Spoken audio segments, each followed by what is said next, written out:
This is Surrey County Cricket Club, born in a tavern in 1845.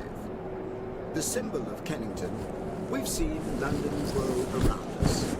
Cricket's original champions, as Charles Alcott brought his vision to life, and we cemented a reputation as a place of firsts.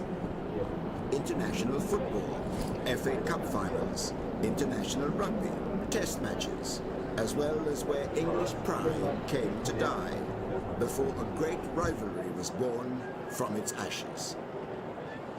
We share our feathers with royalty and pass on the honour of the brown cap through generations.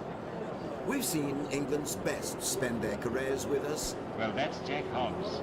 Head and shoulders, yes, over all other living batsmen. And the game's best finish under our gasometer. We've won 7 in a row thanks to Surridge, May, Barrington, Locke, Laker and the Bedser twins. In fact, we're well known for our famous siblings, but there's always been one family who stood out. We saw the West Indies grip a nation on our doorstep, and a pioneer set records galore in the women's game. The end of the century brought a fresh take on Ig Dean, as Holyoke and his England teammates transformed us on the pitch. The changing of the oval skyline brought the greatest of finales. There it is. England have regained the ashes. And an era of final test triumphs. Alistair Cook has done it. A century in his last. Well played. On our way to our own red ball century. We're one half of the game's oldest rivalry and its only London derby.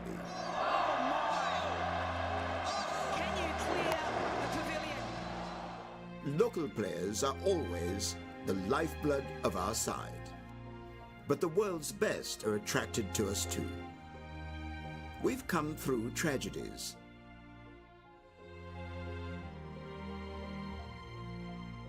Now we're home to world champions and cricketers of the year. 175 years have passed. There's much more to come. This is Surrey County Cricket Club, heart of London, pride of the county, the grandest stage in world cricket.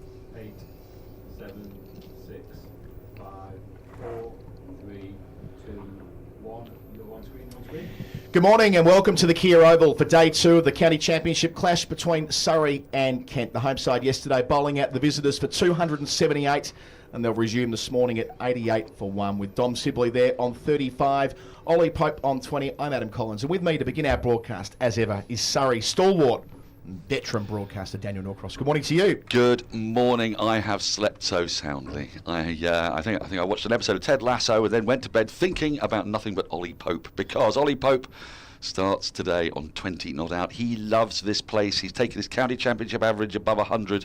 He has got the perfect platform on what is a slightly overcast day to do what Ollie Pope loves doing more than anything else, and that is scoring hundreds here at the Kia Oval alongside Dominic Sibley, who I thought looked really good yesterday. He was really fluent.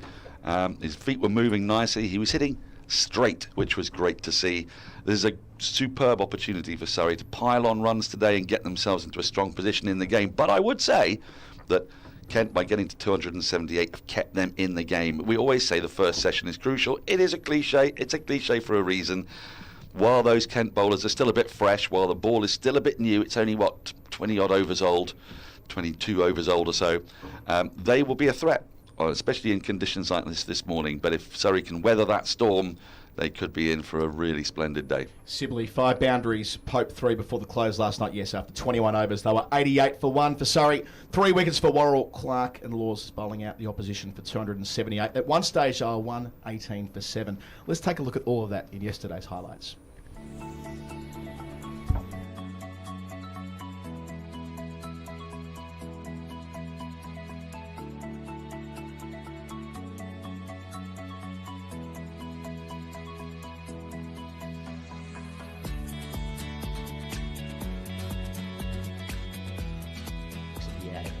Off the ground. Oh, That has flown through the gully region. A fortuitous boundary for leaning, playing away from his body. Ah, flashing, flashes hard, gets it up over slip. Fantastic.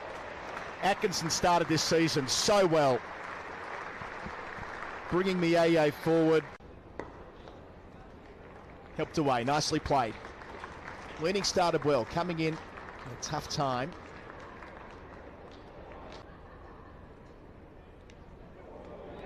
Caught behind for a duck. Billings misses out again.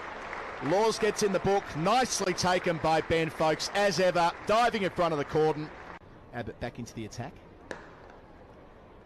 Shot gives Cox something to drive. Down towards the rope. Nice shot. Oh, and taken. That's a beauty. That's a fantastic bit of bowling from Jordan Clark. Different generation to me. Oh, Bill. Oh, got him. Another wicket for Jordan Clark. And it's Jamie Cox this time. Oh, it's close. It's out. Stewart looking to transfer some pressure back onto the Surrey number one. Couldn't do so. Back pad, up goes the finger. Nice shot. One of the best of the day. Square drive from Everson. Had a pretty good season so far. Finds the rope for the first time. And you have Division 1 and Division 2. All 3 of 6 put away. Gathers speed as it does here at the Oval. Out to the rope. Everson in the middle of last year. There you go. That's what they needed. Keeping the stunk there, respectively.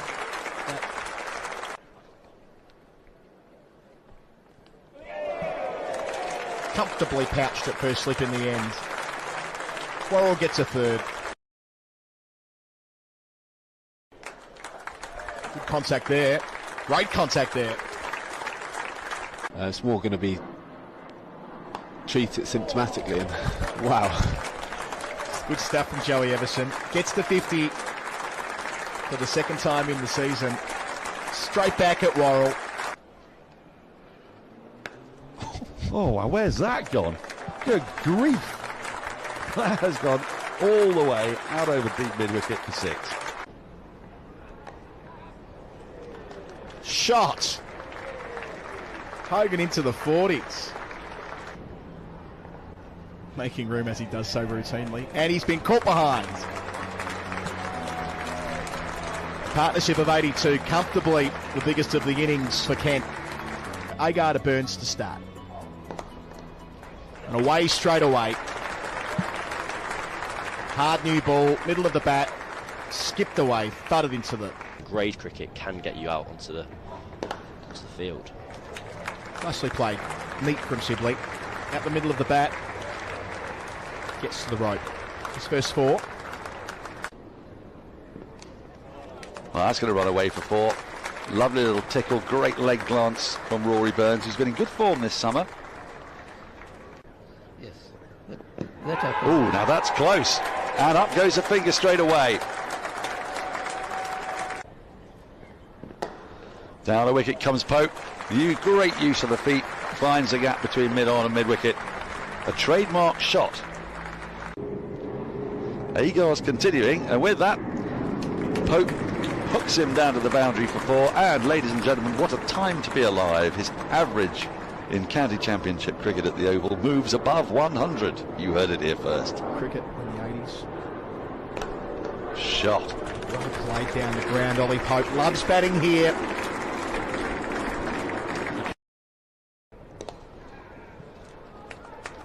But sure enough, Tom Sibley just finds the gap and tucks it away for 4 more. Going nicely. So the catching man behind Pope. Last ball of the day, and he defends. So Surrey have done very nicely there. Losing Burns, leg before wicket.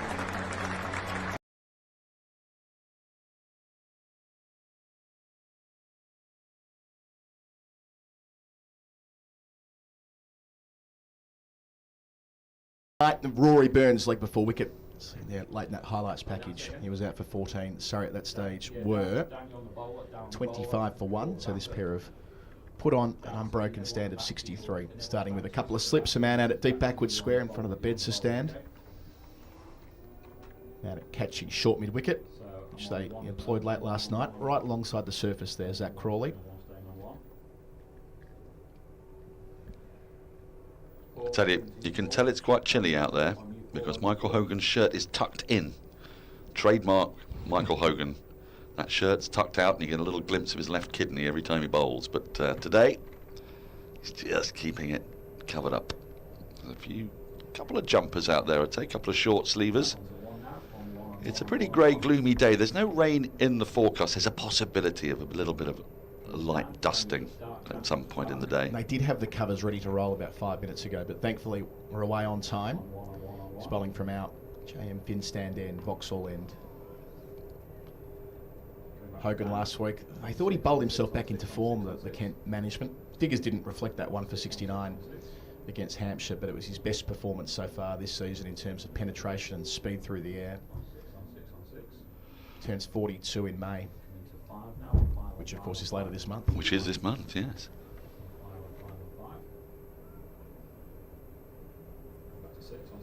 It's a fairly defensive field to start with, just a couple of slips in.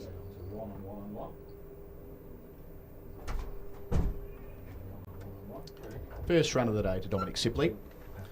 So Sibley, with the exception of that unbeaten 79 against Hampshire, he hasn't really been able to dig in and bat for a long stretch of time through the season, which is his stock and trade. So he'd be hoping today to lay a real marker here. He will. Early season is very challenging for opening batters around the country, and actually Surrey's two openers, Burns and Sibley, their numbers may not look enormous, averaging 34 and 32 or so, but you can add 10 to that, really. Batting in England against a new ball in April and May, very tough.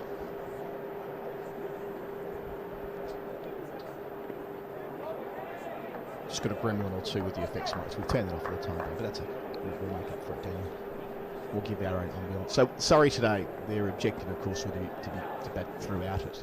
If they can, standard formula in county cricket, 100 runs a session, get through to the close of play, that'll give them a healthy lead.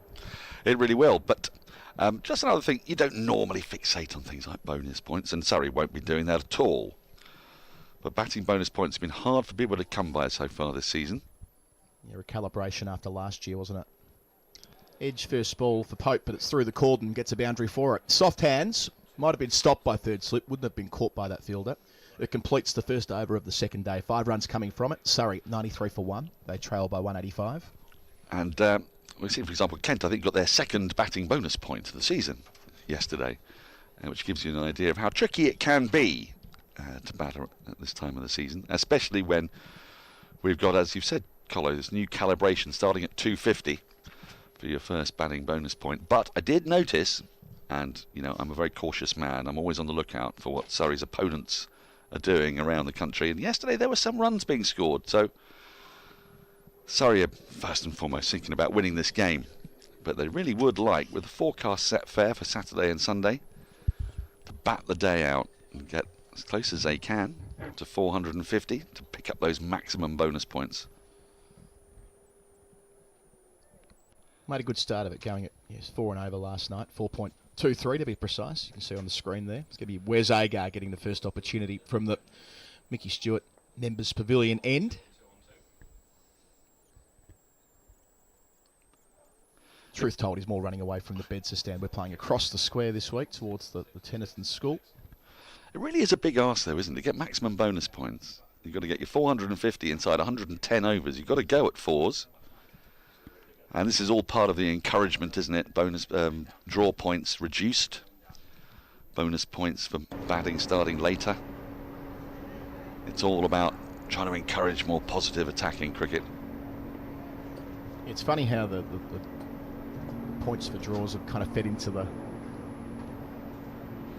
scrap around county cricket the last couple of years. There was the view that the draw should have more points. Joe Root came back from a winter tour in, I think it was 1920, wasn't it? Or it might have been 2021. He was captain of the England team and said that there should be more points for the draw to encourage the surfaces that will bring spin into the game. Might have been after they came back from India. Anyway, point stands that's when the draw went up, and that wasn't appreciated, and it's gone back down again. Well, isn't that emblematic, really, of two different sort of schools of thought within English cricket? And neither's right or wrong. But under Stokes, the draw is a non-concept. Isn't it funny that it's only no ball signal here? That it's only 11 months ago that you would have been excused for thinking, when we were building up to last summer, that England could lose all of their test matches. Yep. That they were playing New Zealand, the World Test champions, for 3. They were up against India, widely regarded as the best side in the world. Well, certainly had played splendidly in London the previous year and were 2-1 up in that series for the one-off. And were, of course, in the World Test Championship final the year before, and would be again this year. And then South Africa with their fast bowling lineup, which on paper looks as good as any going around in the world. To then go and win 6 of them. Quick single through. Would have been through even if the throw from Stewart was on target, I fancy. But yes, how quickly the conversation around the England national side changed, going from, well, if they can just get through this summer without it going too badly. Remember, to that point they'd won one of their previous 17 test matches under Joe Root, only for Stokes to take over and the entire world to change, winning 6 of 7. And they weren't even too concerned about the one they lost at Lord's, truth told, because they were happy with the approach that they were able to take in tough conditions on a seaming track. It's been a truly astounding transformation, one that sort of boggles the mind, really. Third slip now in. I suppose my point is that how quickly it turned around. An old boss of mine said, things change quicker than you think. Crusty old man I used to work for, things change quicker than you think they do. Well, certainly it was the case for England last year that within a month, it was almost within a session. It was the day at Trent Bridge, wasn't it? It was the Bairstow-Stokes session where, because yes, they win at Lord's, but you would say that was a tough test match where both sides had serious dips and almost lost the right to win. England bowled out cheaply in the first innings, for example. That's done loads. Agar getting a little bit fuller here to Pope, inviting the drive. We saw a couple of times yesterday dismissals from balls just like that. Took off into the gloves of Cox. You'll see the replay here. Extra bounce from that foolish length. Beautifully bowled. It is from the pavilion end as well, isn't it? We've seen appreciably more bounce and carry actually from the pavilion end than we have from the Vauxhall end. Not that the carry's been bad from the Vauxhall end, but it's just noticeably faster, higher the bounce. So good over so far. Good to finish as well. A couple of runs from it. 96 for 1 after 23. I remember we had a conversation on the Final Word podcast, Daniel, where we constructed a scenario back in probably April or May last year where the least worst option for England was just having a temporary captain for the summer with Stuart Broad. That's right. We arrived at the conclusion, erroneously. What did we know? How much pressure would there be on Stokes already as a 3-format player, all-rounder, issues with his body, obviously had spent time out of the game the previous year when he was suffering serious challenges with his mental health. As we learnt later through the documentary that was released, he was considering retirement at that time as well. So we almost put a line through him on that basis. From the cheap seats, that is. But that decision to appoint Rob Key, that was Easter Sunday, wasn't it? Yes. And then Rob Key followed by Brendan McCullum, who was applying for the white ball job, ended up with the red ball job. Visionary selection there from Rob, and then of course that led towards them giving Stokes the chance to lead the side, and the rest is kind of history. Well, it is, and you know, if you work in and around cricket, you see that this is not smoke and mirrors. It's a genuine transformation. I'll give you a couple of illustrations in a moment. That's front on action. We had the privilege, TMS team, of being in the same hotel as a team in Headingley, and it's one of those hotels where there was a sort of executive area. If you wanted to hide from the general public, which is a perfectly reasonable thing to do, there was a kind of serviced bar facility. But Brendan McCullum was very clear. Every day he sat on the table in the public bar. You know, wasn't drinking heavily or anything, but he was there, and players could come and see him if he wanted to, and the general public could see him. He was sitting right by the main road, and different players would pop in, just sit with him for an hour and a half or so, and members of the general public would be walking in and out of the bar, and they were very, very accessible. It was a very Kiwi kind of attitude in which, you know, there was no separation between players and public. It was like we were in a time machine. You hear of being a journalist covering sides, especially away from home, in the sort of 70s and 80s, where, and even the 90s, I believe, where you just mingled together. You were all part of one touring party. I agree. That test match at Leeds, it was a real throwback, given we were all staying at the same place. And I remember asking... Square League. Remember with McCullum, it was almost like he was sat in a corner inviting everybody to come and chat to him. He was up at the bar buying everyone drinks. It could not have been more laid back. Well, I'm not going to say precisely which gnarled, grizzled old veteran I spoke to, but I did say to a gnarled, grizzled old veteran that I know, who was in the squad and around the team, can this really be true? I mean, no, you can't reinvent cricket. You've been playing this game for over 20 years. Is it really such a different atmosphere and so much fun to play? And he looked me piercingly in the eyes and said, you know, Daniel, I'm having more fun playing cricket now than I ever have in my life. And I believed him. And it's a bit daft, isn't it? Can it just be about fun? Well, I had a chance to sort of put this to Brendan in Karachi. I said, if it's so simple, you're just saying that people go out and play with freedom, why doesn't everybody do it? Well, it isn't obviously as simple as that. There's a great deal of method behind it. But there is also a huge amount of atmosphere and belief. On the cut, Pope. What a lovely way to advance to 4,000 career runs for Surrey, that is. Class. Completes the over, 5 runs from it. Surrey also bring up 100, 101 for 1. Pope has 28 of those, and those 4,000 first-class runs for Surrey at an average of 71.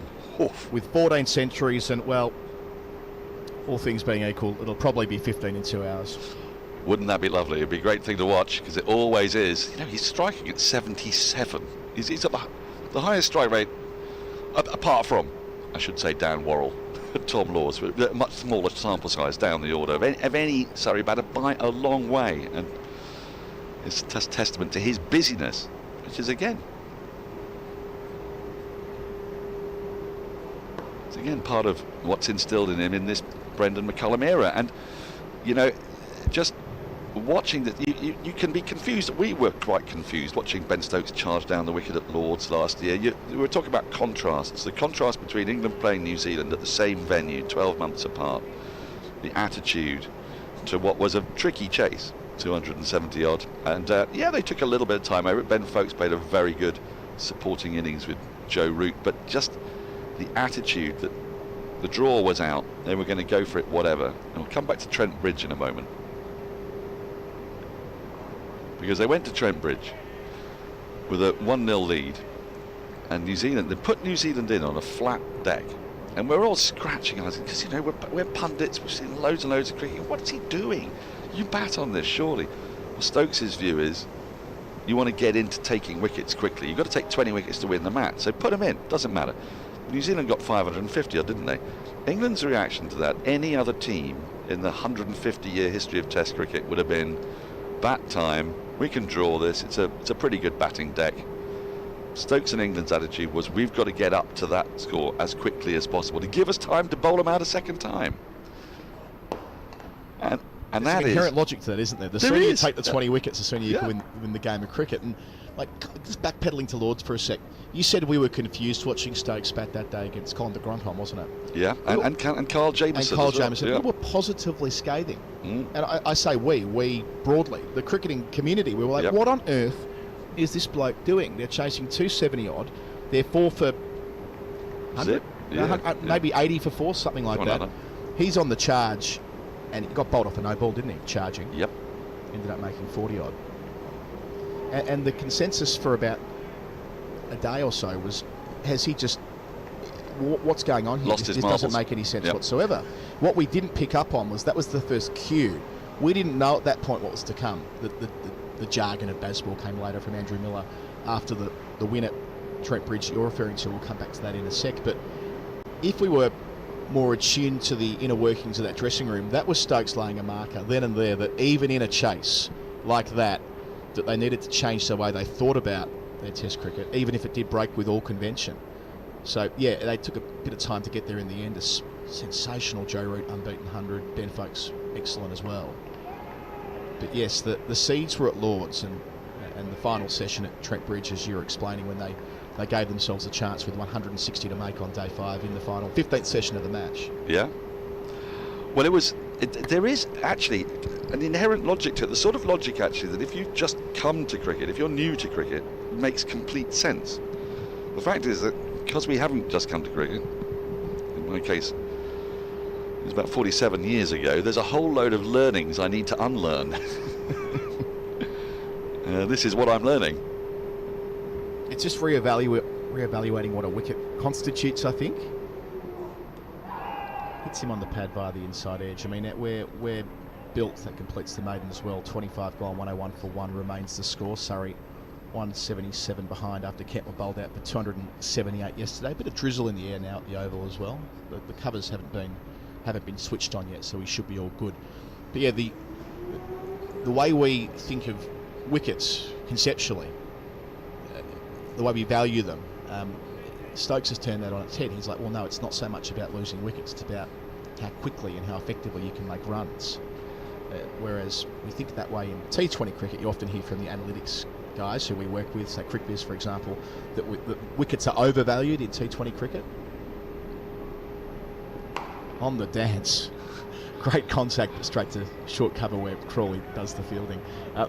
That attitude about reassessing what a wicket is worth, he just took that from T20 and said, well, why don't we have a go at that at Test level? And what do you know? It caught opposing sides on the hop big time. And you see it in that there's a whole load of bits of logic that make complete sense when you buy into it. That actually, the quicker you bat, the fewer balls you're going to face to lose the wickets. So, I mean, I'll give you a little contrast between 2012 and 2022. England against Pakistan in 2 different venues. Yep. The first? Not far away there. Pope looking to cut, that's a bit too close to the body. Well, maybe not too close to the body, but just a bit of angle at the last moment from Hogan. A game England should have won against Pakistan at Abu Dhabi, set 140 odd to win.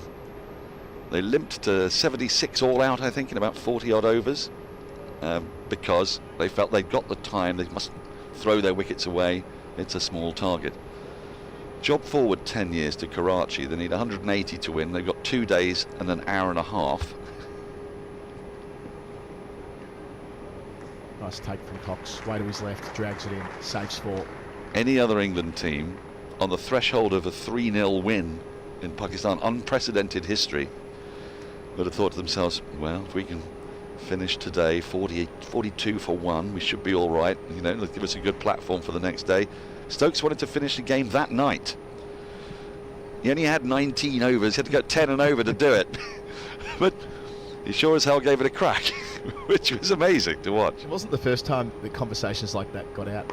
Well, a bit of in-swing there from Hogan. Pope equal to it, moves to 29. There was the test at Leeds, the 3rd in that sequence against New Zealand, where they were chasing, you know, the better part of 300.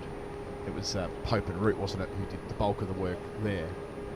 But they needed to go at 7s to win the game in 4 days. So Stokes said to them at the tea break, or whatever it would have been by that stage, come on, let's finish this, let's have day 5 off. And they went pretty close. They got within about 60 or 70 of doing just that. Who does that when chasing so many in the 4th innings? Well, the truth is nobody's ever done that. Well, let me give you another one, which is the test match here at the Oval last year, which was overshadowed by the death of Her Majesty Queen Elizabeth II. First day was rained off. Second day was a day of mourning. So it's a 3-day test match. Tricky to win a game in 3 days, the Oval, you might think. Well, England found themselves needing about 130 late on the 4th day, which was actually the 2nd day of the match. And Stokes was incandescent when the umpires took him off for bad light, because he went to finish it that day in 2. And it just, yeah, it's not necessary, you don't need to do it that way, but what it does do, end of the over, 1 from it, 102 for 1, it changes the way that sides size you up. So take the Australian side coming out here at the moment, they're understandably quite excited about the challenge, and you speak to their bowlers and there's the prevailing attitude of, well, try it against our boys, give it a crack against Cummins and Hazelwood and Stark and Lyon and maybe Nisa as well, Boland. That won't be easy, remembering what the Australian seamers were able to do to England in Australia only 18 months ago.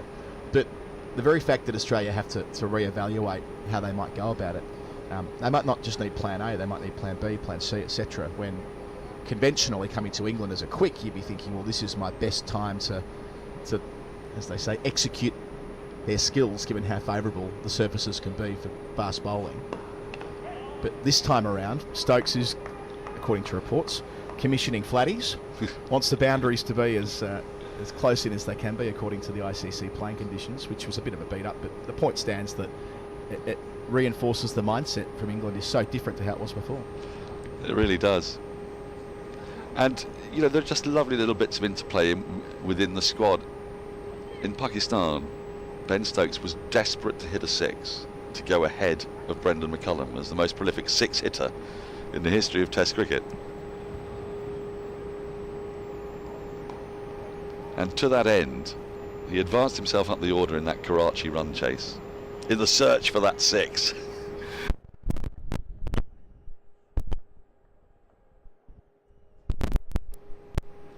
They're extraordinary things, because we're used to seeing 190 as a tricky run chase in the subcontinent. You haven't got any subtexts about going ahead of your your coach's record for sixes, but it's that kind of playfulness. It just engenders a totally different atmosphere within the squad, I'd say. Oh, now then. We saw Ollie Pope win that Test match at the Oval last year. Was it a reverse flick over the cordon or something absurd? That wasn't that, but it was an attempt to put the ball in the same place, same part of the ground here at the Oval. Not to be. Rye smile. If you're wondering why there's a bit of background noise on the effects, by the way, I've just been told what's going on. There is some heavy works on the gasometer to our left. Oh, are they? Might get a shot of that, the gasometer, and see if we can spot where the workers are. But that explains why you can hear a bit of interference. So we'll deal with that the best we can through the course of the afternoon. Oh, he's going for it here, is Pope, isn't he? I got some additional information about Pope's 4,000 runs for Surrey from Andrew Sampson, who's with us this week. Great to have the master statistician doing his thing. As we see a replay here of Pope. He's set up at the crease. He's want to attack anything short. So he's the 100th player, Sampson tells us, to make 4,000 runs for Surrey. Isn't that neat? That is lovely. He has the best average for any Surrey player reaching 4,000 runs. Well, that must be all time, actually. Sorry, best average for Surrey ever, based on certain qualifications. And so that average at the moment is 71. The second best average for Surrey, it won't surprise you to learn, is Mark Ramprakash, who made 15,837 runs for the club at a tick under 68. Oof. So it puts in historical perspective just how effective Pope's been when playing back here, especially at his home ground. Well, he's got the county championship average above 100 at the Oval, which we established yesterday as the highest for anybody who scored 2,000 runs at a ground, an individual ground in the county championship. That is the highest average for anybody. And when you consider some of the great players who played in the county championship, not just going way back to your 102 for one, I should say, at the end of the 27th over, not just going back to the likes of Hobbs and Sutcliffe, Hutton, Boycott, but you know, Viv Richards, Barry Richards, Gordon Greenwich. These are some of the greats of the game. You would think, as it is for most players, there'll be a reversion to the mean of sorts, or regression to the mean. I wonder how that'll play out for Pope, because it feels like he's just turning into the best version of himself in the last 12 months. It feels like he's getting better. He's on the upward curve, if you like, not yet at his best. So Now again, that man, short, straight mid-wicket. That's Zach Crawley. He was placed there last night. You've got your finger pointed at him. There was a drive just like that from Sibley into the turf where Crawley saved 4. This is clearly a set play. But, you know, we were saying something we'd never seen before. Is as he takes this ball, and his first thought is to throw onto the stumps. But Pope's wise to this. And he's just back. Missed. Yeah, that's But that's part of the plan. So it's not just about the flick onto the stumps. It's almost indoor cricket, isn't it? Yeah. You get the two fielders in close who are always trying to parry the ball back onto the stumps. I like it. It's also a testament to how straight Sibley's been playing in this innings. You know, you might have thought perhaps of the England iteration of Dom Sibley as a guy who predominantly worked the ball through square leg, mid-wicket. But in this innings, he's been strong down the ground, played with a really good straight bat to counter that. That's why there's not a third slip in. There's not even a square leg in. There's a straight, very straight mid-on. So he's got a 5-4. Stock delivery, moving back towards the right-hander with that very open-chested action. Why he's been so effective, well, for Glamorgan for a decade. Height and accuracy.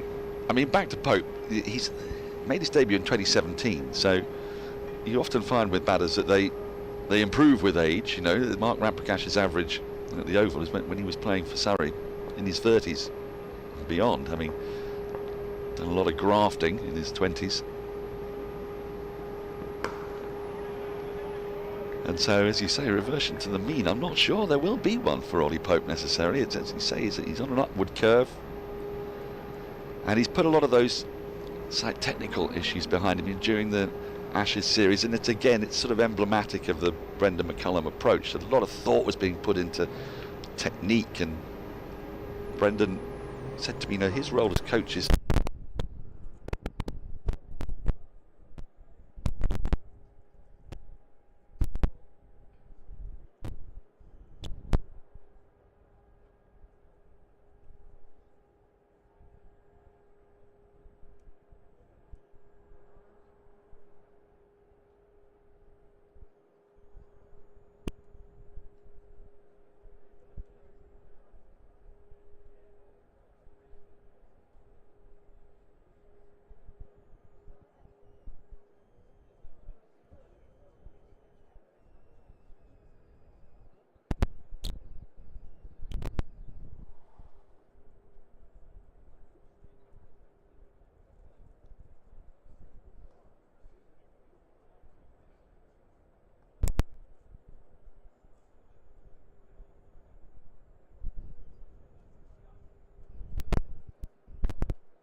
this may or may not work to Kent's advantage. Time will tell. We've seen some ball changes in the last few years make massive differences. Remember the 2019 Ashes at Edgbaston, yes, when Pattinson got the ball changed. England were riding high. I think they were only 1 or 2 down, weren't they? Rory Burns made 100 in that game, of course, and suddenly Pattinson managed to get the ball changed and wickets suddenly fell. That ball hooped for about 10 overs or so. He knocked over Joss Butler late in the day. And Miss England weren't best pleased. A lot of ball changes last year.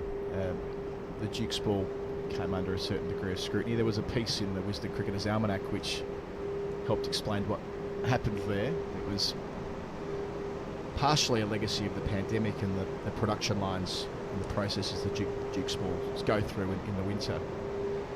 That was all documented by Jim Wallace, who's a lovely writer, mostly for Wisden Cricket Monthly and the cricket paper, but in the Almanac in one of the essays up front this year.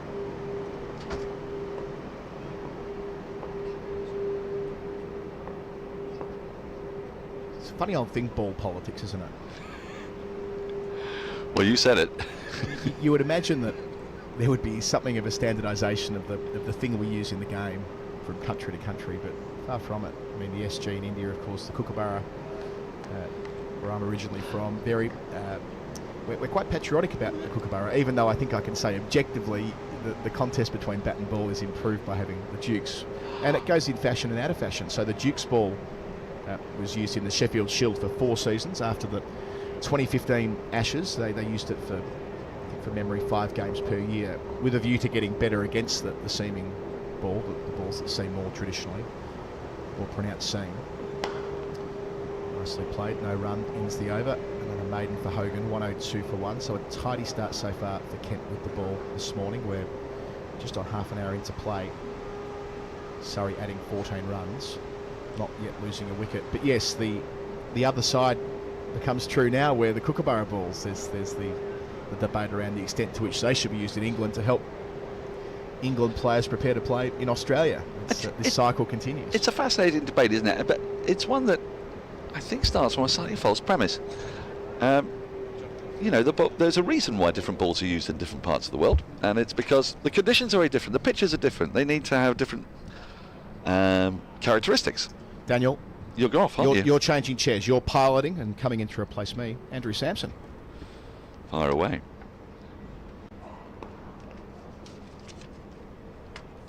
The rare run. It's been slightly calm the last few overs. They won't mind that. They're trying to get themselves in here, Sibley and Pope, in the anticipation of a good old lengthy bat through the day. But just to get back to the idea of a standard ball, you don't have a standard ball because conditions aren't standard. Outfields are different, the grass is different, the abrasiveness, what the characteristics of a ball need to have in order to stand up to 80 overs of wear and tear are different in Australia from South Africa and England, West Indies and subcontinent.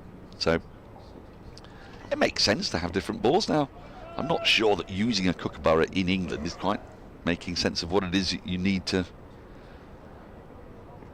get to grips with the Kookaburra ball, which is how the Kookaburra ball operates in Australia. Kookaburra ball operates slightly differently in England.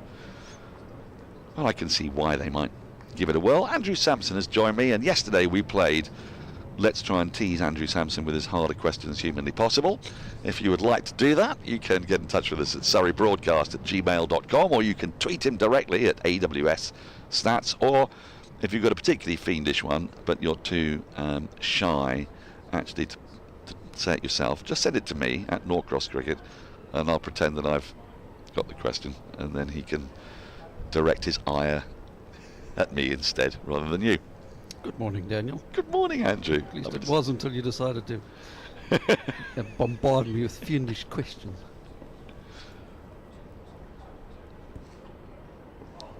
I think you were set a couple of tasks yesterday. Did you get those? There was a query about opening partnerships at venues. There was? There was, yes. Were you able to get to the bottom of that? Did a little bit of homework. Oh, I'm so excited. Right. So just to remind people, the question that came through was, which venues have the highest average opening partnerships? Top two. And our correspondent thought they would probably be the Oval and Taunton, I think. And conversely, which are the lowest? So put rather simply, where is it hardest to open the batting? And it wasn't an easy query for you, because you probably had to write some jazzy script, did you? I had to write a bit of code, yes. Yeah. Just putting the numbers back up again, sorry. Let's get them. So the first thing I looked at was basically the last 10 years, because that's kind of yes, recent. Gives us a good idea, doesn't it? Trends, idea, yeah. Where we're at.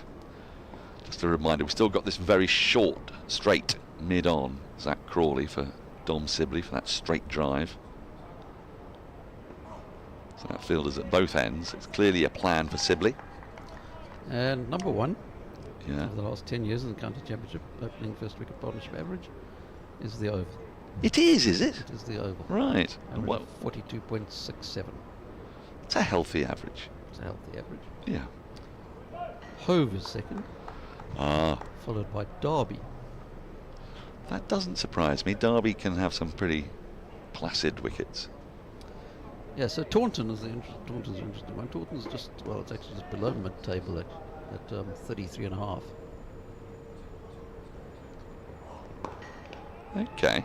And I think the impression from Taunton is based on a little bit out-of-date perceptions, because in the noughties, it was 48 at Taunton.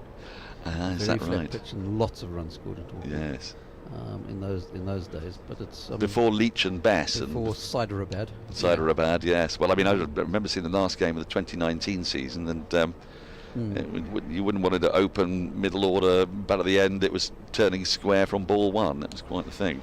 was quite fun that time. It was great fun. It was a championship decider between Somerset and Essex, which was blighted somewhat by the weather. So the pitch was challenging and spicy in the anticipation of there only being 2 days worth of play, but there was even less than that. Yep.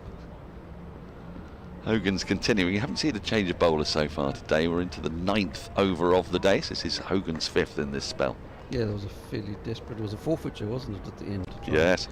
Bowl Essex out for under 60 and 15 overs or whatever was left. Yes. Anyway. Yeah. Well, it was a bold effort.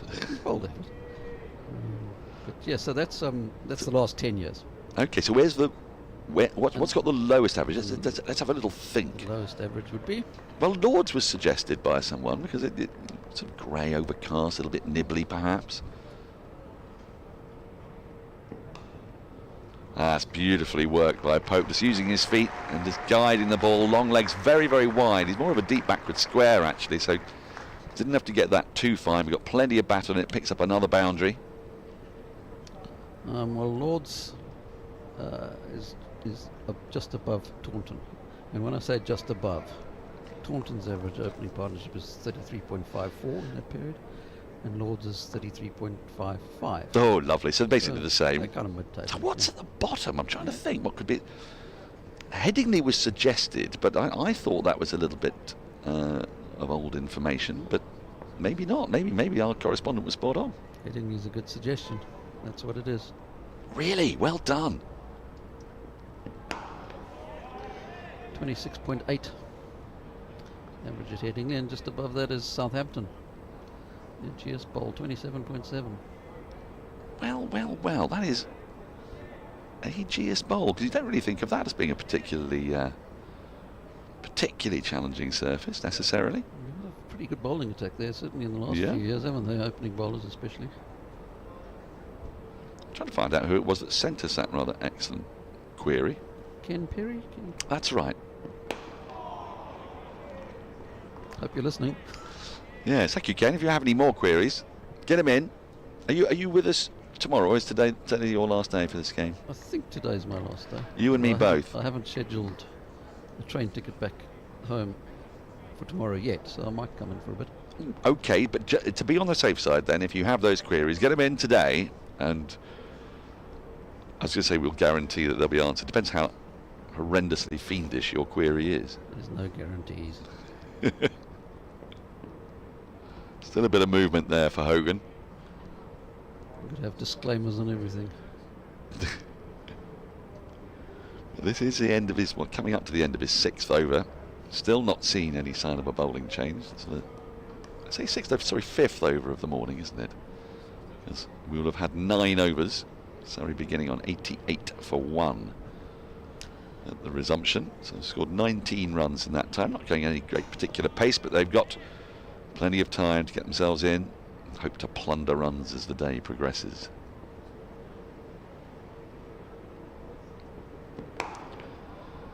Use of the feet again from Pope. End of the over, just that one boundary from it. Surrey 107 for 1. Both Pope and Sibley. No real alarms today. Not really seen the ball beat the bat too often. Once or twice, I think. Not seen an authentic edge. So a steady start for Surrey. Yeah, it's been steady and pretty quiet. What's that, 19 and 9 overs this morning? Yeah, I think that's pretty much the order of the day, isn't it, for Surrey to begin with? Yeah. All time, however. All time, okay, all time. Number 1 all time.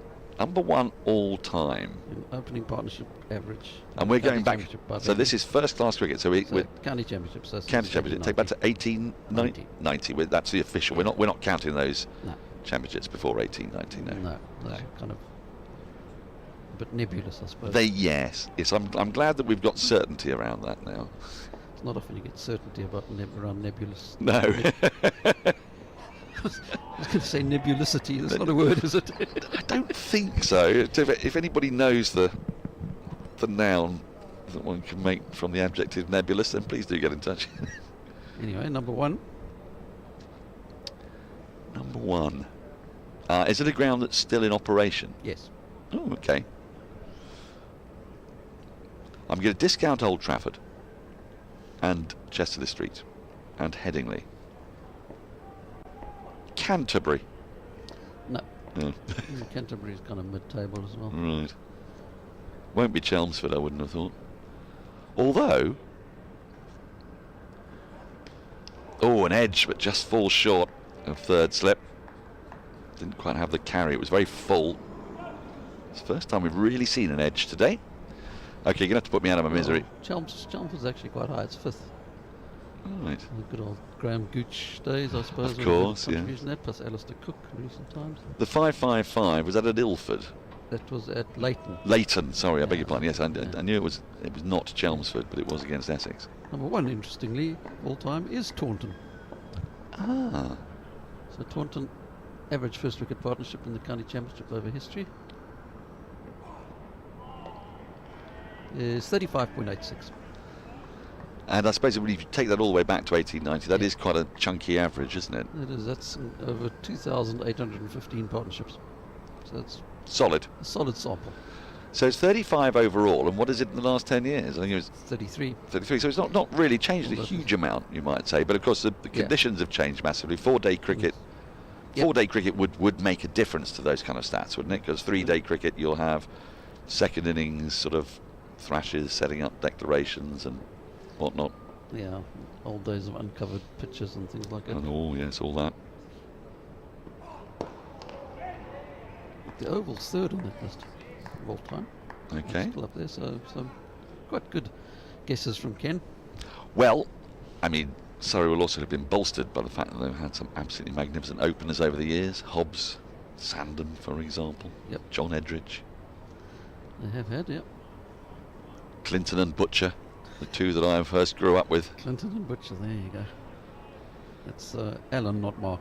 I think Martin Bicknell once told me, I presume it was in jest, that Graham Clinton held the world record for visiting the most A&E departments on the county circuit. He did have a few retired hurts in his time. Well, yes, he was wont to be hit on the bonds quite a bit, apparently. Would have been a few more concussion subs if he'd been around these days. Yes, well, he wouldn't have liked to have come off there. I think it's possibly a badge of honour in the case of Graham Clinton, but if anyone can verify whether anybody indeed keeps records on such matters, then please do get in touch. I can probably figure out how many times he was retired hurt. Rick Darling's the other one. The Australian was Test cricket. He played his tests during the Packer era. Yes, I remember him. He yes. retired hurt quite a lot in his relatively short Test career. Well, from memory, didn't Rick Darling rather enjoy playing the hook? Rick Darling and Andrew Hilditch. And Andrew Hilditch. Andrew Hilditch was the real. Yeah. There were some happy hookers up the top of the Australian order in those days. End of the over, by the way. That is the 10th over of the day gone. Surrey have scored 20 runs. Nice and easy for us to work out. Can't get 2 and over. Yep. Andrew Hilditch was the classic happy hooker, though, wasn't he? He was. Kept getting bounced out in the 85 Ashes by both them and the likes, and hooking and hooking. Swore blind he'd never hook again. Went into the first test of the Australian summer against New Zealand, out hooking in both innings and never played again. See, that's unfortunate, isn't it? I seem to remember Ian Botham rather enjoying the bouncer to Hilditch. Oh, he would have done, wouldn't he? Yes. We've got a fiendish one for you from Jack Rule. Oh, can we rule him out? We certainly cannot. He's a fan of the programme. He's a fan of cricket. It's a very fine gentleman. Well, that's good. He says, I've got a nice fiendish one for you both. And he's undeniably fiendish. What county has the highest win percentage while having the highest duck percentage?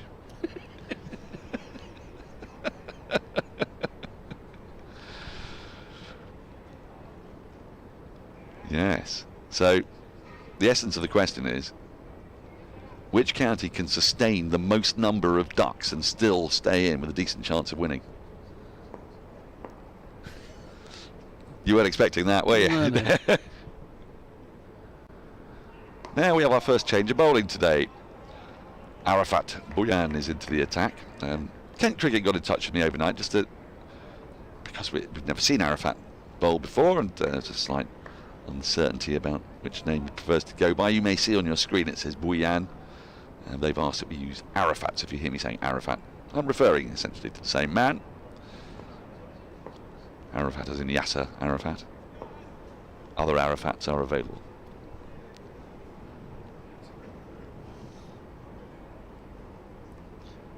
There's a few Yasser Arafats themselves that are available, the cricketer and the Palestinian leader. There have been a few. So there've been a few. I think there've been a few Yasser Arafats cricketers, although only one really substantial one. I mean, there must have been quite a few Muhammad Alis as well, I would have thought, over the years. There have been a few Muhammad Alis. None of them as famous as the famous one, of course.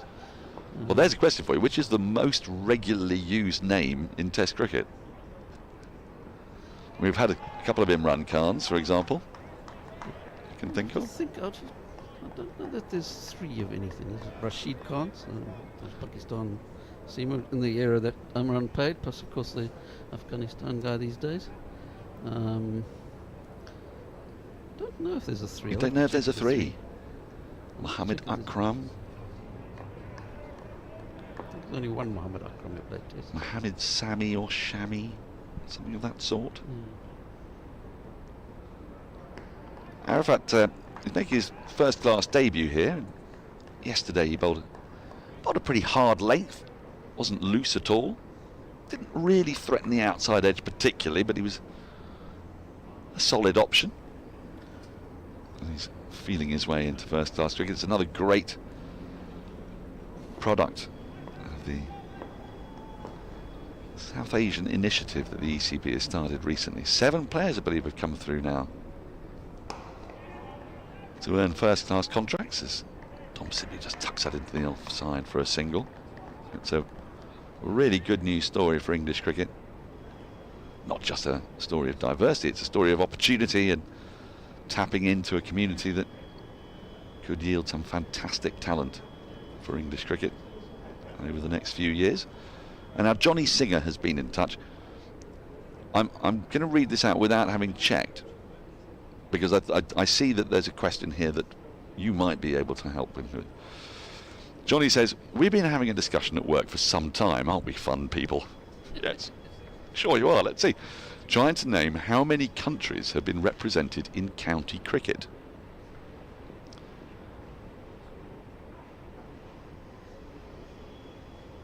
Is there a definitive list anywhere? So, for example, Ole Mortensen, being Danish, I'm imagining, for example, has ended that over. 109 for 1. Sibley into the 40s now. England. I keep saying England. I equate Surrey with England, I'm afraid. So Dade's start continues, not having lost a wicket this morning. 47 minutes into the day. And I guess where it gets slightly tricky is, are we counting Jade Durback as Italian now? Because was he Italian qualified while still playing for Surrey at some point? I think he probably was.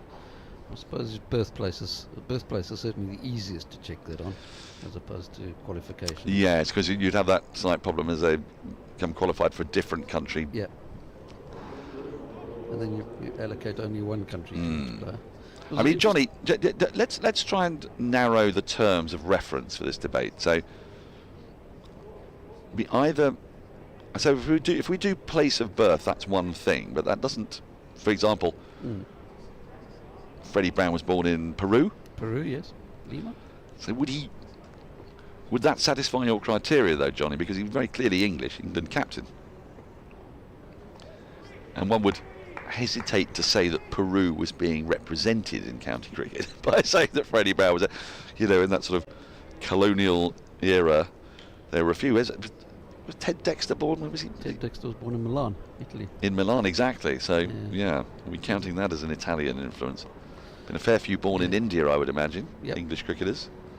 Although India would obviously count because there's plenty actual Indian players who plenty of, yes. Cricket, so I don't think that would be. We're not just relying on Colin Cowdrey or Robin Jackman or one of those. No. Was Robin Jackman born in India? In Shimla.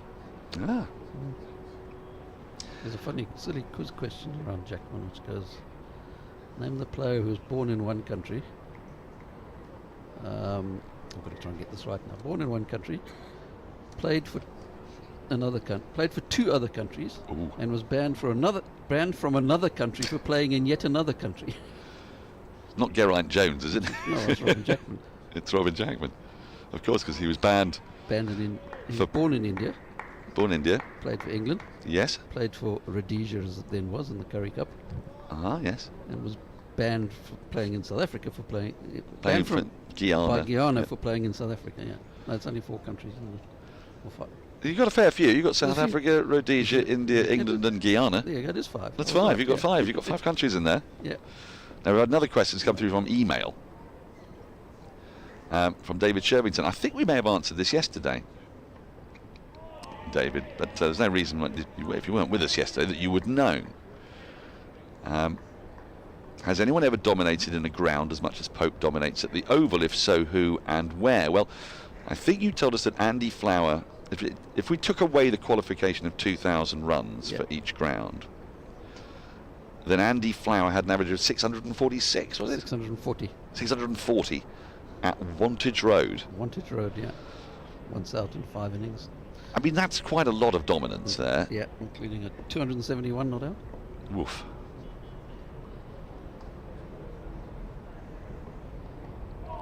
So, yeah, in county cricket, Pope is the highest average at 1 ground.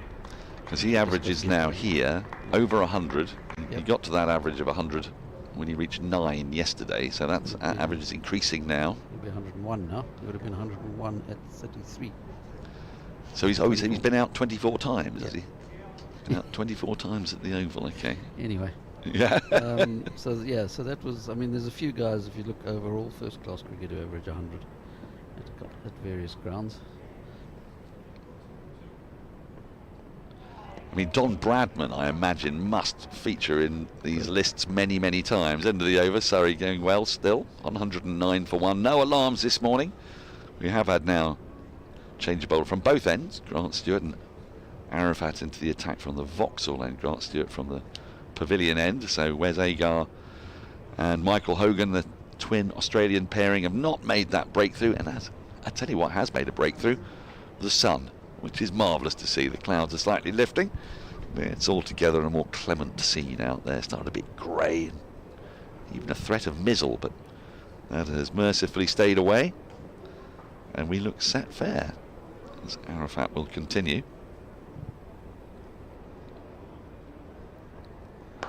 I mean, I'm guessing, but Bradman's average at Adelaide always seems like a very good place to bat to me. I don't know if it always was, of course, back in the 30s. But a man with a first-class average of, a test match average, I should say, of 99.94 is likely to have some pretty commanding statistics. Yeah, MCG was his favourite ground. Was it? Yeah. Is it something horrifying, like 119? No. Great use of the feet, but Pope has flicked the ball straight into the hands of mid-wicket. He was looking to access that onside. He wanted to get on with it. And unfortunately, he's just found the fielder, the one fielder there. We've seen him use those feet a lot, and he's loved to play the ball between mid-on and mid-wicket, but on this occasion, he just planted it straight into the hands of the fielder. And Kent do get their breakthrough. It's a big, big wicket of Ollie Pope. Dancing down, getting a good connection, but finding the fielder. It's Grant Stewart with the catch. And Surrey lose their second wicket, 109 for 2. Pope goes for 34. He'll be annoyed with that. The idea was right, and the connection was great, but the placement, he really couldn't have found the fielder any better than that, and he punched his bat in frustration as he walked off. And that is exactly what Kent needed. It'd been a quiet start to the day. Neither batter looked in any particular trouble. And that is a first-class wicket for Arafat. Decent one too, isn't it? It's not a bad one to have in your back pocket, is it, Ollie Pope? Especially at the Oval. If you get Ollie Pope out for under 100 at the Oval, you're doing something right. Yeah, especially getting a bloke who averages 97 at the ground that you've just got him out at. 97. Thank you very much for the update. So, disappointment for the home crowd, who were, I think, looking forward to an afternoon of watching Pope. But great player that he is not infallible. It does bring to the crease, though, Jamie Smith, who has had a superb season for Surrey so far, and I know he's caught the eye of a number of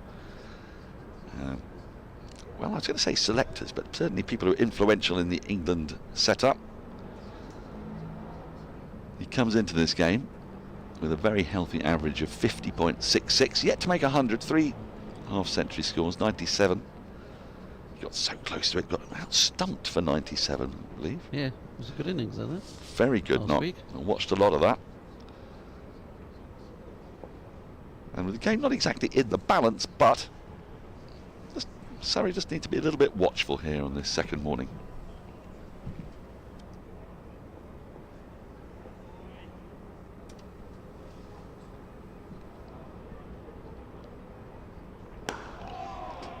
He's a player who always gives the impression of having a lot of time. Now, you know, we use this expression. Essentially, it means plays the ball late under his eyes and looks entirely unflustered. Yes. But he's really coming into his own. He's deputised with the gloves when Ben Folkes was out for a game. One of this production line of Surrey keeper batters. Yeah, what's he going to do with his keeping over the longer term?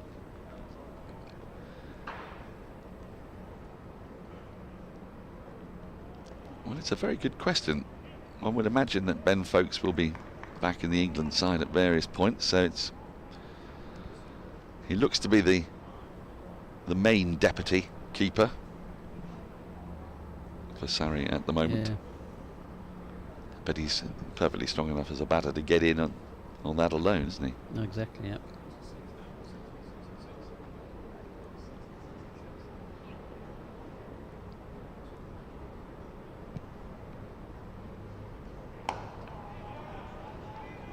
He's got a good setup. That left shoulder slightly more side on, perhaps. The start's a little bit more closed off, not as open as you might see with other batters. The vogue currently. There's always a vogue or two going around on. There are a few. I like a forearm sort of wristband. It's very helpful for identification purposes. Mm.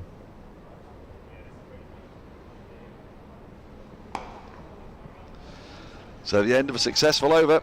A wicket for Kent in that. A first wicket for Arafat. His first in first class cricket. At the end of the over, Surrey 109 for 2.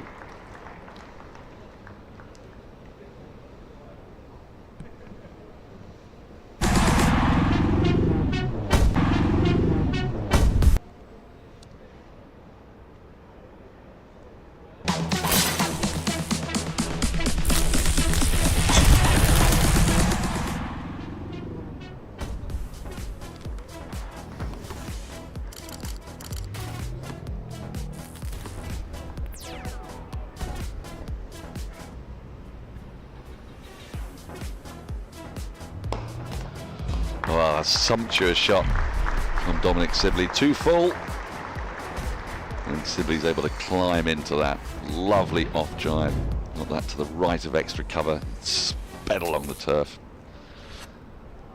A good response to Surrey losing a wicket.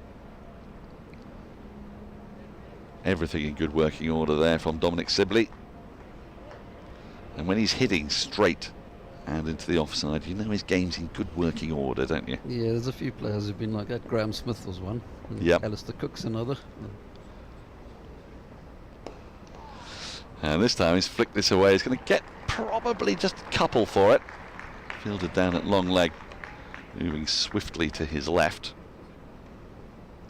But takes Sibley to within sight of his half century. Now you saw there the T20 Blast kicking off. Home games for Surrey are not too prevalent early on. There's going to come on the 28th of May, certainly at the Oval, but of course soon after that the Kia Oval will have to prepare itself for the World Test Championship final between Australia and India. There's a lot of interest in that match. It's marvellous, I think, that the Kia Oval is going to host a neutral match. It's a perfect venue for it, really. You going to be able to come to that, Andrew? I should be here for the first couple of days, all being well. Well, I've just come, I say just come back. I came back from an Australia-India tour. Australia went out to India, the Border Gavaskar Trophy. Lost it 2-1 in the end. It was a tightly fought series. Once Australia actually worked out their their best side by, for example, playing their really in-form batter Travis Head rather than taking a ludicrous punt on poor old Matt Renshaw to be able to cope on turning tracks against the twin spin threat of Ashwin and Jadeja. And they just reverted simply to playing their most in-form and best players. Yep. Which was the second test where they only played the one seamer, wasn't it? I think that's right, yeah. Well, they were extraordinary pitches in India, I've got to say. The one at Indore, I arrived for the third and fourth tests. The one at Indore was very, very sporting. There were 5 overs of pointless pace. Yes. And then Matt Kuhneman came into the attack and turned the ball a mile. You thought, Matt Kuhneman, fine bowler, but not necessarily a man renowned for spinning the ball big. And sure enough, that game was done and dusted about an hour into the third day. Oh, thick inside edge. Sibley gets a little fortunate there. He will pick up a single for it. Yeah, just back to that question on players from different countries in the county championship. Oh yes. There was a nice little trivia in Surrey's first game of the season against Hampshire. It was the first game, wasn't it, Hampshire? Well, first game of the season here, yes. Yeah, their first game was at Old Trafford. The first game of the season, yes. Yep. Anyway, it was the first county championship game ever in which each team had a player born in the United States. Ooh. Okay. Because you've got Cameron Steele. Yes. And Ian Holland. Both born in the United States. That's the first time that both sides had a So an American. I found 10 American-born players in county cricket. Right. The ones who played the most were the Hartley brothers from Lancashire back at the turn of the 20th century. Oh, it's an absolute beauty from Arafat.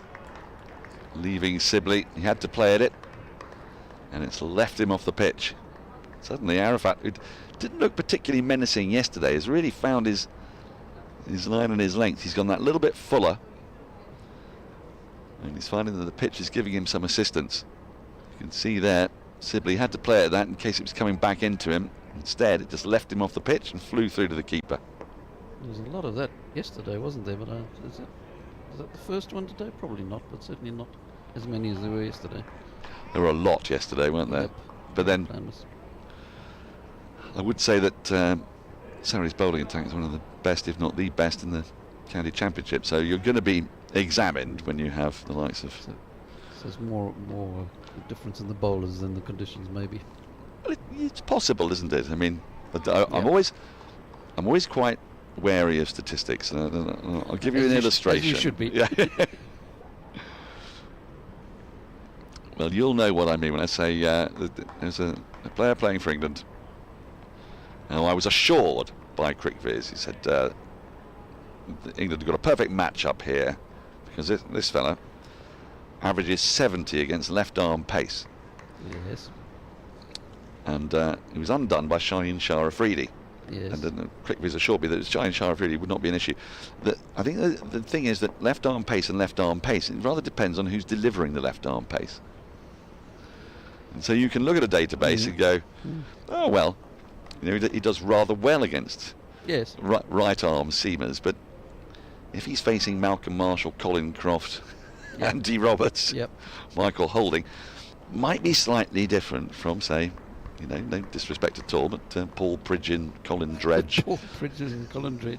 Yeah. Oh, the good old days. Yes. I'd be very fine players in their own right, but also bowled right arm. But perhaps not with quite the same menace. No. So, unfortunately for them, none of their data's in CricViz. No. Having played back in the 70s. Do you use CricViz data? A little bit. Yeah. Not much. I probably should have a proper look at it one day. Well, I'm not going to tell you your job. I think you probably know perfectly well. They said, I mean, they do obviously very in-depth data, where the ball pitches and what the movement is off the seam or through the air, and all sorts of information in there. End of another tidy over, one that beat the bat on occasion. Surrey 116 for 2. They've added 28 runs this morning in 15 overs, so it's been hard going.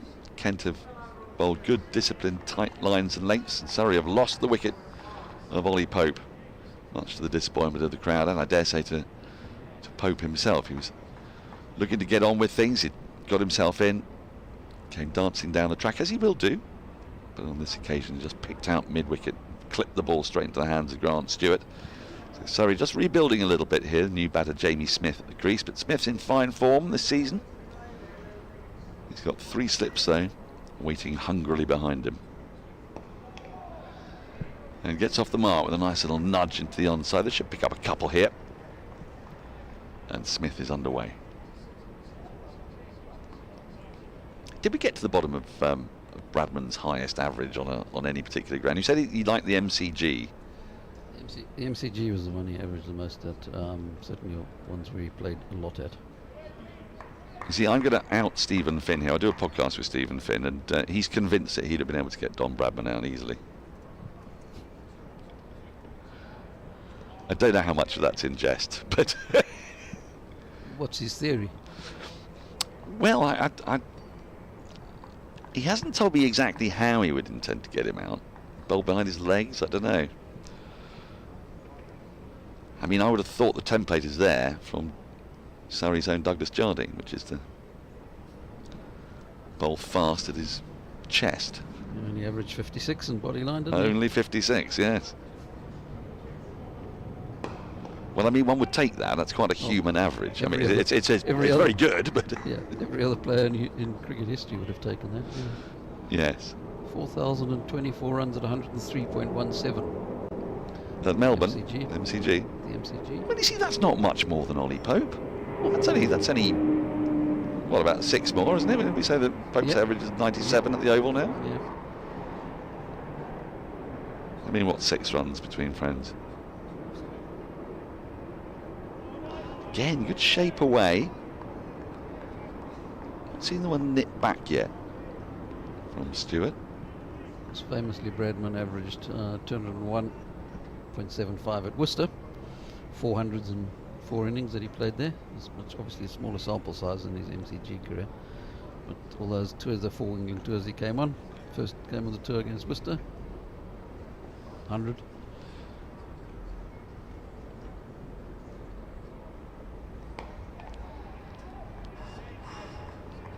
Averaged 139.2 here at the Oval. Did he, despite that duck in his last innings? Despite the duck in his last innings. A double 100 here, didn't he?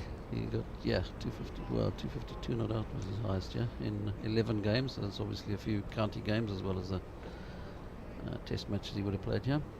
Well, he would have played in 30, 34, 38 and 48, wouldn't he? Yeah, so it's 3 games a tour. It's quite a lot. It's quite a lot, lot, I think isn't they did play some of the main counties twice. They did play some of the bigger counties twice in those days on those tours where they played 30 first-class games. End of the over. 37th of the innings. The good old days. 118 for 2.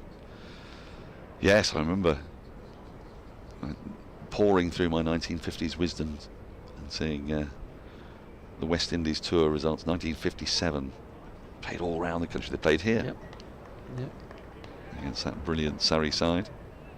I mean, the England side in that year was heavily influenced by Surrey. Laker, Locke, Loader, Bedser. Barrington hadn't quite broken into the side. Peter May, though.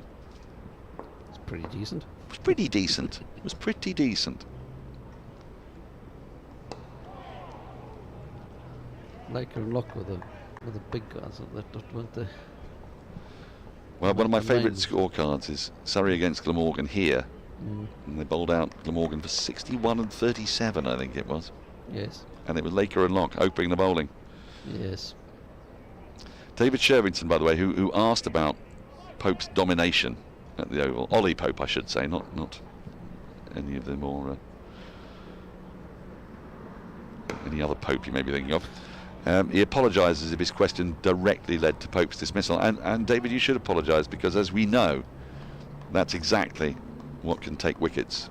It's not commentator's curse. It's not a commentator's curse. No, it's definitely. I think certainly spectators have taken way more wickets than commentators over the years. But he also asks, as a useful distraction from the work he's supposed to be doing, what if you add in wickets, bowling averages, and factor bowlers into our definition of dominance?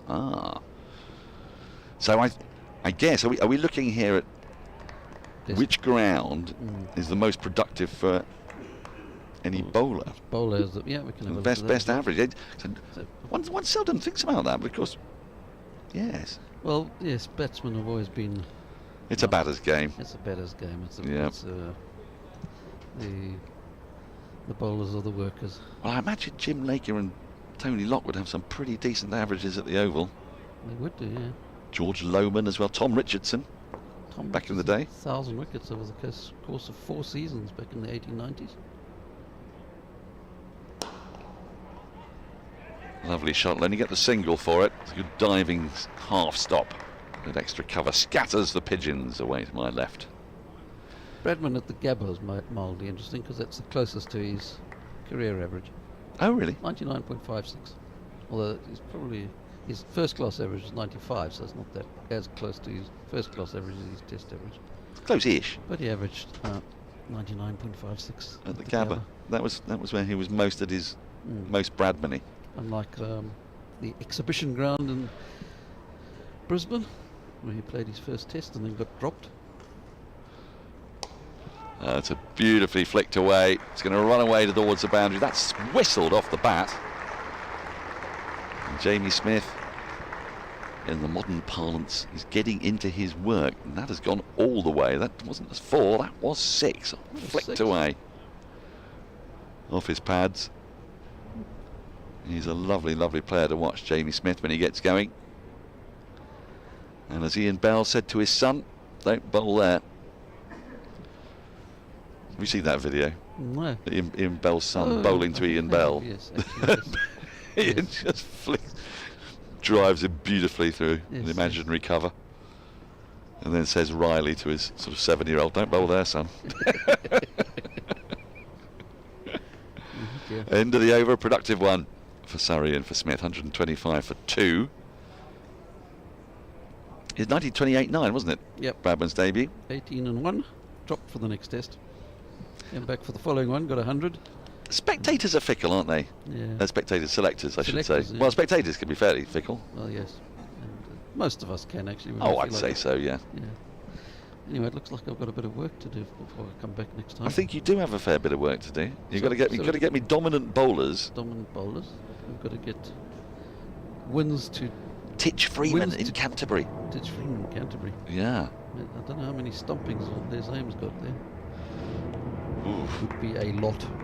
Oh, this is turning into a mammoth exercise. Yeah. Well, we've still got to do the wins to ducks ratio. Wins to ducks ratio as well. You've got a lot of work. I don't think I'm going to be able to get it all done. Don't be like that. I trust you. I believe in you. I've seen what you can do. I've got to eat lunch at some point. Well, we definitely do, because we had lunch here yesterday and it was spectacular. It was, wasn't it? I mean, it often is very good here, but I wonder if it's kind of dry run for the World Test Championship. Could be. If so, I totally recommend the deep fried hake. And it was terrific. Stuart is continuing. Any last thoughts before we let Cameron pop on? No, I might have a lie down after. Have a lie down. Yeah. Well, if you want to, I can. Well, you know exactly where Phil Tufnell has his traditional lie down here at the Oval. Our erstwhile colleague on Test Match Special. Yeah. Likes a little cat nap every now and then, hence the nickname. I was going to say, where did he get that nickname from? Where did he get that nickname from? He usually prefers he likes a bit of stretch out, doesn't he? But he doesn't like too much overhead light, so he tends to find a place with a little table. Yeah. Goes underneath the table. It's the most bizarre thing. You walk into the room, off to the 5 Live update room. Oh, hello, Phil. try not to step on him. Yeah. Yes. Yeah. It's just a little micro nap, a little 5-minute nap, and then he's bang. It's a great skill to have. I'm afraid I don't really possess it. Well, I do rather longer naps on like Sunday afternoons or whatever. Yeah, the old mouth especially open as you get one. Older. Yeah. I can't keep it to 5 minutes. No, sort of 2 o'clock to 3:30 is sort of ideal now, isn't it? Yeah. So you get to our age. Yeah. Being awake is massively overrated. Again, just probing away outside the off stump. Sibley not tempted as he approaches what would be his second half century of the season. It's been a good knock this from Sibley. He was averaging 55.5 against Kent before this, so maybe not entirely unexpected, a bit like Rory Burns not getting a 50 again. Isn't it weird, those hoodoos? It is a bit, isn't it? Yes, I'd be really interested in the biggest disparity between average. I've got enough to do for that. Well, Andrew, we're going to let you go and do that. We're going to bring Cameron in now so we can do the change without doing a double change. Now we're going to bring in Colo. We'll bring in Colo, and then Cameron can replace me shortly. That is the end of the over. Maiden over from Stewart. Surrey 125 for 2. Sibley on the threshold of a half century. Smith on 8. Okay, cheerio. We'll see you later. Toodle pip, Andrew. So, to take you through to the lunch break, Adam Collins has come back, and I'm delighted to say Cameron Ponsonby is alongside him. It's been quite a sedate start for Surrey today. 37 runs in the first 75 minutes. We've had 18 overs. We've had the loss of Ollie Pope, which came as something of a shock. But Surrey have got JB Smith there, who's just whacked a 6 towards the scoreboard, and Dominic Sibley, who's looking in good fluent order.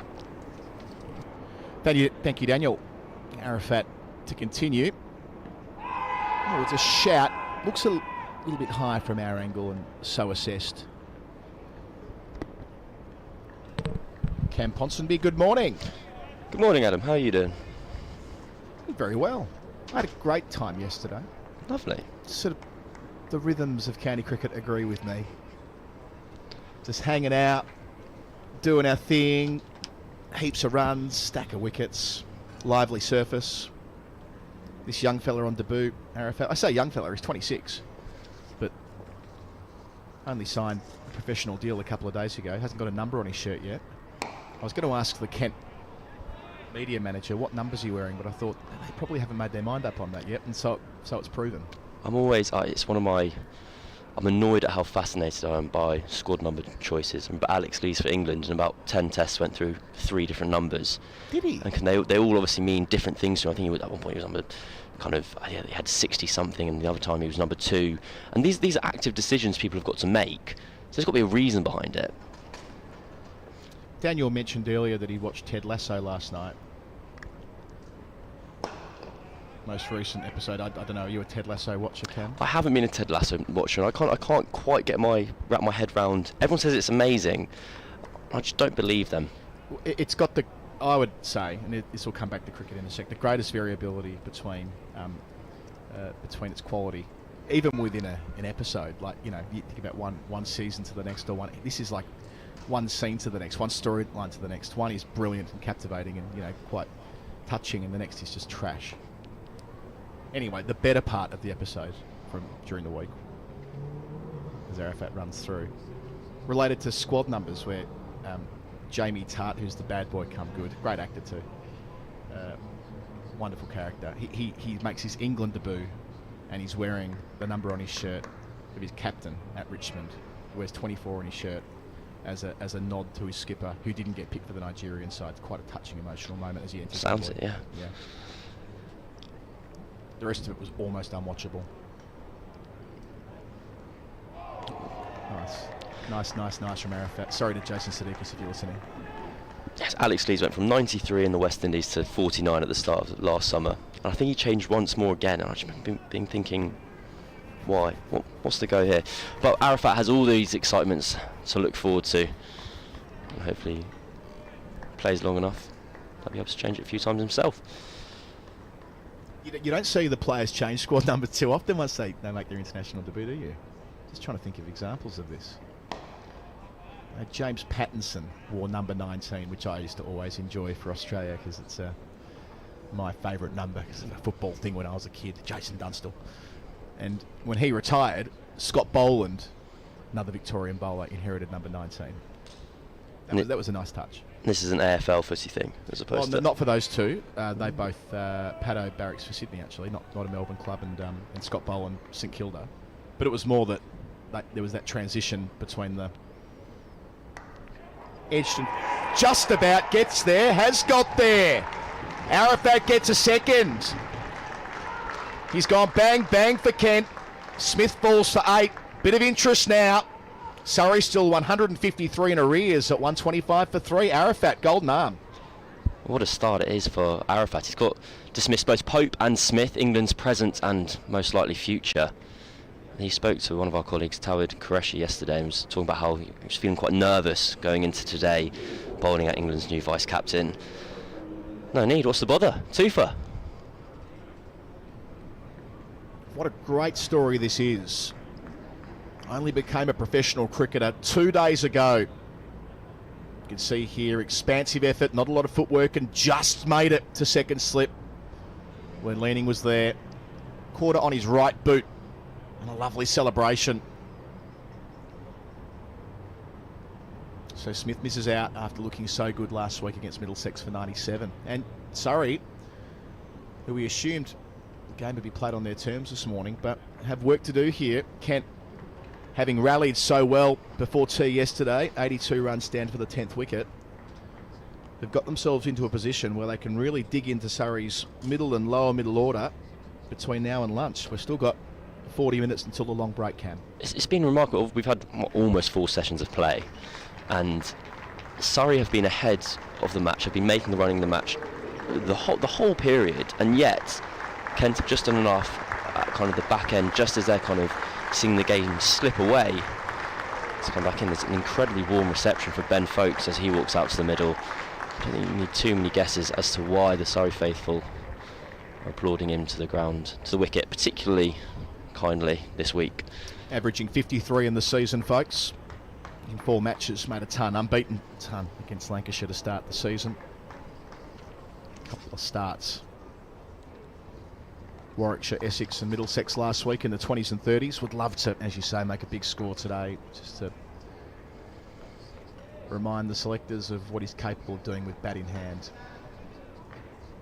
I think just to go back to Arafat quickly, I think what's been something really nice is it's been noticeable that the Kent side are bought into this story. When he got his first run yesterday, there was a big cheer from the balcony. It kind of took me a bit by surprise, because it was a very kind of mundane moment of the match. But also seeing him take his 2 wickets, they've celebrated him for him as much as for their own success. Yeah, and I'm sure there'll be one very proud man in Dr. Tom Brown as well, the South Asian Cricket Academy. I mean, that story, the fact that they've had 7 players debut from that this year. They only really got on their feet last year, the previous winter, where they've been, the long story short is that Tom Brown did his PhD in exploring the disconnect between South Asian participation at lower levels and why there's just not enough cricketers playing professionally in England. And he decided at the end of that process to do something about it, thus the South Asian Cricket Academy. And there were 2 players yesterday making their debut from that pathway, including Arafat.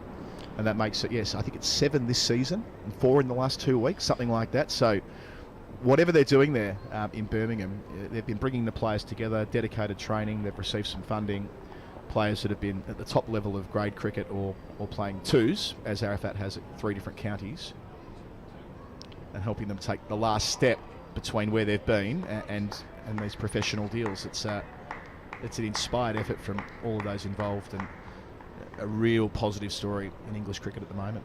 I think one of the main things I've taken away from it is I think I've read interviews of Tom Brown since and once the success has been happening, and there doesn't feel like any surprise that it's working. He goes, no, I knew this is why we did it. It's because there was this talent out there that we knew was untapped and unused. I think so. There was Arafat debuting for Kent today. For Gloucestershire, it was Zaman Akhtar who made his debut for Gloucestershire, not his first class debut, and then for Glamorgan, Zain ul Hassan, who was opening the batting and sending down some overs as well. So it has, there's this line that's being attached to it, and I think you can use it as kind of, it's all of us, within its first year, it's become the most successful academy in the country. Yeah. Hard to dispute that. And like, it's not as though it's anything that we don't realise. If you play club cricket in England and you play of a weekend, you know that some of the most capable cricketers do have a South Asian background. But there has been, for whatever reason, and I'm sure Tom Brown's spelled this out in his PhD, which by all reports is a really important read, and he was an important contributor to the conversation around race relations in English cricket over the last couple of years through what he's learnt and what his research has told him. But just kind of putting the pieces together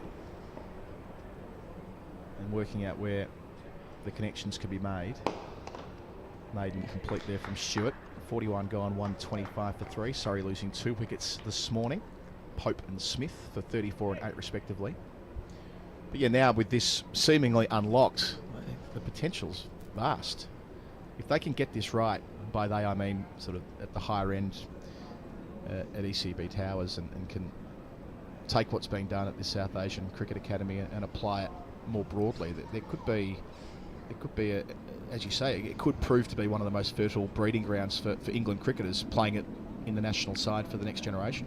I think one of the strengths of the programme isn't just necessarily kind of a race cultural background element to it, but an age element to it. They're taking players who are 25, 26 like Arafat is, and so to kind of steal an overused phrase of later, an oven-ready players who they can sign them, they can stick them onto the field straight away and say, we know that we're not waiting for you to develop, you have developed, you are kind of not necessarily the complete professional package, but you're a grown man who can come in and do a job for us in the county championship. He's on the way again here, Arafat. Bumper, first of those we've seen from him. Bit of extra pace. It signalled a no ball, but trying something different to Folkes' first delivery there. I think that's an immediate sign of the confidence you have with Tufa. I don't think if Smith hasn't nicked off that last over, I don't think he's chucking in his short ball there. I think he's just kind of feeling that much more belonging in the game, and that he is making the running at the moment. To chuck a short one in at Folkes, why not? Really nice steady approach. His stock delivery moving away through the air. Actually got Tom Brown on the Final Word podcast next week, talking about the academy, which will be an interesting interview, I hope, I suspect, because he's, as I say, he's been an important voice in the conversation around English cricket in the last couple of years, and we'll spend some time with him next week. It's available in all the usual places. Final Word.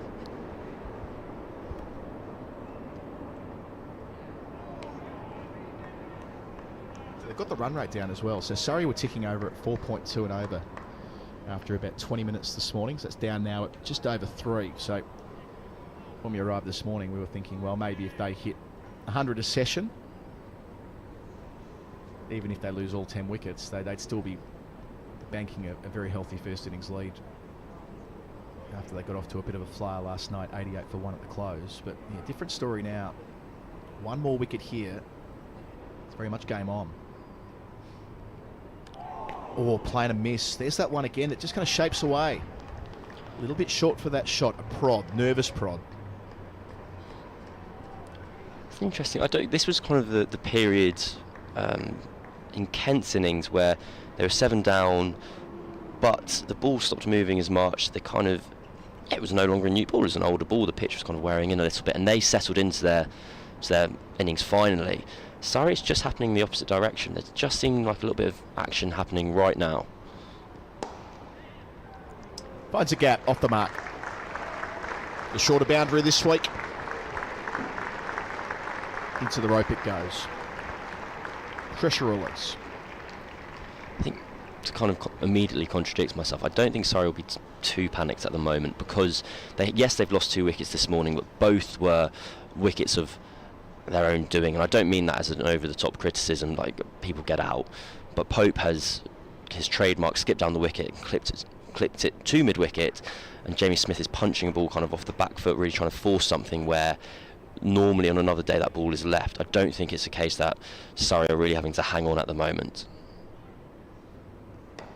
There's that expression we hear around Bazball, the Aussie team as well, to be fair, about being happy with the way you fail. I suspect that's the case for Pope here, because that's such a profitable area for him, as you say, the skip, the clip, miscuing that one, but mean, he's never going to stop playing that shot, so he'd be okay with that. And Smith just didn't quite look set, notwithstanding the 6, and finds the edge, and so it goes early in an innings. But yeah, they are deep. After this pair, you've got Will Jacks, Jordan Clark, Sean Abbott, Tom Laws. I mean, 4 very capable players. Jacks in the test side last winter. Ends the over. 131 for 3. So not quite halfway to Kent's first innings tally of 278. No, is this both I feel like cricket's both getting more spiritual and more management talky at the same time. Have you failed in your process or your results? Was it your decision or your execution? And at the same time, it's kind of just play your true game, play what's right for you. As I heard described on a podcast last night, speaking Californian. I think I know the exact podcast you're referring to.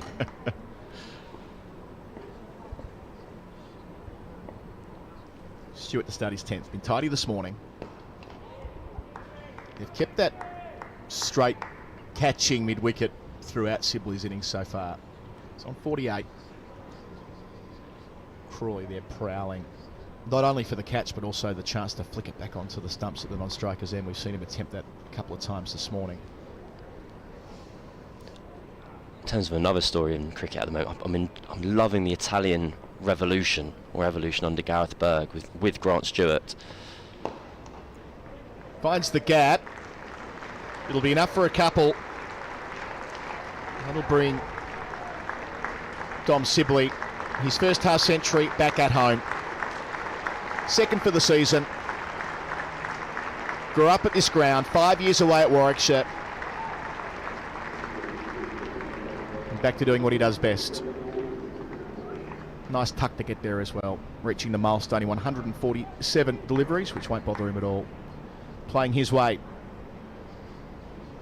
It's been it's been a slow innings from Sibley, but I wouldn't necessarily say it was sedate. I don't think he's been bowled to. I think he's been just content in his innings, basically. I don't think he's been too troubled. I think it's oversimplified. I think he's just batted quite well.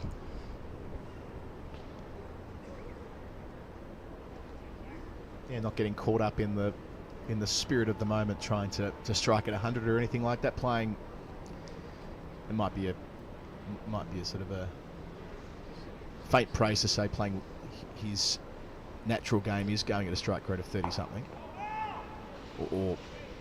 but not trying to be something that he isn't, which you can see players come undone when they're trying to be a version of somebody else.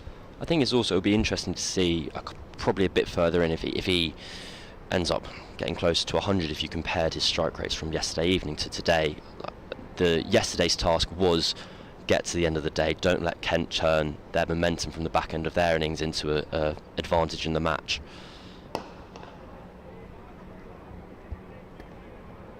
So you mentioned the Italian thing they've got going on at the moment. So obviously Jay Dernbach played a few games here before last. Not sure whether Jade's still going around. We can find that out pretty easily. Grant Stewart, who has the link back to Italy through his mum's side of the family. He's played 10 times for Italy. Good numbers as well. I don't know if I mentioned to you yesterday, Cam, but I'm super keen to find out what the story is with Joe Burns.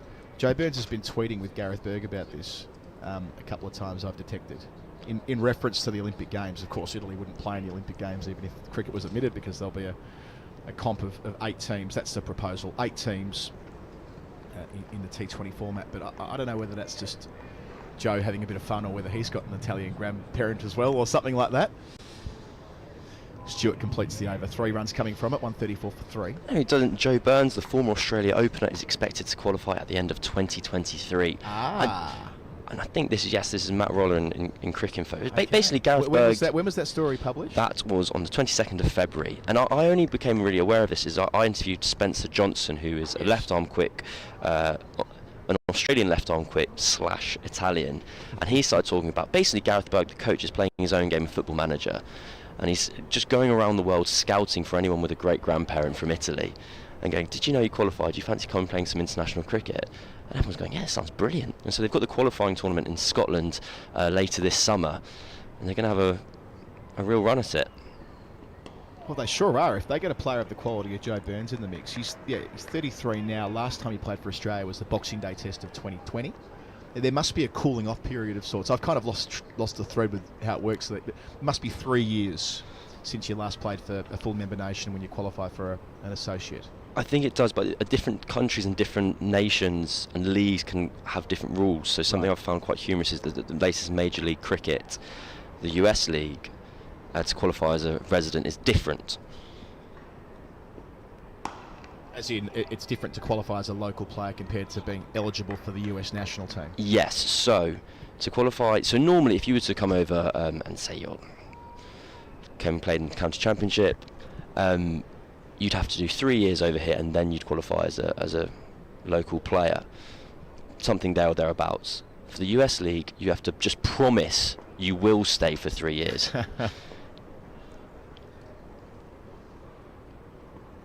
There was that killer stat from Andrew Sampson earlier today that the Hampshire-Surrey game earlier this year was the first where 2 US-born players were involved in a championship fixture, one for either side, with Ian Holland playing for Hampshire. And Cameron Steele. Cameron Steele playing for Surrey, that's right.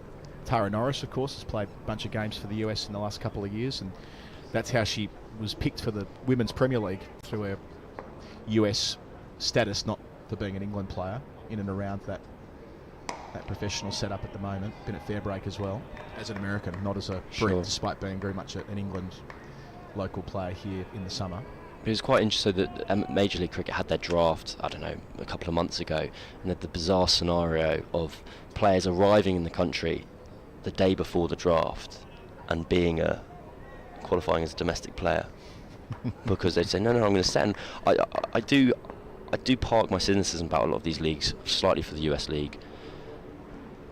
As in, you save your criticism or cynicism for that particular comp? No, the opposite in that. I think something that's very interesting is a lot of the kind of biggest cricket websites in the world, their third largest readerships, their readerships go India, the UK, the USA, and there is this huge diluted kind of fan base in America. There's huge South Asian communities, Caribbean communities, English communities, so there's just a spread out fan base, so there is the potential for the sport to be there.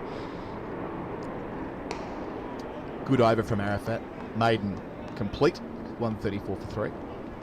And so where there's kind of potentially a less organic growth system, say you might pick out the UAE, for example, of their kind of latest T20 league. In the US, there seems to be more, don't get me wrong, they are throwing money at it, and there's a lot of money at it, but there does seem to be the kind of genuine attempt to put in a grassroots kind of layer of cricket and grow from there. There's a partnership with New South Wales, and New South Wales have partnered with Washington Freedom, I think, and the league as a whole, and I think Victoria have a partnership with one of the other teams as well. We're going to have Shaun Martyn joining us on our stream later today, who's the founder of the FairBreak Invitational Tournament, which Daniel and I have been out in Hong Kong recently commentating, and the next edition of that's in America as well, later this year in September in Houston. Beating the bat, starting the new over. New spell from Agar, extra little burst from him, 22 minutes until lunch. But yes, there's that, it's not just the Major League Cricket, it's the national team. It's trying to, because this has been spoken about for forever, right? Yeah. How can we crack America as a game? And maybe this is going to be the way they do it. And I think I saw cricket.com.au did an article about this. I think it might have been Jack Painter, and he was kind of, there was a quote in there from someone involved in it. It was like, if it doesn't work now, it never will, because we are throwing money at this now.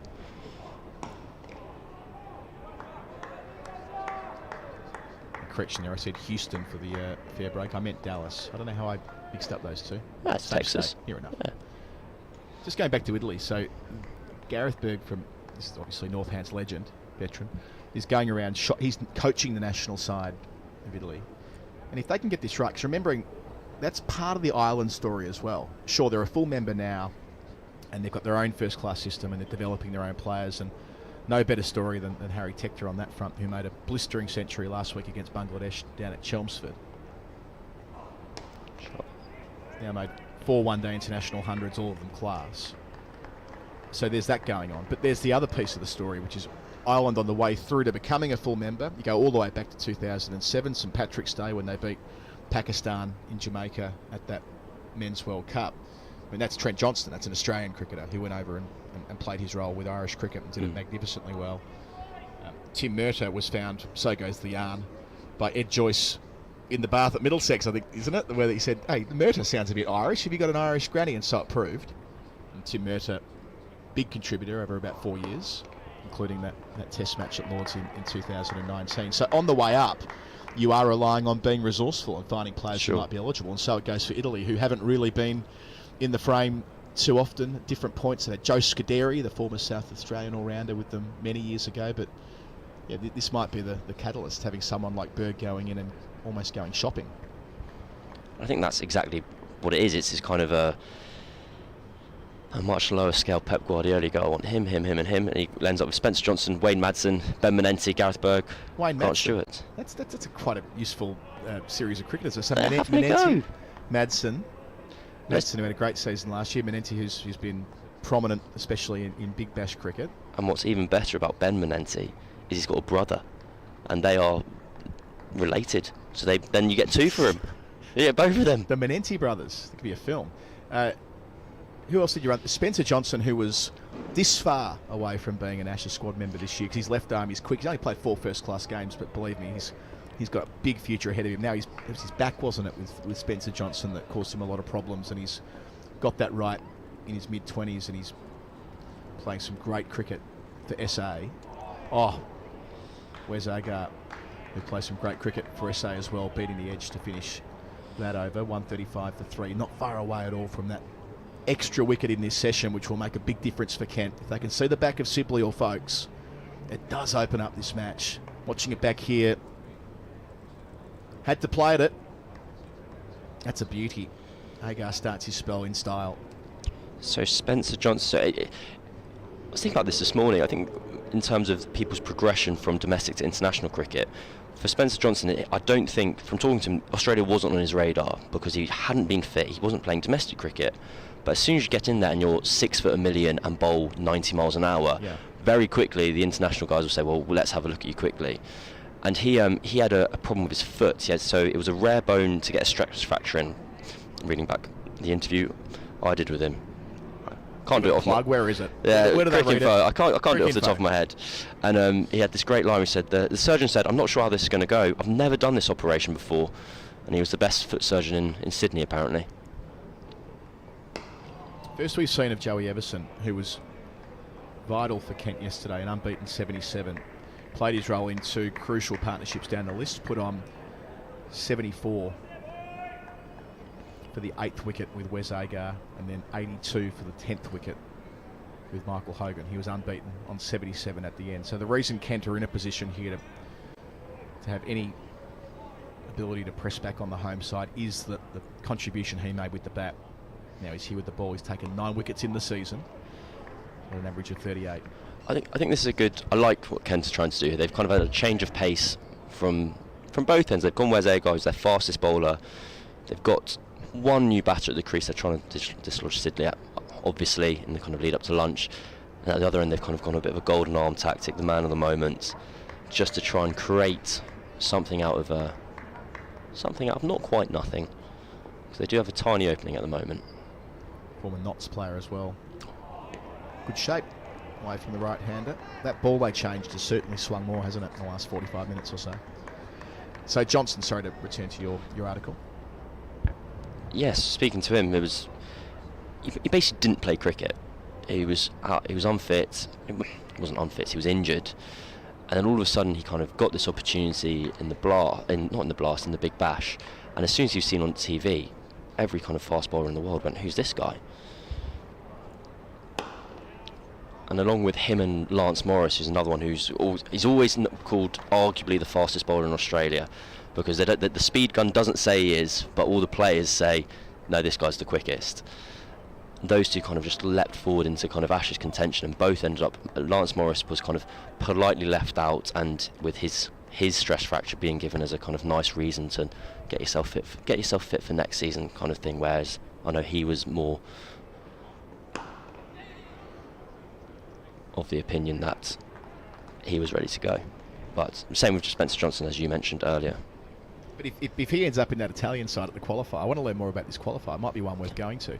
So, which level is that being? Is this the T20 qualifier for the World Cup in America next year? The one that plays into the T20. It's the 2024 T20 World Cup. The one in the Caribbean and the USA. Italy will need to get out of the European group to make it into the main qualifier. Exactly. So Gareth Burke's saying it'll be a miracle if we get there, but we'll give it a go. I don't know if it will be a miracle. Just putting the pieces together here. If they have all the players you've just mentioned there, ends the over, 136 for 3, still behind by 142. If they were to get out of that and get into the qualifier proper, which will probably be 3 or 4 months before the tournament, it tends to be when they play that. And that's when they get Joe Burns into the equation. That's when they get Joe Burns into the equation. You can easily conceive of a scenario where they, remembering the T20 World Cup has 18 teams at the start before they... I don't know that off the top of my head. There's the Super 12s and 16 teams at the start when they have the kind of like the round of 16 before the Super 12s. I hate the jargon, but that's what they call it. Something like that. Folks single from the first ball of Agar's fresh over. You can easily paint a picture where they reach that level on the basis of who they'll have at their disposal. It'll be a stunning story if they do, but you add Madsen, Johnson, Menenti ×2, and then Joe Burns, along with Berg. Game on. It's kind of a club cricket tour. It's just you've got your mates together. You go, let's have a quick run at a World Cup. If it doesn't work, we'll shake hands and see each other never again.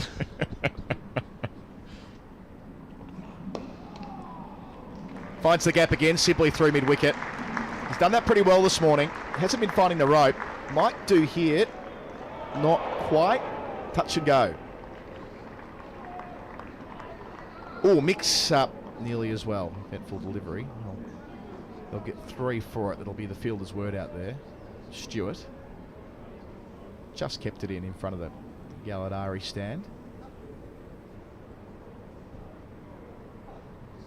So we've got 14 minutes until lunch here at the Kia Oval. Yeah, I'm all in. Let's keep a really close eye on Team Italy as we work towards next year's T20 World Cup. And if they make it, party on in America. That's the first World Cup. Going back to where you started this conversation, that tournament, 15 games, will be held in the USA, the remainder in the Caribbean. Nice punch. Not a lot of room to work with there for folks. But from the balls of his feet across the practice pitches, his second boundary into double figures, 144 for 3. It's a wonderful shot from Ben Folks there, kind of waiting onto the back foot, moving onto the back foot and punching the ball through point. I think it will be angry runs, I reckon would be the description if he gets a few here. Well, he gave it big when he took one of his catches yesterday. I say gave it big by folk standards. Again on the drive. Snakes it through.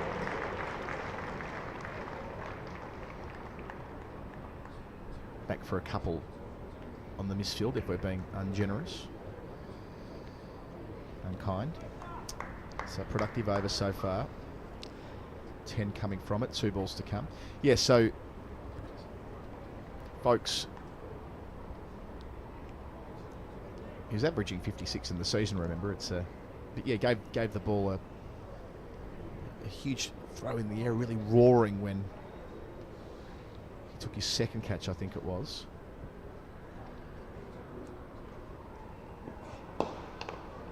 Would have been good for the writers downstairs had he caught Crawley. That would have been the perfect be the intro. Narrative, yeah. That's your lead paragraph looked after. I think part of the furore over the kind of folk submission comes from a place where England haven't been spoilt in ages. Often, if someone plays well, that means they get to play. But obviously, the sign of a very good team is the kind of quality of the players you leave out, and that's kind of where England are at the moment with folks. Is that they have a very good player, they don't feel the need for him at the moment. NC over well. None for 46 from 14. Well, better than that, Agar. Surrey still behind by 132. They'll get 3 more overs in before lunch.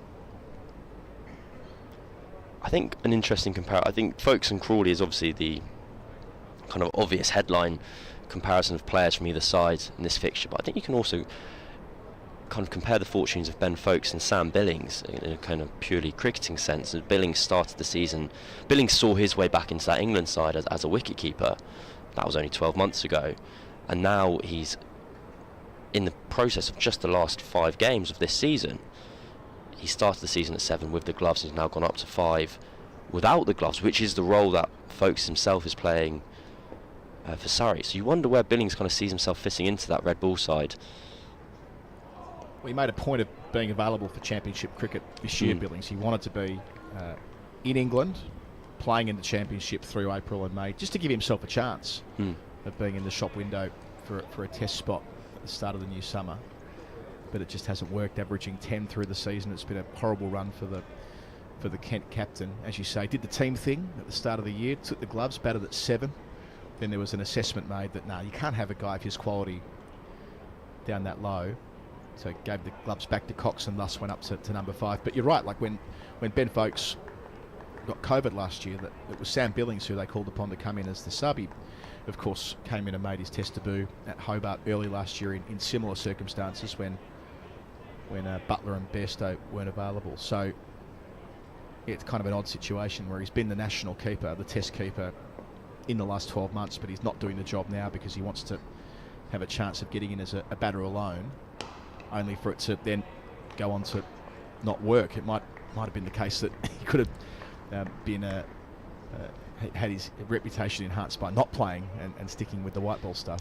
You're always a better player when you're not in the team. Yes. I feel for him because he's effectively done what people wanted him to do. Sure. Which is commit to playing red ball cricket and see what's possible. He's had such a transient career. How often have you seen Sam Billings wearing the fluoro vest as the sub fielder in an England side? He's been in so many squads over the last 6 years as the non-playing batter. I think obviously we've just had this big kind of selection drama, but I can't think of a time where selection debate, especially in the batting perspective of this English team, has ever been more redundant, because you know exactly who their guys are, who they want to pick. Those guys are, for the most part, performing, and you know who their next captains off the rank are.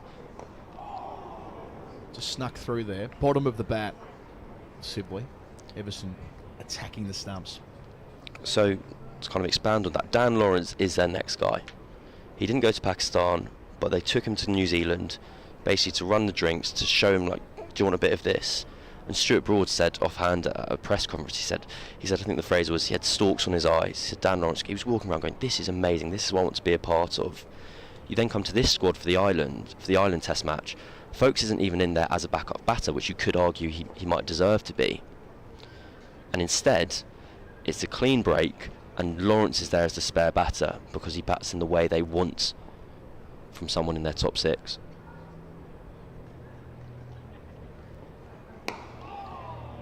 Good over from Everson.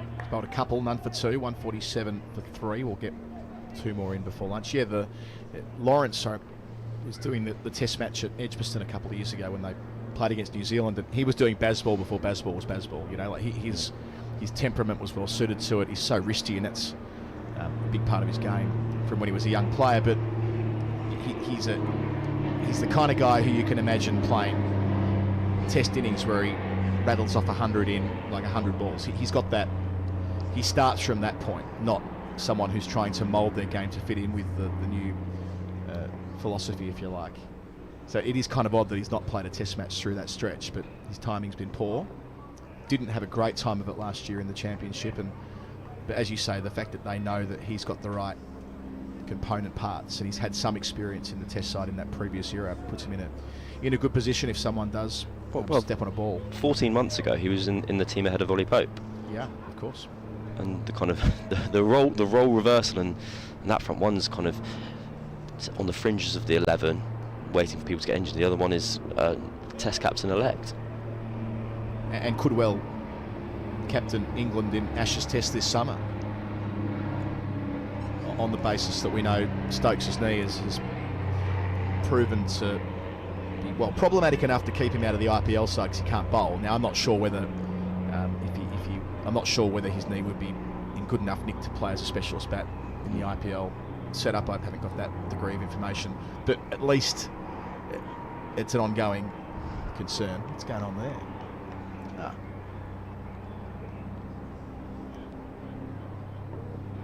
I feel like it should be in the Imperial War Museum. Yes. Let us know what's going on there if you're that way disposed. Surrey Cricket on social media.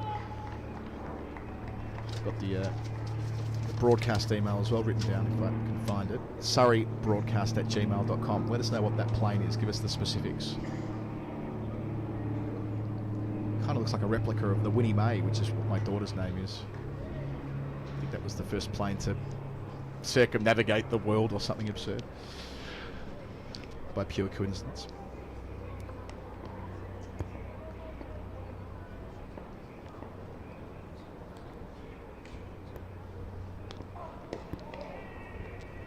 So if you press fast forward 12 months, let's imagine a scenario where Lawrence is there already.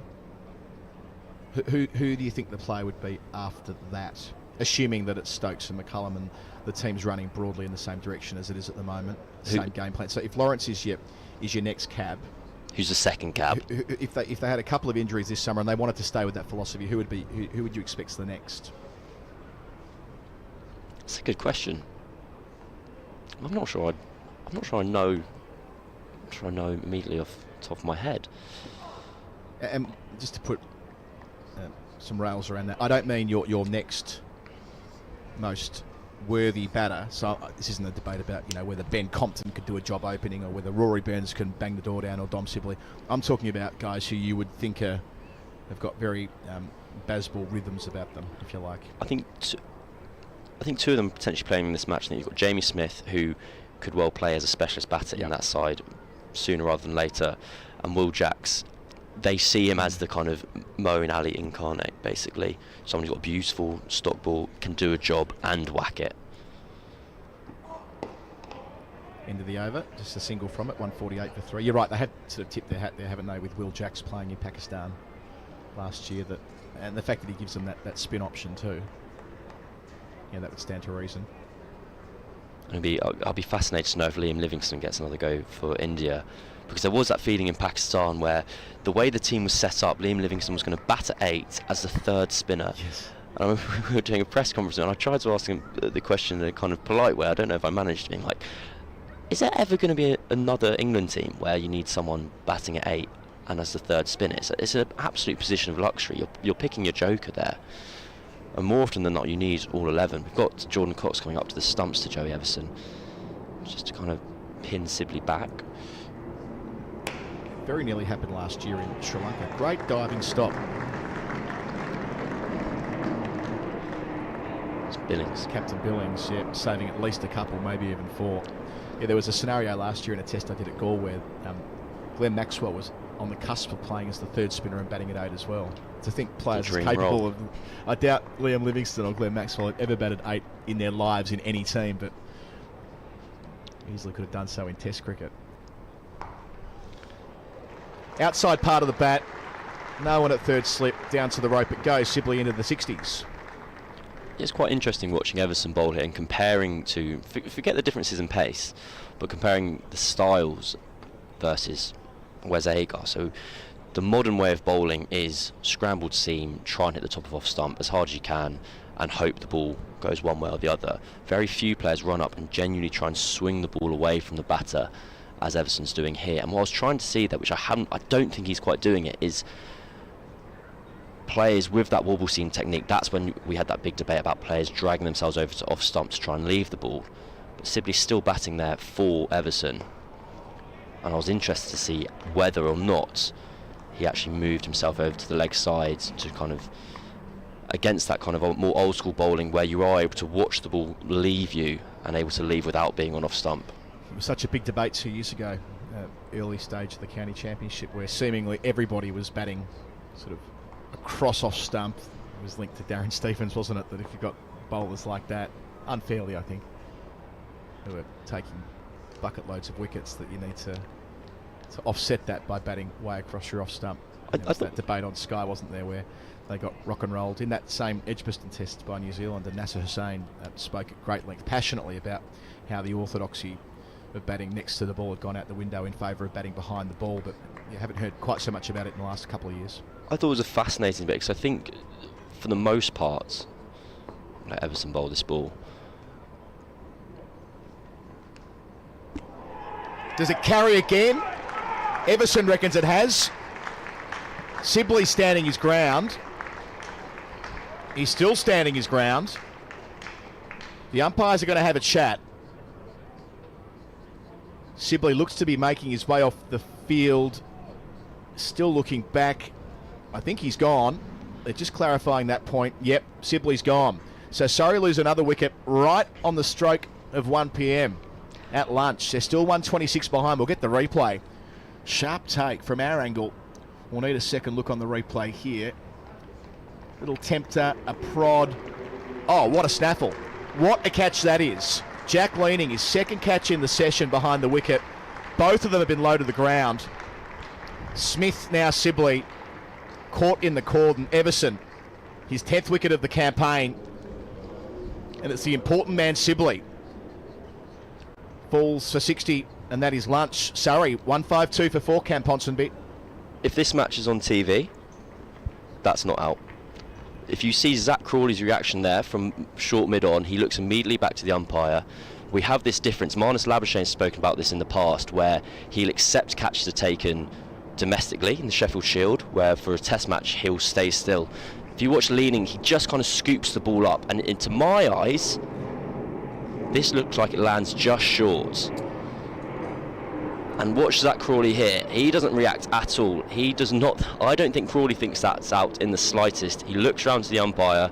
Oh, all right, we'll take the wicket. So a moment of controversy as they go to lunch. I tend to share your first impression that if this was slowed down 30 times by a TV umpire, it would be hard to give it out conclusively.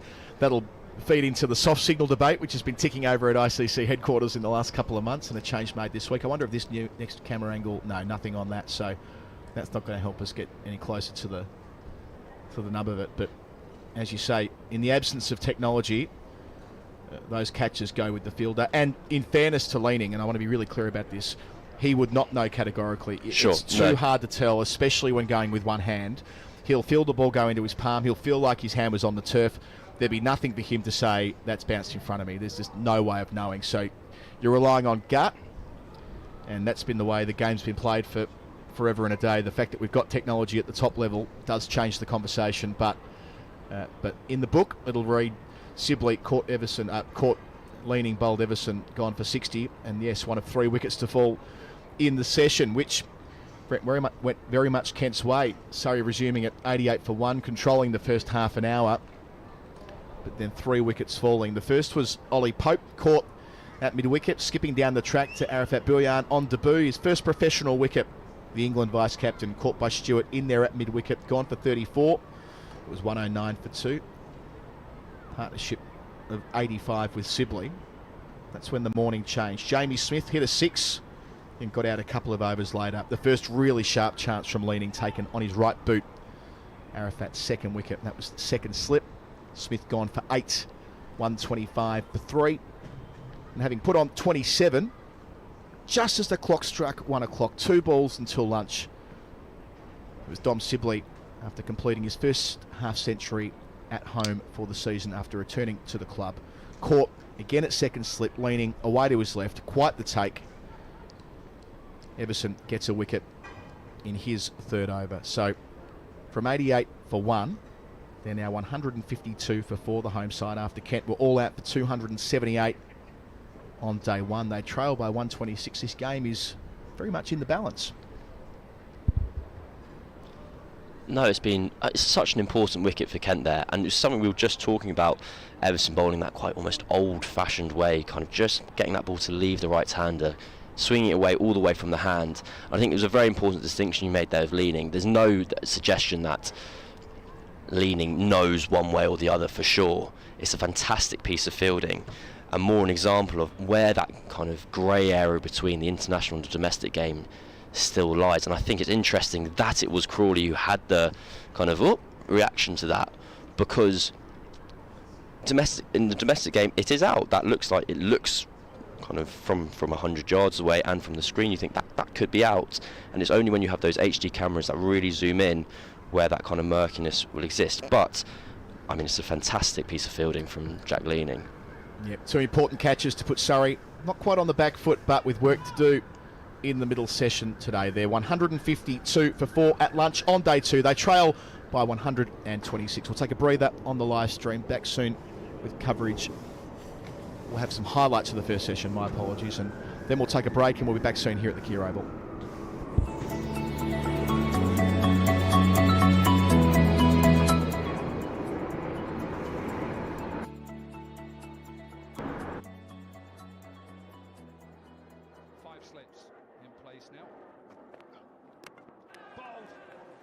Talked about how Roach likes to take the ball away from the left-hander. This one he holds up, and it's the end of Stoneman. Another in-swinger. Shout is maybe 3. Save your legs. Beautiful. Don't need to even move. Shot. That's really good. Excellent. Oh, that's a bad ball. That's a really bad ball. Oh, that's a gift. Flashed away, and that will be another boundary for Middlesex and for Robson, who moves into the 30s. That's more runs. Jordan Clark had his head in his hands at that one. Well, that's a little typical of Dan Worrell today. He was a very good bowler, as we've said, but has not quite been at his best today. Nice from Sam Robson, who at his best is an attractive player to watch. Bowled. That's really good. And again, it flies away for runs. And there'll be a second fumble. And that'll bring up 50 for Sam Robson. Yeah. Wonderful stroke from Sam Robson. Oh, that's a bad ball. That is a bad ball, and beautifully put away by Milan. Brings up a half century. Cracked away. That'll be 4. Shot. Glorious straight drive from Sam Robson. Yeah. Well, that's happened a few times today. It's gone. Surrey have their second. It's taken an age. That is some lovely bowling from Gus Atkinson to make the breakthrough. Close and given. This really is a good spell from Gus Atkinson. Brilliant. Slip cordon have been good. Well, chance again, and again taken. And again, brilliant. This time, folks, in the action. And Keemore Roach as well. He gets his second. Gone. Another one. Worrell with a third.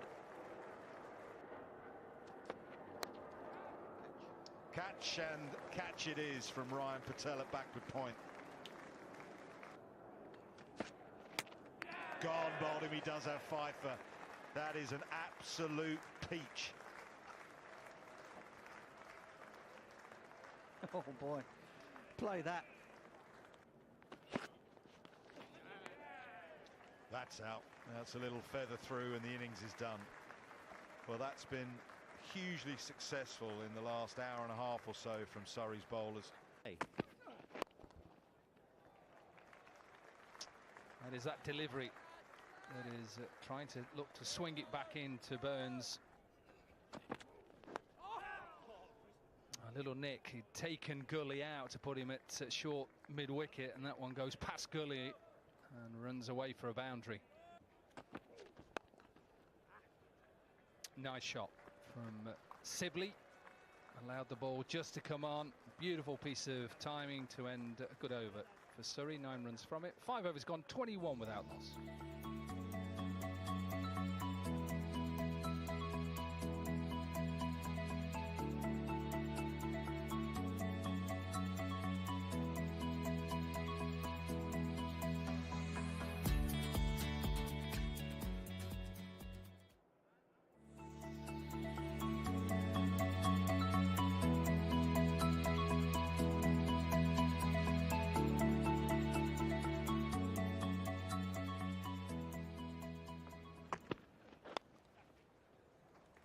Clipped away, fine leg wide, and won't cut that off, so a boundary for Rory Burns.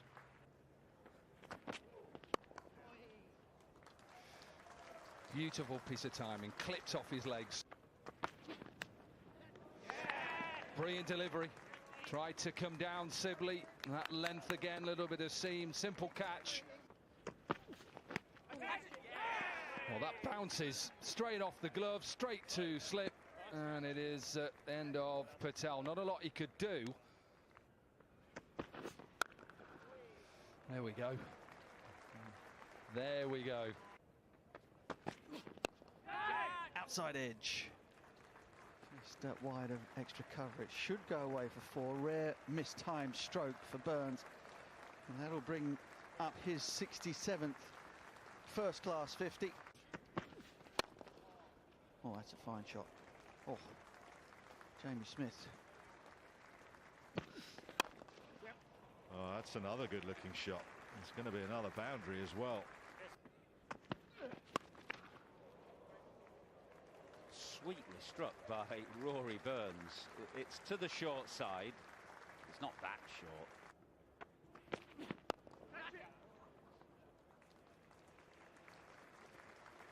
It's beautifully timed. Burns advancing again to Bamber.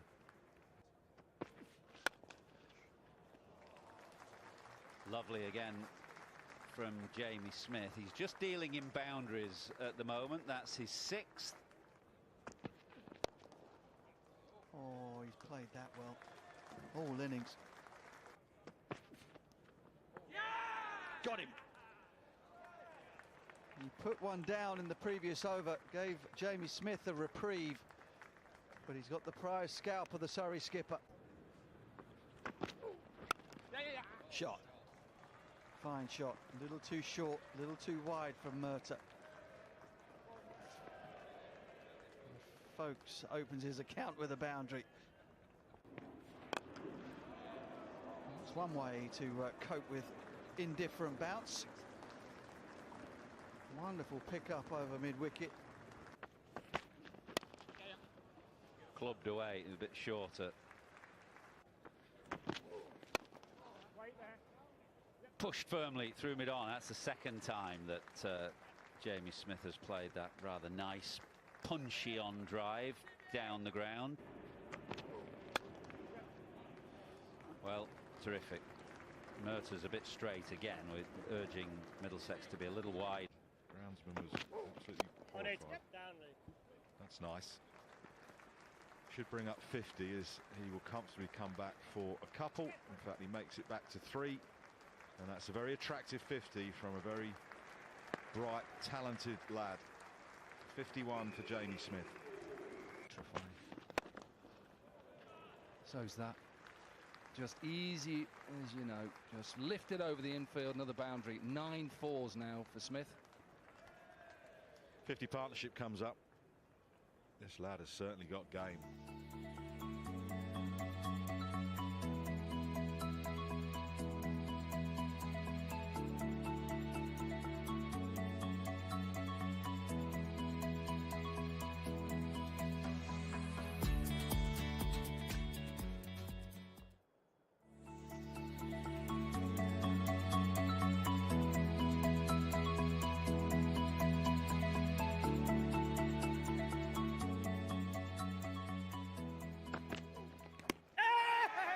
Good delivery, and it's a wicket maiden for Tim Murtagh. They needed a breakthrough straight away.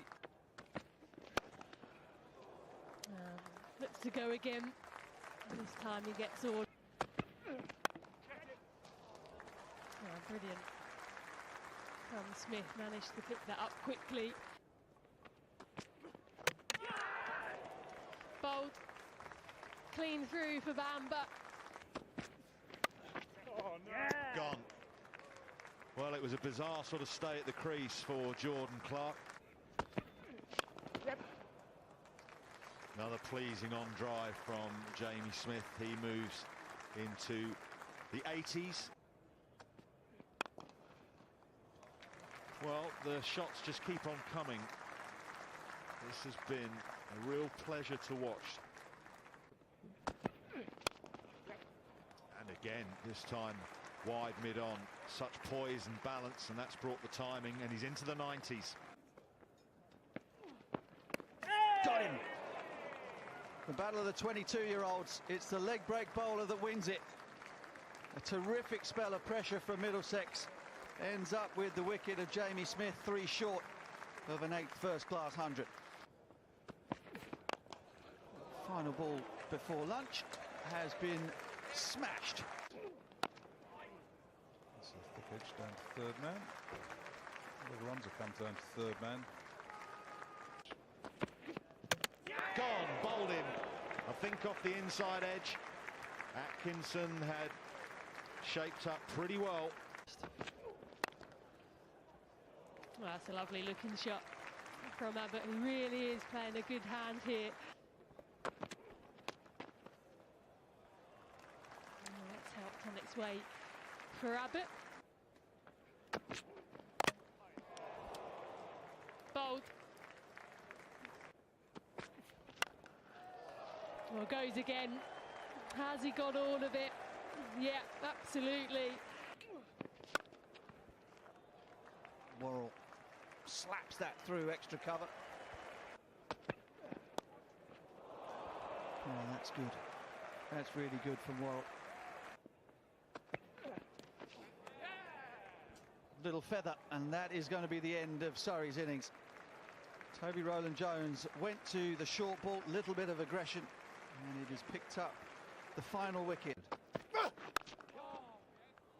Beautiful shot. Just lent on it.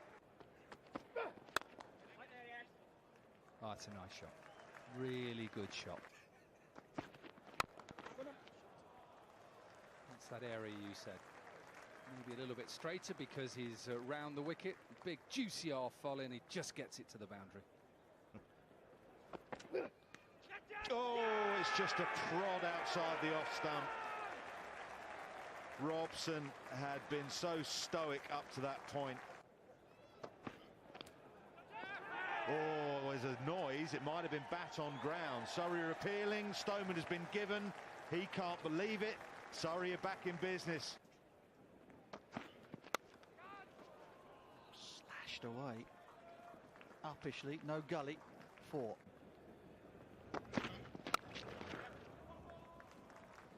Timing just over pitching slightly from Atkinson. Holding nice and still, balanced. Width again. Nicely dealt with by Max Holden. Well, that's a fantastic shot. That has blazed past the man at leg gully. He's not there for that. Oh, Clark. Superb. Eskenazi stands, but he's not going to get a reprieve this time. Drilled for 4.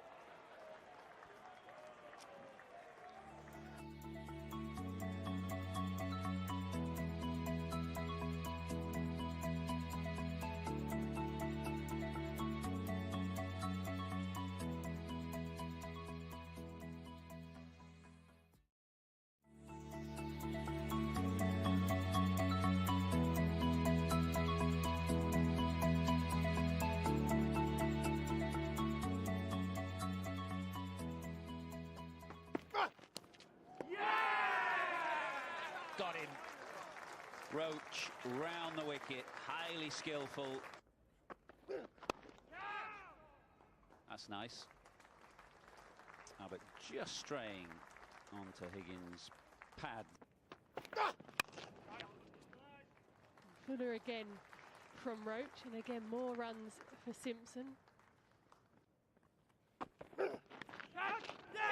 a catch. I think this is excellent from Ben Folkes. Shot, probably the shot of the morning we've seen so far. Oh, nicely timed. Slightly over pitching from Clark, a bit of a loosener. Oh, shouts of catch, and it has been taken. I think that's Ryan Patel there, just in at point. Oh, it's a beauty. The previous delivery was full with significant late movement. That was just dragged back a little bit. Edge, this time Sibley holds on into the midriff. This has been a very good spell from Jordan Clark. It's been excellent from Surrey all round this morning. Worrell goes short, and Bamba pings him over mid-wicket for 4. Oh, shot. Flash through extra cover by Bamba. Oh, shouts a catch. This should be taken, and it is comfortably so. Kemar Roach, the man out there. Bowled straight through for Sean Abbott. And that is the end of Middlesex in their second innings, bowled out for 240. Glorious day at the Oval. And Rory Burns is going to enjoy it. Lovely control back cut away for 4. Nice for batting, the sun is out. As you can see there, Rory Burns hitting fluently through the ball. When they can use facilities. It's good catch, low catch.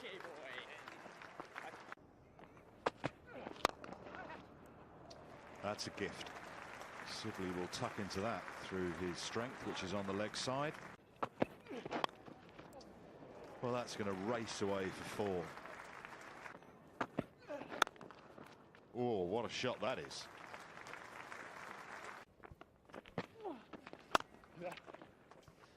Oh, that's a nice stroke. Sibley just giving himself a tiny bit of room. Holman a fraction short.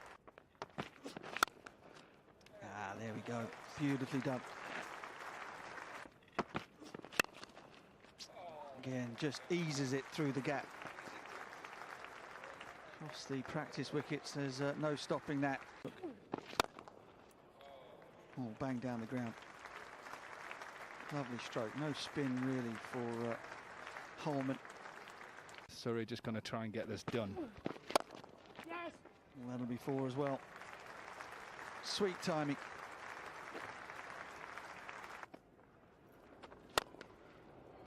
Full toss, put away for a boundary, so scores a level. Comprehensive win for the champions, 22 points for Rory Burns' Surrey side. Season complete. A first championship win against Middlesex since 2012. They win the game by 9 wickets and go top of the table.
Welcome back to the Kia Oval, middle session of day 2, county championship between Surrey and Kent. The home side lost a wicket on the stroke of lunch. Dom Sibley caught at second slip by Jack Leaning from the bowling of Everson for 60, leaving them 152 for 4, trailing by 126. Adam Collins with you. Yas Rana with us for the first time today on commentary. Good afternoon, Yas. The talking point downstairs at lunch, did the catch carry? We're going to get a replay here off the top. The consensus from most is that it's fallen short, not to say that Everson could have necessarily known given the way his eyes were pointing when the ball reached him, but, well, it's in the book. I echo what Cam said just before lunch. I think going off Zach Crawley's reaction at silly mid-on, that is not the reaction of a man who's even appealing, really. But at the same time, completely echo what you said there. Jack Lean doesn't have any idea, really. His head's looking up towards the sky. He's looking at that plane that flew over just before lunch. he definitely doesn't have his eyes on the ball or the ground at the point he takes it. Last ball with a successful over. Will Jacks pats it out to cover. So sorry, with work to do in this middle stanza. Speaking of the plane, I found that at lunch what was going on there as well from John Surtees from Surrey has sent through a tweet we got from Simon Jesse saying it was a Haviland Dragon Rapid, I guess it's Rapid with an E on the end, almost certainly from the Imperial War Museum, Duxford. So there you go, if you're wondering, the plane we saw overhead just before the luncheon interval. It's going to be Wes Agar to continue, or maybe not. A change at the pavilion end. It's going to be Michael Hogan, the veteran, getting first crack. So another angle here of the Sibley dismissal. So didn't get this shot before lunch, and yeah, that doesn't shed much light. The original angle, the more you watched it, felt like it did half volley in. But that's the way it goes. As we remarked upon before lunch, it's unusual to see those go any other way in a game without technology. On the drive, folks, first ball after lunch, out towards the rope. Wide half volley, made the most of it. I was watching the first session from high up in the Bedser stand, so not a million miles away from the pavilion, and the ovation that folks received from the pavilion as he walked out was pointed, I'd say, and he's looked brilliant ever since he came to the middle. I'm just going to say, Adam, though, it's a really well poised game here. Surrey, with the balance they've got, they don't have a particularly long batting lineup. They've got lots of bowling all-rounders, 7, 8, 9. 3 slips for Hogan. Bit short there, so not quite finding his length to start the session. But Kent have had quite a turbulent season selection-wise. Joe Denley and Daniel Bell-Drummond not on the side at the moment. They've been bowled out for under 200 4 times already this season. And in the bowling, Nathan Gilchrist is highly regarded, 20 years old, leading wicket taker last season. He's only played 1 game this season. Matt Quinn's gone well for them this season and last season. He's rested this week.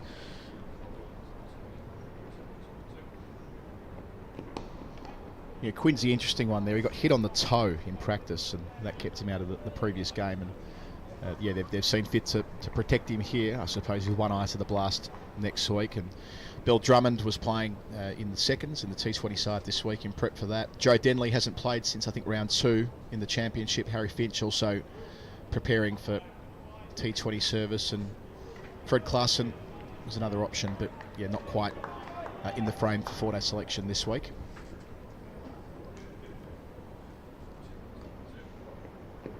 So when you look down their lineup at the start of the season, Compton, Crawley, Denley, Bell-Drummond, Billings, Cox, Leaning, you know, all those players are either players who have played for England or have been very close in the England conversation.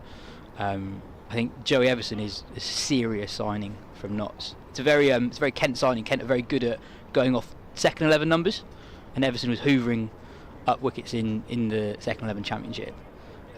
They signed Matt Milnes from Notts in a very similar way a few years ago. And obviously Arafat has gone so well today on debut. Yeah, Everson, the 5th seamer used here for Kent. Good depth. Bit short again for the second time in the over. Folks can't quite beat the fielder at cover. Crawley doing well to his left. You know, that Everson signing, having agreed last year to come over. Of course, the Royal London Cup success, century, player of the final there. Only 21, vital 77, not out yesterday. Composed as well. He had to put a shift in the first instance just to get them to a vaguely credible position, then put the foot down with this man Hogan putting on 82 for the 10th wicket. attempter. We've seen a few wickets fall that way over the last 2 days. End of the 51st over, 156 for 4, so they trail by 122. Had the dream start to the morning, Adam. So my housemate is a relapsed middle order batter, so very, very good cricketer, but he hasn't played for 4 or 5 years, and my main aim moving in with him was to get him playing again. So today we went for our first net. So we went for a morning net in Kennington Park, bowled at him for an hour, and he's hitting them well by the end of it. So netting in the shadow of the Kia Oval, then watching a day of it here, pretty much the dream. Friday morning and afternoon. A morning net. Can't say I've had too many of those in the last 15 years. Everson, his 4th over starts here. Bit of shape to Jacks, who's yet to get off the mark. How are they coming out so far this season for you? Played a competitive game yet? Yeah, we've had a lot of rain, so I've had 4 games that have been rained off, but played 1 last Saturday. We lost by 21 runs. Coming out okay, bit stiff. But I mean, after all the rain in April and early May, it was just so good to actually play. Play down at Egham Cricket Club, which is Matt Dunn's old club. They've got award-winning match tees. They're unbelievably good. Who has the reputation as having the best tees in the comp around here? Do you know? Is there? Well, we might get that. We might throw that out to the audience actually. In South London or in the Surrey comp more generally, who has the best tees? surreybroadcast@gmail.com or Surrey Cricket on Twitter, Instagram. I don't know where else. Probably everywhere. TikTok, MSN Messenger, AOL chat, Bebo. You know, everywhere. BBM, yeah. Rest in peace. Love my BlackBerry. Good again. Nice carry as well. He's getting really nice shape on it, isn't he? Everson, the 2 slips will definitely be interested. Now I've reached my late 30s. Hurts me to say that, but it's true. And having stopped bowling seam up because my shoulder was falling off a few years ago, and now finally found my true calling as a finger spinner. Pre-season, overrated. Overrated. Just rock up on day 1, let it rip. Sure, a bit stiff the next day. Playing a miss from Jacks. Edgy start. And that's helped along by Everson asking good questions. Going back to that game situation here, if Everson or Hogan can pry out another wicket now, sorry, 120 runs behind into the all-rounders. As we take another look at the Jack Neening catch. Oh yeah, that's one of those, the more you look at it, the more you feel it hasn't gotten there. Down the leg side, missed out there. Jacks, chance to get off the mark.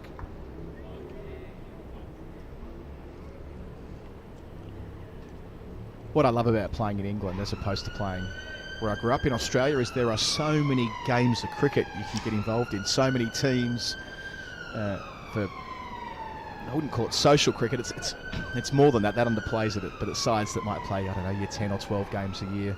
Friendlies, not in a league, but there's always a game if you fancy it on a day off. Leaves it alone, maiden complete, 156 for 4. I found myself on 4 separate mailing lists this year for teams that I might turn out for, which is great, more of it. Have you played yet? Yeah, played for the Oval Dream Boys last week actually. We have our derby coming up in late June against the Oval Vincibles. Between times, we're having an Ashes game on the 4th of June between, I think, the Australian ODBs against the British ODBs, something like that. It's a fun little side that Felix White is, of course, integral to our broadcast here at Surrey, has been involved in setting up. It was kind of an offshoot from the nets we were having during the pandemic when we were allowed to go outside and play cricket again. Hogan knew over. That was to me anyway. I think about the summer of 2020. It was our Wednesday night nets when you're allowed to have 6 people there. Didn't feel like it down at Suffolk when there was about 50 people using the nets, but still. Also, it was technically outdoors, but it's one of those places where it was so compact. It didn't really feel. No. It felt like a bit of a fudge. Felt like normal life had resumed. Yeah. And then from that sprung this lovely side. I'm sure there'll be a lot of ODB players and the like watching today in the area. Yes, we were bowled out for not many, about 100 odd, chasing about 170. So it wasn't to be, but yes, there'll be lots of cricket as we get into one of the biggest summers ever in England, with the World Test Championship, men's Ashes, women's Ashes playing out through June and July. Championship blast starts next week, 100 through August, more championship, so much cricket to choose from.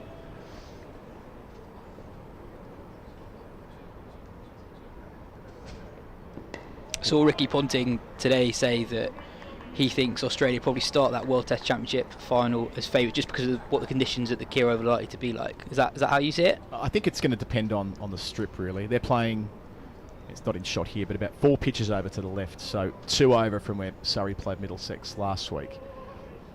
At the moment, it just looks like it's indistinguishable from the other pitches as it would be at this stage. But so it's not the test pitch. That's, I believe, 1 further over to the right, smack bang in the middle of the Kia Oval. But yes, you'd think that with Cummins, Hazelwood, Stark, Nisa / Boland potentially in the mix as well, that they'll be better suited to bowling in these conditions as a starting point. But you couldn't write off India's bowling attack either. They did, after all, win 2 test matches in London 2 summers ago, albeit with Jasprit Bumrah in the side. He's out injured, ongoing. Well, he's had several injuries now, hasn't he? Lower back and so on.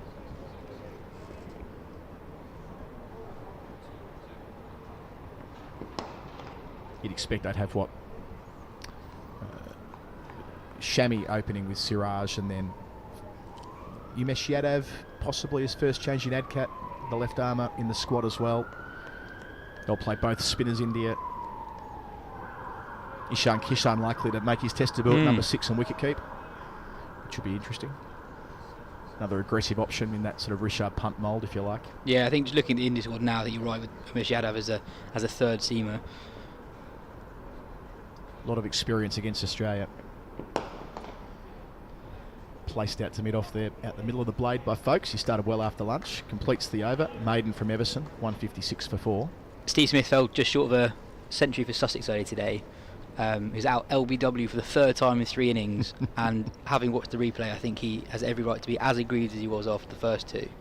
The County Championship Instagram page posted a stat that he's out 3 times in 3 innings here, LBW. In his previous 52 first-class innings, he'd been out LBW, I think, 5 or 6 times. So it's not a common mode of dismissal for Smith, even though he obviously moves across his stumps and gives the bowler the dream of hitting him on the pads, but it's not actually a mode of dismissal that he often experiences.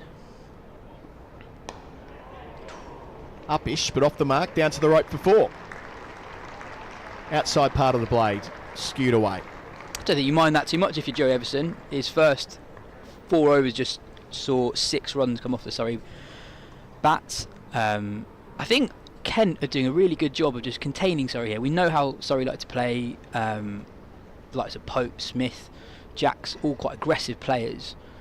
But with Everson, who's not express pace, he's bowling with a ring field, really. You've got 6 men in front of square, maybe 5 with Yaya just behind square on the offside.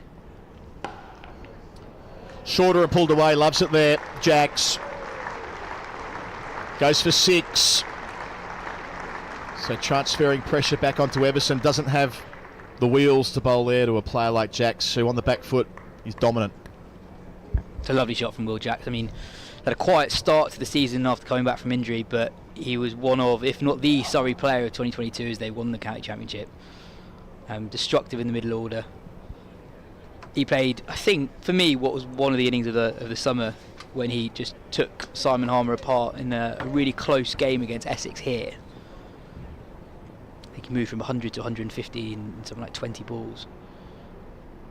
And it's fair to say he's got form against Kent. Jacks before today, 247 runs at 82. 2 of his 3 first-class tons for Surrey have been against Kent, including his maiden first-class century back in 2019, and 103 not out from 92 balls last year in that record-breaking 673 for 7 declared.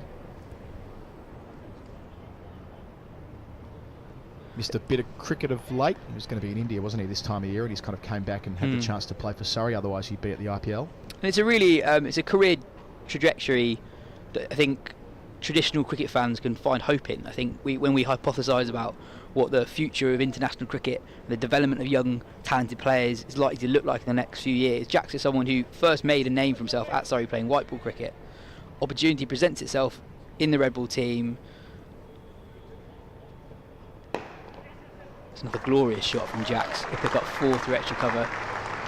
Just the timing there, isn't it? Barely a backswing, skips along the turf. Now, he's someone who in theory would have had so many opportunities playing white ball cricket exclusively from quite a young age, yet clearly he values red ball cricket and test cricket, first class cricket, and he's really developed and really come on the last couple of years and deservedly got that England call up for the Pakistan series last year. Young players still want to play test cricket. 14 from the over so far, all from Jax's bat. End of it. 170 for 4, 108. The home side trail by. Yeah, the wants clearly there. For a player like Jax, a younger player, getting in the test side, couple of performances there in Pakistan, by no means had the sort of a test career that makes him an automatic selection in the home summer, thus he's out of the squad at the moment, but he would be resting easy at night when it comes to his test prospects. Cam Ponsonby was discussing this before lunch, that with the current philosophy of English test cricket, that Dan Lawrence is clearly the next cab off the rank, but you'd almost certainly say that Jax is the one after that. He's got so much time on his side at age 24. Now having had a taste for it, much better for the run, I'm sure. Sun out now, Hogan bowling. Cam made the Moeen Ali comparison. I think given England's success over the last year, we kind of forget actually how much they've tinkered with the balance of their side in recent times, especially Stokes was fit last summer, but if Stokes isn't fit to bowl, do they change the balance? In the summer of 2021 that preceded the Ashes Down Under, Jack Leach didn't get a game. I think one of the most fascinating subplots this Ashes series is actually how do Australia play Leach, and I think that could go some way to defining the series actually.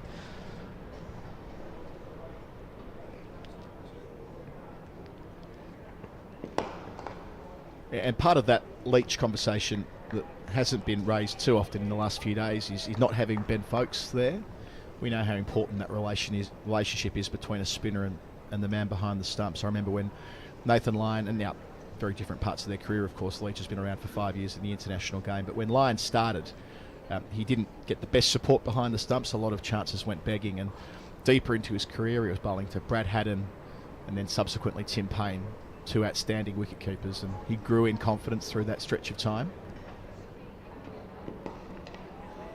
The other thing with Leach, is just the extra scrutiny that comes with an Ashes series. As entertaining and successful as this England side has been under Stokes and McCullum, you just don't get the same scrutiny in a series down in New Zealand when most England fans are asleep. Even the series in Pakistan, it was fun, people enjoyed the results, but things like Leach's average under Stokes is actually higher with the ball than it was before Stokes, because he has a very specific role, which is to bowl, contain in the overs, to give the seamers a rest when it's not doing that much, and he's done that job very well. But that's the kind of statistic that people bring up quite quickly in an Ashes series where they probably don't when England are playing in New Zealand.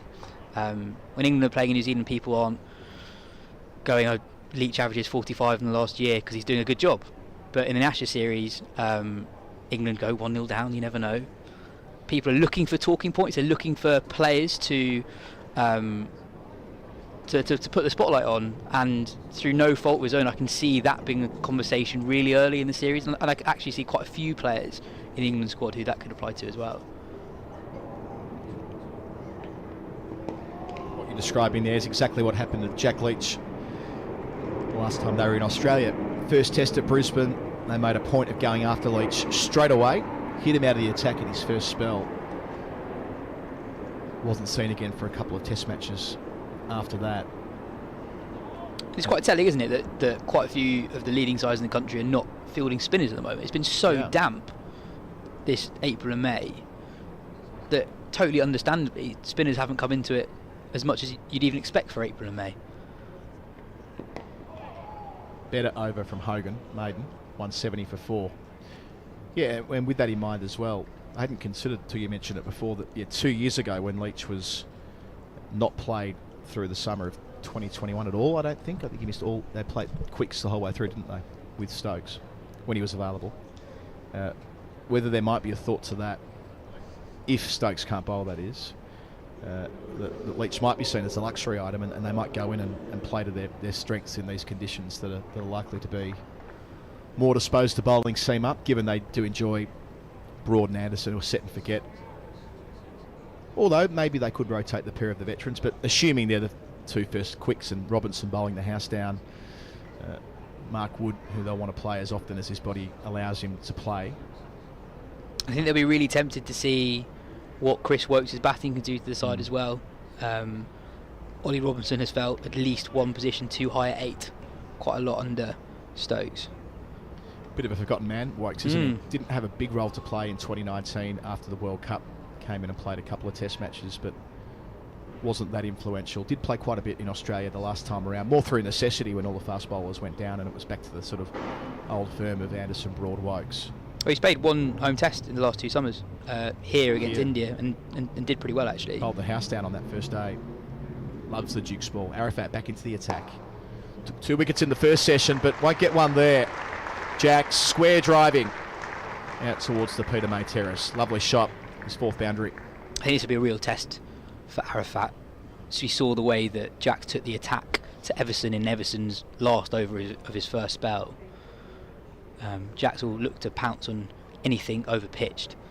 I mean, to be honest, Jax was the kind of player who'll be looking to pounce on anything really. He'll use his feet. He'll turn good balls into hard volleys.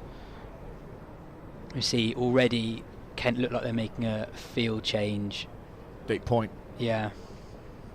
That's what Will Jacks makes fielding captains do, make decisions quickly and revert to plan B. That's the longer boundary, so He doesn't go all the way to the rope. 2 overs ago we had 6 men in the ring, now we only have 4. Short and wide, gets the treatment. There's the fielder out there. Might have benefited from not quite middling that, because it spat away behind point. He's having a look at his toe. I think he might have Q-ended that. Yeah. Now, had he middled it, in all probability it would have ended up at deep backward point. But back-to-back force to start the over. Took 14 runs from the previous over at this end. And now trail by an even 100. Just the start Surrey needed after losing a wicket on the stroke of lunch and 3 in the first session. It's a loose ball from Arafat there. Lost his action a little bit. A lot of chat about the field here. I'm of the view that ball shouldn't change anything. Arafat's not trying to bowl that delivery. That is a bad ball. He knows it's a bad ball. Don't plan for that. But they have anyway. I mean, they put the deep third back. Deep point still there from the pull before. So from 0 sweepers to 2 in the space of 2 deliveries to start the spell. Pressure now on Arafat. They've taken out deep square leg. So I do wonder if I guess they're really trying to get Arafat to bowl full and outside off stump. Still got those 2 slips in. He's got that protection. If he does, if he goes too full or too wide, you've got 2 men out there for the bad delivery.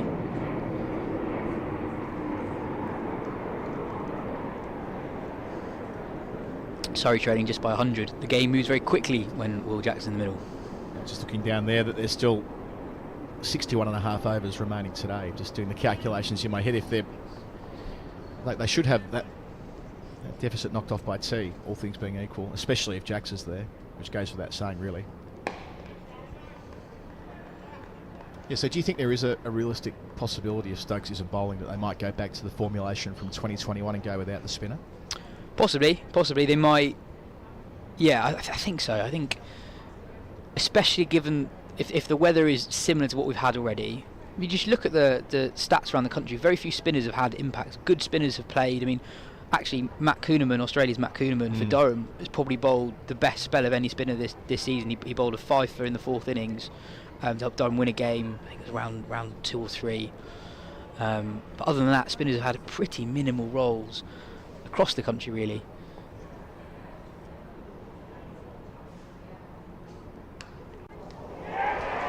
Caught behind the wicket. Arafat has a 3rd. It's Ben Folkes Loose out there outside the off stump. Another chance taken by Jack leaning at second slip. Arafat, after struggling at the start of the over, that wasn't what you would call a wicket-taking delivery, but folks made it one. 179 for 5. What a day for Arafat.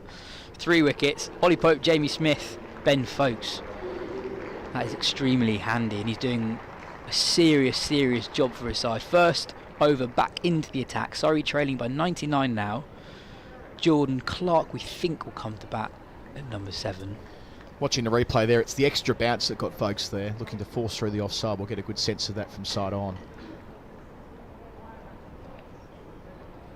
A couple of fielders back, and yeah, just misjudged the trajectory, and that's that. So Folkes, who looked good straight after lunch, but gone for 17. Frustration for him throughout the course of the week. And you're right, Jordan Clark walks in at the fall of the 5th wicket. So the first of the bowling all-rounders, it'll be Clark, followed by Abbott, followed by Laws.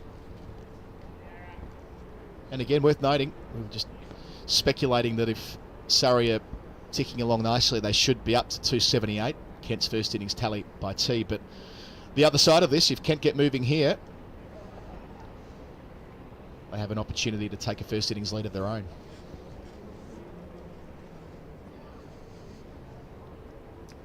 In no small part to a man that wasn't a professional cricketer 3 days ago. How about that? We were talking about it, of course, throughout the first session when he picked up his first 2 wickets in professional cricket. But yes, it's been the storyline of the week, the South Asian Cricket Academy, and well, this will go straight on the highlight reel, picking up a couple of internationals, Pope and Folkes.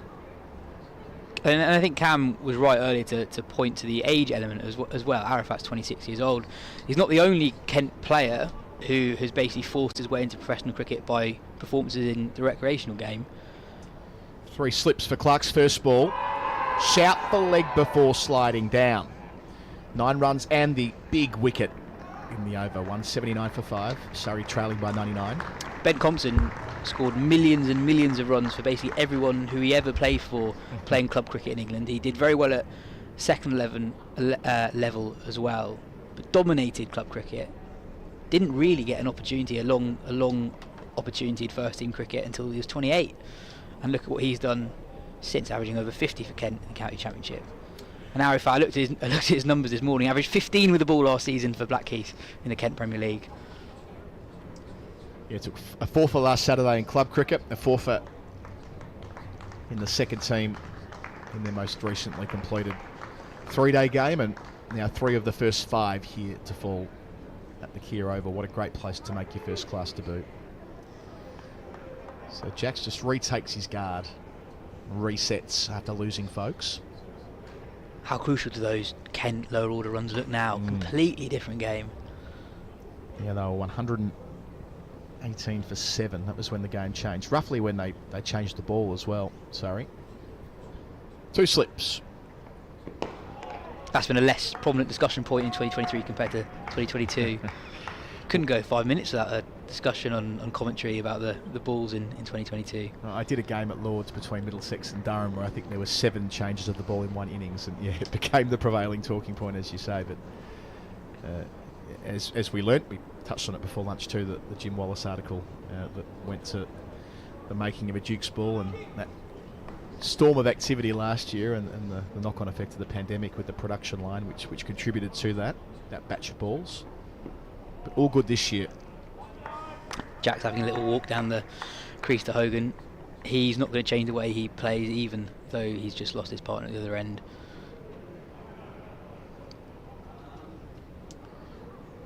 Jack's played the last 2 games after returning from that thigh hip injury that put him out of the majority of the IPL at the RCB. 26 and 9 against Essex and 27 last week against Middlesex at the Oval. Getting that little shimmy before the ball reaches him. And just to illustrate my point really about use of spin so far this summer, Jax has only bowled 12 overs in the county championship, and he's Surrey's sole spinner at the moment. Obviously didn't start his career as a frontline off spinner, but Gareth Batty obviously rates him very highly. spin just hasn't really played a big role this summer at all. A lot of big name players haven't really played. Matt Parkinson obviously played one game for Lancashire, went on loan to Durham, can't get back into the Lancashire side. Mason Crane's playing his first game in the summer today.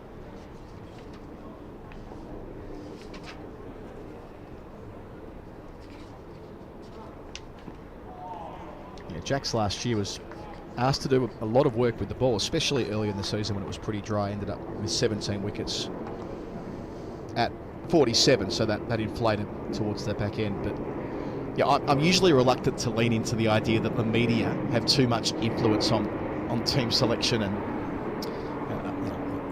those who are responsible for making these decisions do well to ignore us most of the time. However, we can help when it comes to the conversation around players, maybe, in the margins. And I reckon last year that was the case for Will Jackson. His bowling, 17 at 47, despite having carried the load in the early part of the season. But as soon as someone made the comparison, I don't know who it was, but made the comparison to, gee, it's a bit like Moeen Ali, isn't it? Suddenly he was an ex-Moeen Ali, acknowledging that Moeen took 192 test wickets. It's very different to 17 at 47 as the fifth bowler. It was actually, but having the tag, it doesn't hurt, does it? Good for business. Yeah. It was actually the game against Kent last year at Beckenham that I think Jax's reputation as a spinner really came through. He bowled 30 overs, 4 for 65. That record-breaking game where Surrey put on 671 for 9 and no one got 100. Jamie Overton top scored with 93, Ben Foakes 91, Ollie Pope 96. And I think, if I remember correctly, there was quite a lot of rain in that game. I think that saved Kent a little bit on the final day. And kind of Surrey knew that once they got 670, they basically just had to bowl, take 20 wickets in a row. They're not going to bat again. And Jax was brilliant for them. I think that was quite a pivotal game in his reputation. That's probably when the chat about the comparisons of Moeen Ali really came through. I find it fascinating that a player whose first suit is batting, it's actually the bowling that gets the national conversations going. Good movement there from Arafat after the ball past the batter. We saw the previous delivery of Hogan's over, or the last ball of Hogan's over, I should say, really jagged back off the seam. So asking good questions here, Kent, to Clark especially, but the big wicket is Jax. Just thinking about the field with the third man bat point out, do you think part of the thinking with 2 slips still in is kind of trying to entice Jax to just prod it to those fielders? Well, it worked for Foakes.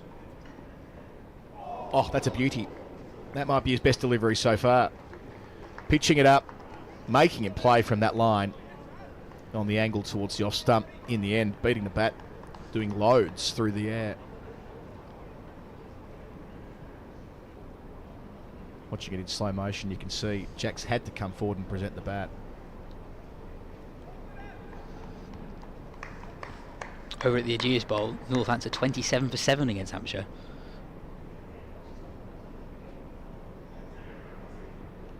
Short ball towards mid-on and gets him.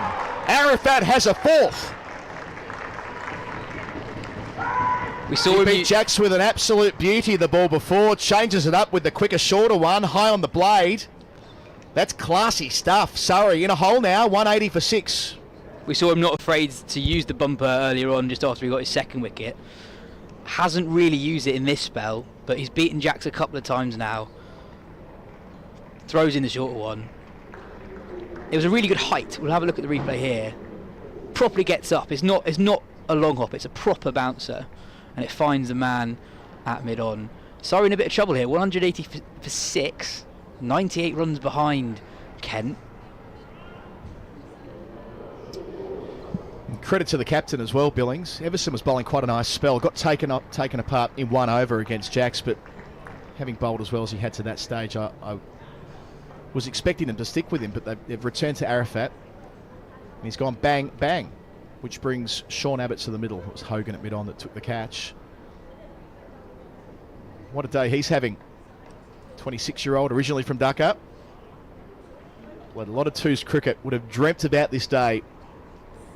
Getting the ball in his hand on a test venue in a first-class fixture. Well bowled. And it was a setup. Ball before it. You're expecting as a batter, probably, for him to try and replicate that, but something different. And we know that Jax loves to pull. Earlier in his innings, there was that shorter delivery, probably pitched in a similar part of the strip from Everson with less pace. He heaved him out through mid-wicket for 6. Well, now he's back in the sheds. Abbott in at 8, his first ball. Slapped away for 4. That didn't get up. At Arafat's pace, the accuracy of the bouncer is so important. We see it with Neil Wagner when he plays for New Zealand. He's not express pace, but you need to get the accuracy of the bouncer perfect to be effective at those sort of speeds, and he got it right for that Jack's delivery.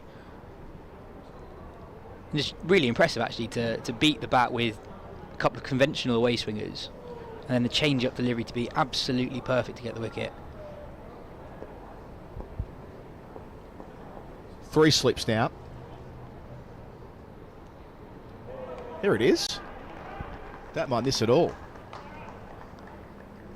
I'm sure there'll be some Surrey fans who'll be thinking that Jack shouldn't have played that shot, but I think it's very hard to criticise a player like Jax for that. That's how he plays, that's how he's been so successful, that's how he did so well in 2022. And you were saying earlier that, you know, an hour more of Jax and that lead of 100 or so would have totally disappeared. Movement again to finish. Another successful over for Arafat, 2 in a row for him. He's got 4, 184 for 6. They still trail by 94. Bit of scoreboard pressure now from Kent. Who would have thought that 24 hours ago when they were 118 for 7? Yeah, we made the observation before lunch as well about Pope's dismissal, that he failed the way that he would want to fail, because he scores that way routinely, dancing down the track, clipping through mid-wicket. Doesn't come off, so be it. Probably applies to Jax as well, without giving him a leave pass necessarily. A dismissal's a dismissal, but yeah, if it's short, 8 times out of 10 he's taking it on. I guess it does beg the question, when can you criticise players who play that way? Are they immune from criticism because that's how they're going to play all the time?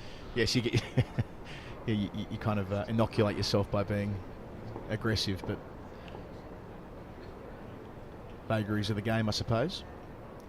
So Hogan, the experienced man, Clark, yet to get off the mark. Good over to him before. Oh, hits him here on the back thigh pad. No meaningful appeal from the bowler. Just feels like the ball's doing a little bit more now. See the replay of this. I think this just nips back in to Clark. We saw at the end of that Arafat over as well, Sam Billings putting in a 3rd slip. The ball is moving. Both bowlers getting some action on it. Very, very different game to what it was at the start of the session.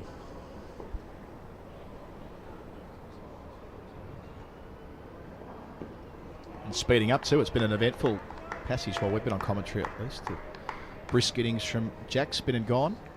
2 wickets, the one just before lunch as well. Can't see this going the distance across 4 days. Nice lively surface.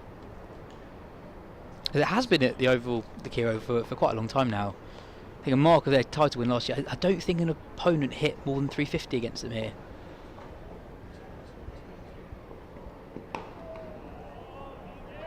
It was that consistency of their bowling last year with Surrey. It wasn't only Worrell and Roach who, between them, took 91 wickets. It was 113 wickets shared across 12 other bowlers. They were just smothering sides here, especially. They fielded 23 players across the summer. And 22 before they won the comp. They used Moriarty in the final round at Old Trafford. Didn't play at all to that point. They wrapped up the title the previous week against Yorkshire here at the Oval.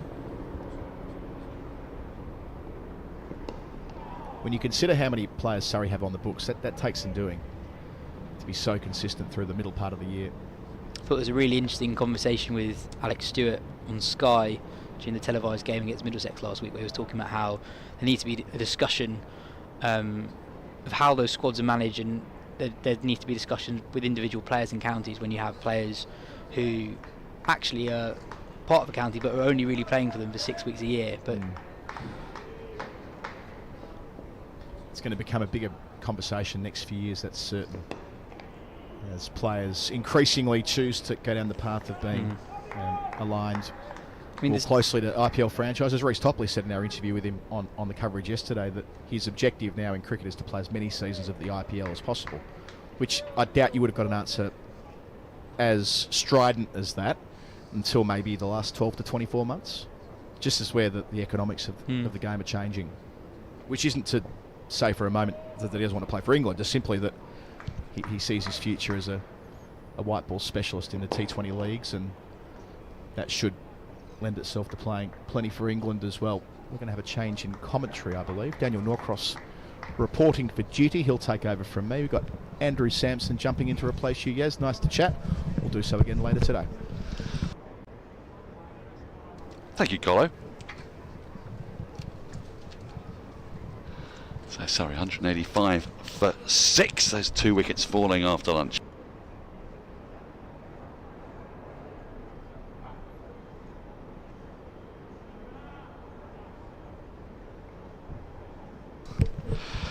So sorry, with a bit of rebuilding to do here, but with the lineup they've got, you think it might be a counter-attacking rebuild, perhaps. As Arafat continues, what a debut he's had. 4 for 47, and no disrespect to him, watching him bowl yesterday, it was tight lines and lengths, but didn't look anything like as threatening as he has today. He's just changed his length a bit. He's gone that little bit fuller, and the pitch has assisted him. The atmospheric conditions have also assisted him, and he's been a real handful. He's living his best life here with 4 for 47.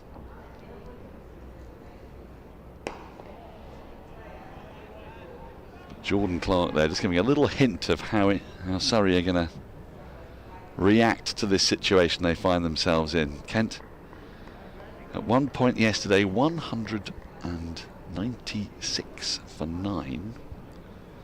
And that big last wicket partnership, that was very frustrating for Surrey, fantastic for Kent fans. And then today, Surrey looking to pile on the runs, but they've lost wickets at regular intervals. Starting with Pope, clipping one straight to mid-wicket.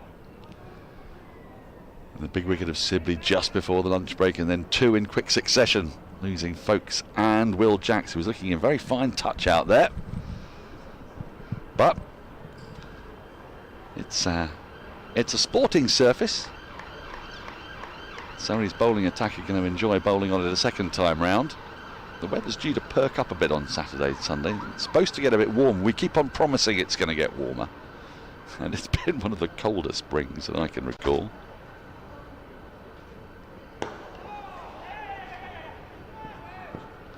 I'm joined, I'm delighted to say, by Andrew Sampson. Now, Andrew, we set you a series of fiendish tasks in the morning session, and indeed overnight. Do you have anything to report? Do I have to? Well, it's not. I'm not going to put a gun to your head. I'm not that kind of a guy. No, you're not. I mean, you're more non-violence. I'm very much, yeah. Which is good. I'm a passive kind of fellow, really. But I do recall you were asked the fiendish question of having fixated over, quite understandably, Ollie Pope's extraordinary numbers at the Oval with the bat. We're wondering what the bowling equivalent would be of that. Thick edge will just squirt backward a square. They'll get another single. Well, before we get to that, yes, it's quite an exciting debut, isn't it?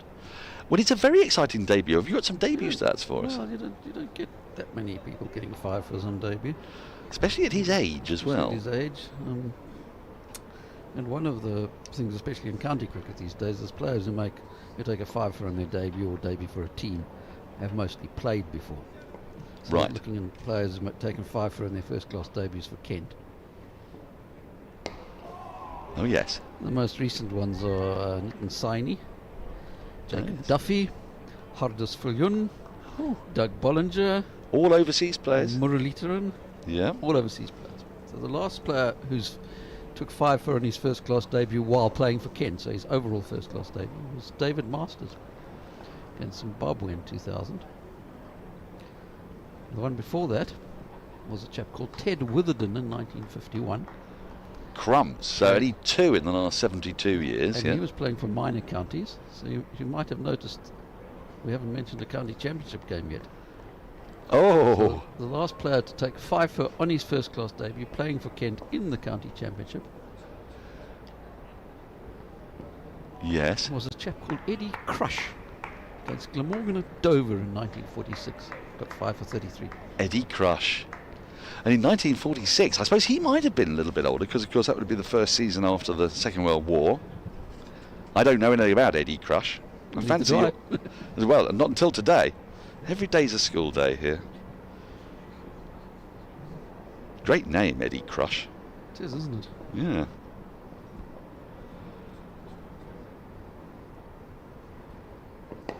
Hogan still in the attack, the stalwart. Now, Sean Abbott has been one of the more, I would say, prolific of Surrey's batters down the order so far this season. He's averaging over 40, 46 and a half. He's got a unbeaten 52 as his highest score, but he's a genuine all-rounder, as is Jordan Clark, as is Tom Laws. We know what Dan Worrell can do, so there's plenty of potential still in Surrey's lower order. Oh, this could be tight. Directed, he would have been gone. There wasn't really a run there. Abbott obviously keen to turn over strike. It just went in front of square on the offside. The throw came in. Only sort of one and a little bit of stumps to aim at. A direct hit, though, he would have been gone for all money.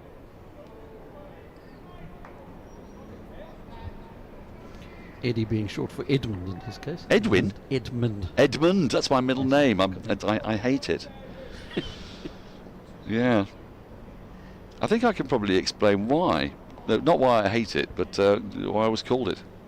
I come from a long line of illegitimate children, and as a result of circumstance, my parents decided they were going to get married after having had numerous children, and so my father, who liked his Shakespeare, named me after the illegitimate character Edmund in King Lear, as a joke. As a joke? Yes, because I was the only one who wasn't.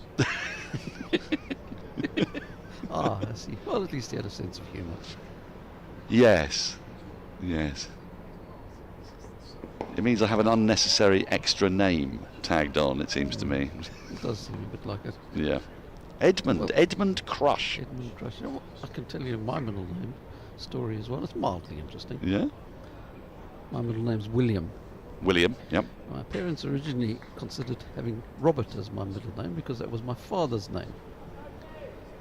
Then they looked at what my initials would be and changed it to my grandfather's. What, with your first name being Andrew and your surname being Samson. Samson? You don't need an R as your middle name. You don't. See, that's very caring of them. It's a very sort of opposite story to the one that I gave about me. Entered the over 188 for 6. So anyway, my second brother got Robert, and my other brother got Frank, which was my mother's father's name. Right. So spread around the family. Eddie Crush was 29, by the way. 29. When he took his 5 for debut in 1946. So older than Arafat, who's staying in the attack. I'm not surprised he is. He's been really threatening today, picking up those 4 wickets, 4 for 49, and all good wickets. His first wicket in first-class cricket was Ollie Pope at the Oval. And he hasn't looked back since then. Picked up 4 of the 5 wickets to fall today. And the figures haven't flattered him, actually. As I said yesterday, I was impressed by his temperament, but not necessarily overly enthused. But today, he's adjusted those lengths. He's looked really quite threatening. Great take that from Cox behind the stumps.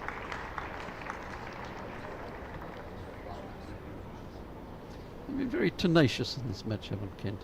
They really have, haven't they? That's the word that comes to mind. 118 for 7. Yes. 196 for 9. Get to 278 all out, and they just kept chipping away at Surrey, haven't they? Most people thought Kent were going to get clobbered from the start of this game, didn't they? Well, I wouldn't like to comment on that. That's a lovely shot. Little clip off the toes, going to race away to the boundary. Bounces over the rope. will be retrieved.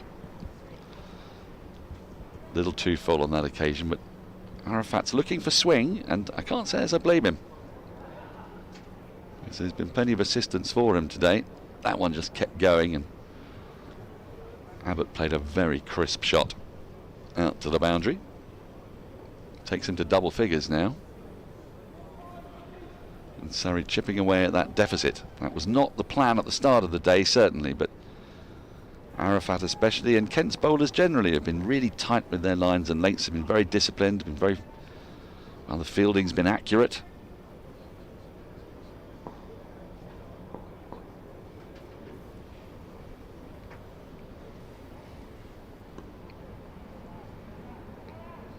And we've even had a spot of controversy just to liven the day up.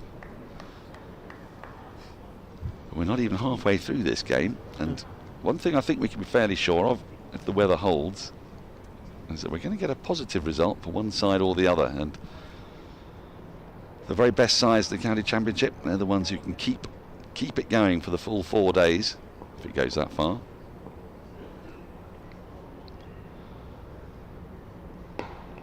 Remember, I think it was somebody from Worcestershire, when Worcestershire went up, he said that the real difference that they felt between the first and second division was the relentlessness.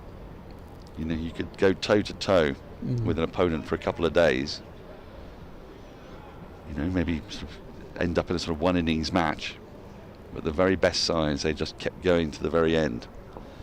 That'll be the challenge for Kent, and there's a challenge here on for Surrey at the moment. Deficit 86.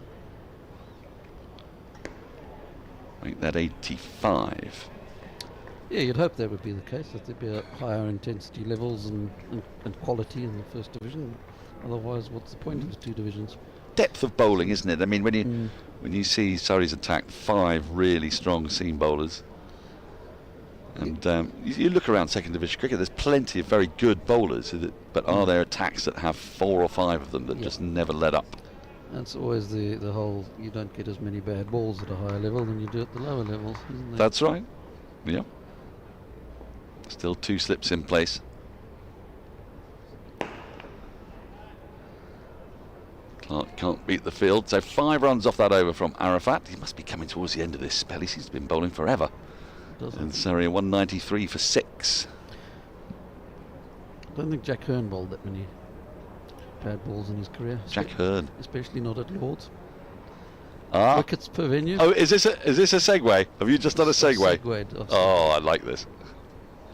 Jack Hearn at Lord's. Have a guess how many wickets he took at Lord's. So it's the most wickets by any bowler at one ground. Well, he'd played about half his games there, I'm imagining. Is it something absolutely preposterous, like 1,231? It's more than that. Oh, crikey, it is preposterous. 1,612. Getting closer. 1,800. Not quite. What? 1,739. Oof. At one venue? At Lord's, yeah. The second oldest test ground in London. As you always say. Well, that's its official name. It was completely true, of course. There are 3 bowlers who've taken 1,000 first-class wickets at one venue. Oh! This has gone fine off the pad, though, so no great speed. They'll just pick up a single. I'd like to have a guess there at Titch Freeman at Canterbury. No. No! No. Because remember... Because did Kent play around all over the place? Yes. Yes. Yeah. So they played a lot of different venues in his day. Although Canterbury was the one he took the most wickets in. Tom Richardson? Tom Richardson is 5th on the list. He took 963 wickets, yeah. Oh, I was so close. Yeah. Surrey, a great Surrey bowler. So the second Will Frodes will have the same problem, presumably, because he'd have played all over the place in Yorkshire. Yeah. I can't even see Rhodes on the top of the list, even though 4,200 wickets, most wickets in all first-class cricket. W.G. Grace wouldn't have played often enough at Bristol, I don't suppose. Well, they played quite a bit in Clifton in his day. Yes. That's a venue that hasn't seen first-class cricket for a very long time. Eric Hollies in Edgbaston. There you go. Very good. Was it? Is that Eric right? Hollies is 3rd, yeah. Eric Hollies in Edgbaston, okay. Mostly remembered for just one ball. Yes. But he was a very good bowler. 1,048 at Edgbaston. That's nicely worked. He's not going to beat the fielder. Can I try Brian Statham at Old Trafford? Brian Statham at Old Trafford is 12th or so on the Oh, list, okay. which is, but interestingly, yes. So sorry, 15th on the list, 761. But of those bowlers, he has the best average at the one venue. Oh. With 14.88. That's a preposterous average.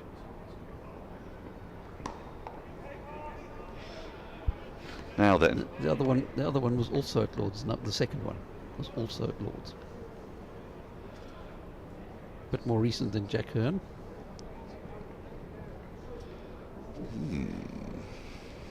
Trying to think of great Middlesex. Not John Price.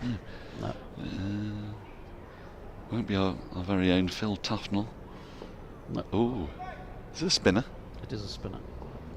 Fred Titmus. Fred Titmus. 1,198 at Lords.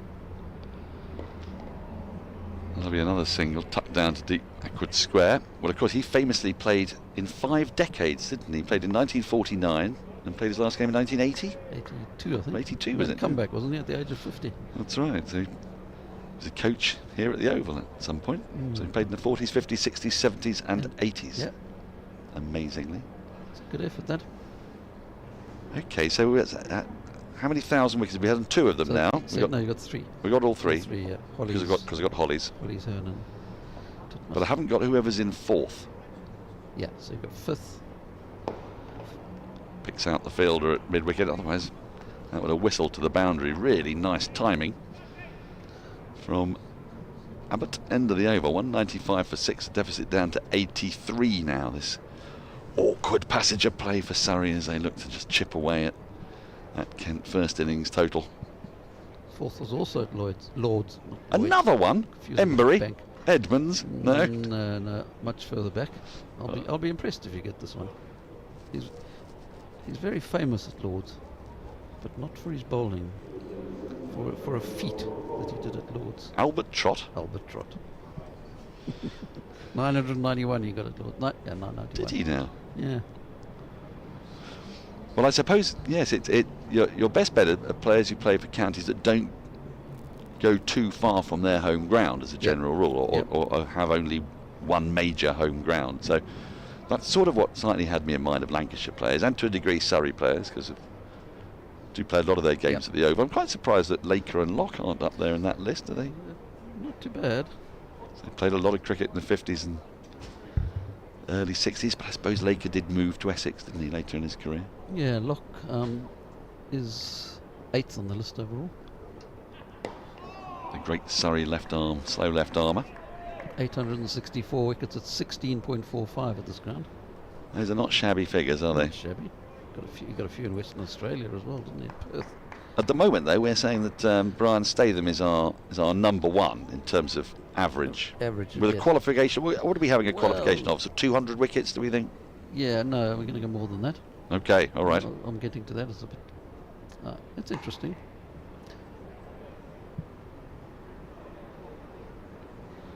So with a qualification of 750 wickets, let's do it that way for Statham.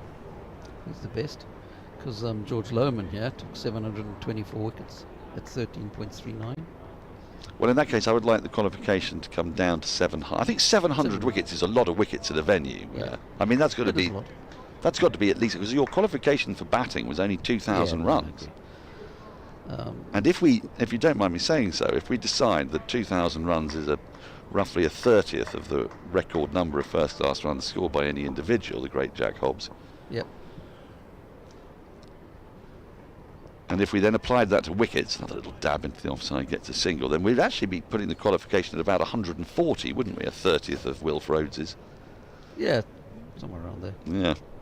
Anyway, Laker, just before we go on, is 687 at 17.36 at the Oval. So there's a fine illustration of Locke why Surrey were quite so dominant. Yep. Yeah, but Locke does pip him, doesn't he? Right. But if you put the qualification at 400, which is what I did just because it's a fun one, it's an interesting one. Okay. So at 400, but you've also got to put a qualification and that they actually have bowling analysis for their careers. It's a sharply taken single. Surrey now just starting to rotate the strike nicely here as the ball gets that little bit softer. We're 16 overs and 2 balls away from a potential new ball. So bowling analysis are relatively recent. When did they start? To be reliable. Cricket.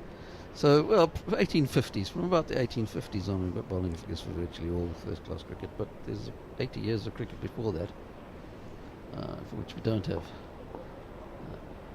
many or any first-class bowling figures.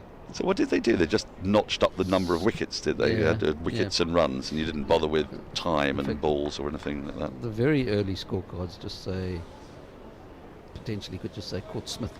Doesn't even tell you the bowler was. Or Bowl Jones or whatever. Really? Yeah. How frustrating for you. Very. Yeah. So Fred Lillywhite, for example, took 822 wickets at Lords. We don't have many bowling analysis for him, so we don't know his average. Now that's gone fine, tickled very fine. That's going to make it to the boundary and bring up Surrey's 200. Sean Abbott continuing his fine form with the bat. Productive over for Surrey, 7 from it. Everson replacing Arafat at the Vauxhall end. It's just a lovely shot, really. Waits for the ball to come onto him, just turns the wrists, knows that there's no one fielding fine on the leg side down there. And the deficit now reduced to 76. Surrey can start to think of a first batting bonus point, 48 runs away.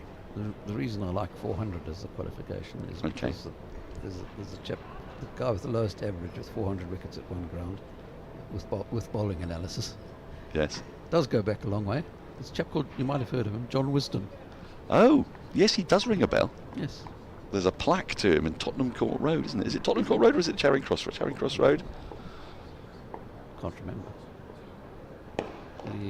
He has remained one of the famous names in cricket for a very long time, since 1864. Well, probably before that, actually, because he was playing before that and taking 400 wickets at Lords at an average of 10.62. Crumbs. I mean, I suppose scores were generally a bit more depressed in those days, or suppressed, if you like. Yeah, so I mean, if you do 100 as your qualification for wickets, there's a lot of players from that era with averages around 10 at venues. And so when do you start to see the golden age of sort of Fry, Ranjit Singh, that sort of late 19th century, early 20th, that's when scores start to increase, is that right? So probably from about 1890 odd. See, I'm intrigued by all these things. We're digressing here at the moment while Surrey are rebuilding, having lost a couple of quick wickets after lunch. Wickets of Folkes and Jacks. Set them back somewhat.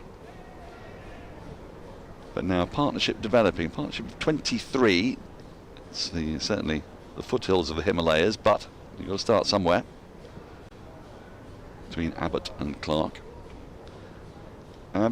Because I sort of see in the development of cricket, especially the development of professionalism, that you start to see those runs increasing, and it can't have been just the balls or the quality of the pitches. It can't have been just that. To a degree, it must have been the professionalism, the amount of time that people had to practice and to hit balls. And you see, amongst the very greatest players, they don't become great by accident. They hit an awful lot of balls. Yep, that's true. And I mean, you can see it in the women's game today. That is exactly where I was going to go. Professionalism in 10 years ago started coming in. You can see how much it's improved in those 10 years already. Well, exactly. The progress in women's batting, is that one nearly snaked through off inside edge, squirting down to the gully region. You see the pace of change, but you also see the depth in women's batting, which is obviously a direct result of professionalism and the fact that women now have a lot more time to practice and to hit more balls. And so you sort of get these waves, don't you, in which bat goes ahead and then ball comes behind, sort of after that golden age. Would I be right in saying that if you look at those old scorecards from the 1890s, 1900s, we're so used, aren't we, to seeing scorecards with pace bowlers opening the bowling every time. Yep. It's the end of the over, 65 gone, 203 for 6. But actually, it was quite random who opened the bowling in the 1880s, 90s. And then you got the arrival of the likes of MacDonald and Gregory after the First World War, and pace bowling being a thing, and suddenly the scales slightly tip, not all the way back. It's a run-drenched decade, isn't it? In Australia, certainly in the 1920s. But you start to see ball fighting back.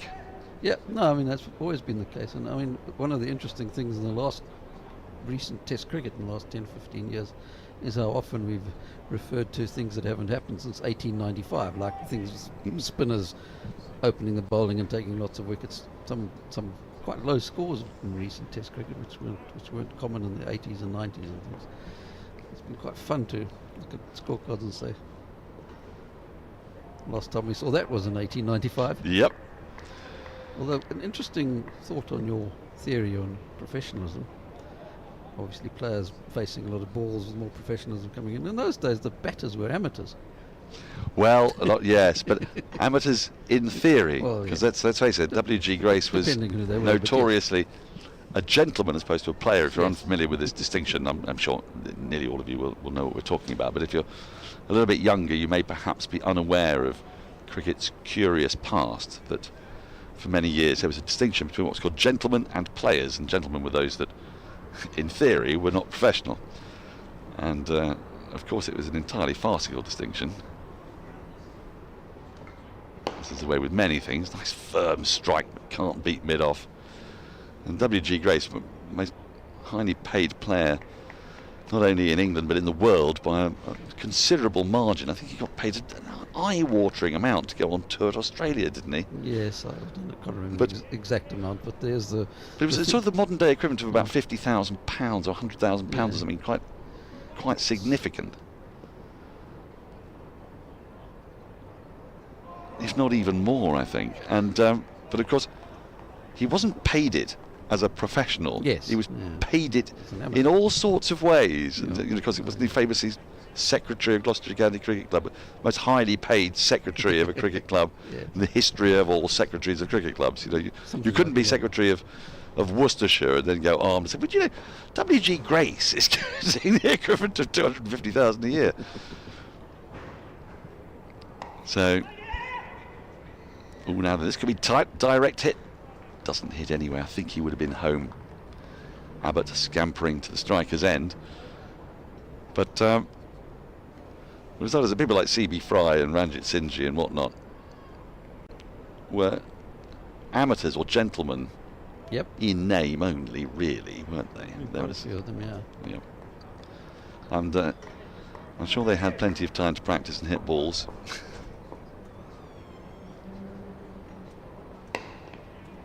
Nice shot, just finds the gap, squeezes out another single. This partnership developing nicely here for Surrey.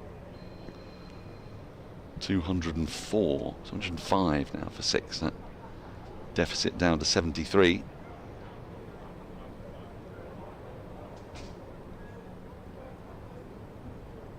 The depth of Surrey's batting is a great bonus. I mean, it's obviously by design as well. Alex Stewart's crafted this squad. Takes his lower order batting very seriously. I remember, since we've got you here, 66 overs now bowled, 205 for 6, new ball available in 14 overs.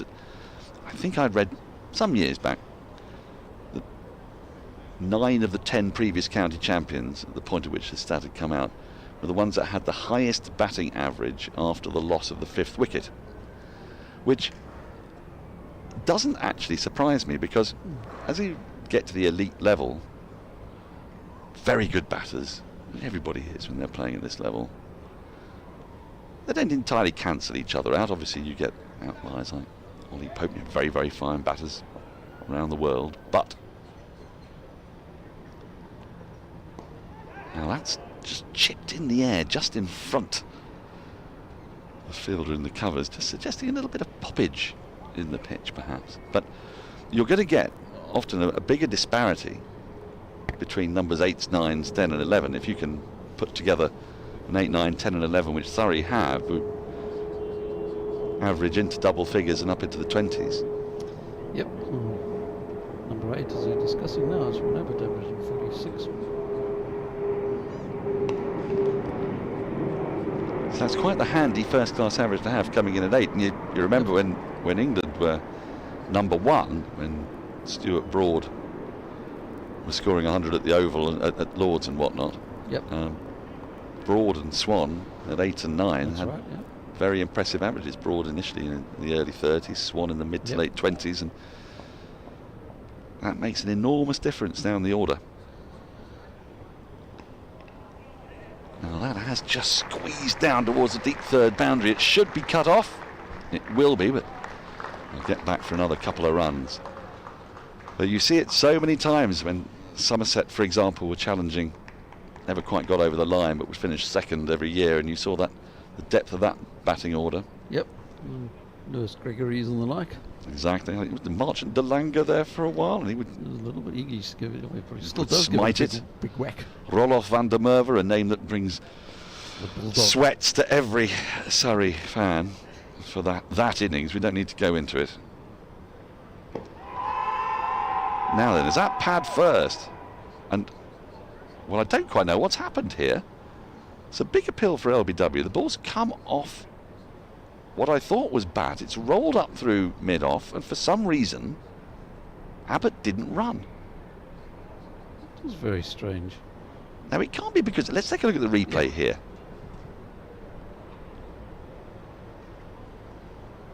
And why hasn't he run there? Has he assumed that mid-off was there?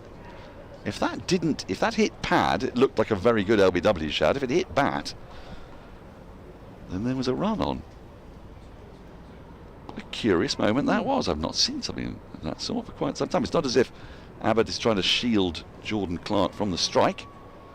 Yeah, I think if you watched Clark in that replay, he did look at Abbott a bit like, what's going on here? Why aren't we running? It might have been just one of those little brain fades. He might have thought that mid-off was straighter. Yep. But mid-off was not. Mid-off was quite wide, and that rolled up towards the Bedser stand. Not only was there a long single, there was potentially 2. But curious, sir, and curious.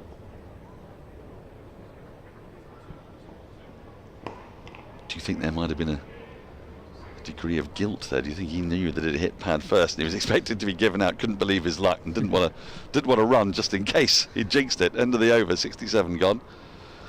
Surrey could do with a bit of luck today, though. Not had the best rub of the green today. 208 for 6. Don't know about guilt, but might have contributed to a brain fade. It might have done, mightn't it? I suppose it might have done. Too busy thinking, oh, how lucky I got away with that. Pay attention to where the ball had gone. The deficit now just 70. Where were we? We were in the middle of something rather important there. Yeah, I'm about to go back to gentlemen versus players. Ah, please do. Following the query about most highest win percentage. Oh, with ducks. Yes, that was an extraordinary question, that. I'm not going to apologise for it. I thought it was a very inventive one. But it was a bit inventive. But I looked at most ducks by a team winning a game. Oh, right.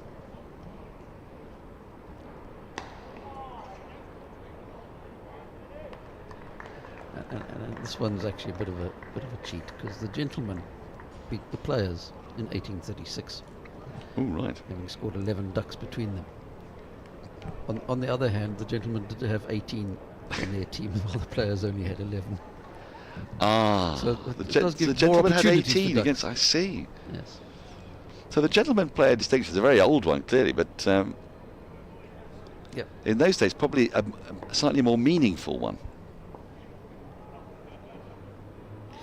Yeah, those were the big games of the season as well. Gentlemen versus players, and North versus South, and things like that. Up until smokers v non-smokers. Smokers v non-smokers. My favourite is one-legged against one-armed.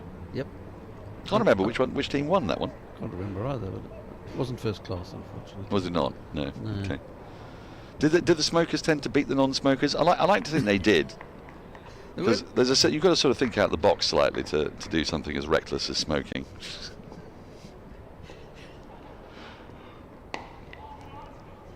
Now this will bring another single, nicely angled. Clark's just playing a very sensible knock here. Doesn't look very flashy, does it 8 off 34, but he's doing exactly the right thing in partnership with Abbott at the other end. He's being altogether more aggressive. Clark's a man, though, who can play long innings, as can Abbott, but they're building a nice partnership here. It was 180 when the 6th wicket fell. Kent were very much on top. They probably still feel that they are if you had a couple of wickets to this, the old Geoffrey Boycott dictum. But they know that Surrey's lower order can have a serious sting in its tail. It's still a good contest for first innings lead, isn't it? It is. There were only 2 first-class smokers versus non-smokers. Okay. One of which was at Lord's, and the other one of which was at Melbourne. Oh wow! It was an Australian one. You'll be pleased to know. Yes. That the non-smokers won at Lord's. Will I be pleased to know? Sorry, you will be unpleased. Unpleased to know. Yes. Yes. So English smokers lost to English non-smokers. Yes. That's nicely played, but there is a sweeper out square on the offside, so just one more to the total. The game at Melbourne was a draw. However, the non-smokers made it 803. Oh, wow! To which the smokers replied with 356 and 135 for 5. It's much easier to run between the wickets, Dan, when you're not smoking. Well, I suppose so, but if they made 803, then was it the smokers made 803? The non-smokers. I was going to say, well, oh, now they're edged and gone. Chasing after one in the channel. It's moved ever so slightly from Everton. He's picked up his 2nd wicket. Surrey have lost their 7th. That partnership that was just developing has been broken. 31 between Clark and Abbott, but Clark's got to go. A good sharp grab. And with Surrey 7 down, still 39 runs away from a batting point, still 67 runs away from Kent's first innings. We take a look at this on the replay. Compton at first slip, taking it in front of his neck, really. It went very sharply to him, fingers pointing up. But this has been happening all day. There's been consistent movement, especially away from the right-hander. It was there in the channel. You can see why Jordan Clark went after it. His eyes were lit up at the length. And then it's just kept going slightly away from him and taking the thick edge. He goes for 8. And Surrey back in the spot of bother. Yeah, a lot of wickets like that in this game. Certainly that line and length, maybe not quite that shot. Few shots like that, but mostly more defensive type of shots that have been getting out to balls like that, haven't they? Yep, you've got to be on your toes at slip in this game. I can tell you, and it's making for a really thrilling game, actually. 211 for 7. Tom Laws strides out to bat, another genuine all-rounder. Hasn't had too many opportunities so far this year. Only played a couple of matches. Batted 3 times, highest score of 14 not out, in which he smoked 2 sixes. So 80% of his runs have come in 6s. I'm not going to ask you about those kind of records. Tim Southey, well, it's better than Tim Southey numbers, but on a much smaller sample. On a much smaller sample. I've got the answer, by the way, for why the smokers wouldn't score 803, but the non-smokers would. Yes. Speaking from experience, there's no way you'd want to bat that long. You need to get off for a smoke. An hour and 15 tops, really. Yeah. First ball's going to squirt away down to the deep 3rd boundary for 4. Played it with really soft hands. Did Abbott. And now every run for Surrey is precious. That deficit down to 63. We'll be counting those down. Surrey can get this into a sort of 1 innings match situation. We've seen there's been a lot of assistance for the bowlers today. It wouldn't be the worst thing for their bowlers to come out again later. They won't be thinking that, of course. They'll be thinking they want to get as many runs as they possibly can. Get, apart from anything else, some bonus points on the board, but they can get up to Kent and beyond. And what feels, it has the feel of quite a low-scoring match. Oh, nearly got through. The anomaly really has been that 10th wicket partnership of Kent yesterday. Of course, found themselves at 196 for 9, and then added those, what was it, 82 runs? Yeah, 82 for the last. Yeah, that's there are scores that are in the range of where most of the best matches are played at, aren't they? 280, 300, yes. 320. Well, I think both of ours, one of our favourites, would have to be. A little nudge will bring a single. Will have to be the MCG test of 1982-3. Yep. Because weren't all 4 innings within how many runs? 10 runs. Oof. And then was it Jeff Thompson nicked one through to Miller, and he palmed it up to Tavares, was it? The That's other way right. around? Yeah. And Henry Blofeld's iconic commentary. He's caught it. He's dropped it. He's out. I was listening to that in a farmhouse in Wales. Really? At about 1:45 in the morning, aged 13, with my father pacing and pacing and pacing. Yeah. Getting increasingly upset as Thompson and Border knocked the runs off. Yep. In the big 10-figure partnership, another 10-figure partnership. That's right. Laws off the mark with that, sorry. 74 they needed, and they added 37 of them on the 4th night. That's right. They needed 37 on the next day and got to within 3. Well, I remember Bob Willis being excoriated for his captaincy. He was the captain at the time for England, and he did what is now a very recognisable tactic. We saw it yesterday from Rory, but you'll see it around the world, around the country, which is you've got an established batter in there, in case Alan Border, and at the other end you've got a tail ender with not a great reputation. Well, this will be another single. Might think of the second, but it isn't there. And the main source of complaint was that Alan Border had been in terrible form, if you recall.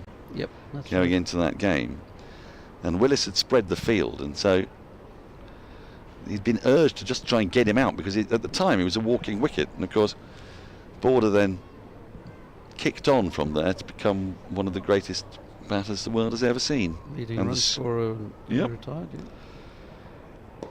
And just as importantly, a scourge of English cricket throughout the late 80s and early 90s. Captain Grumpy. End of the over.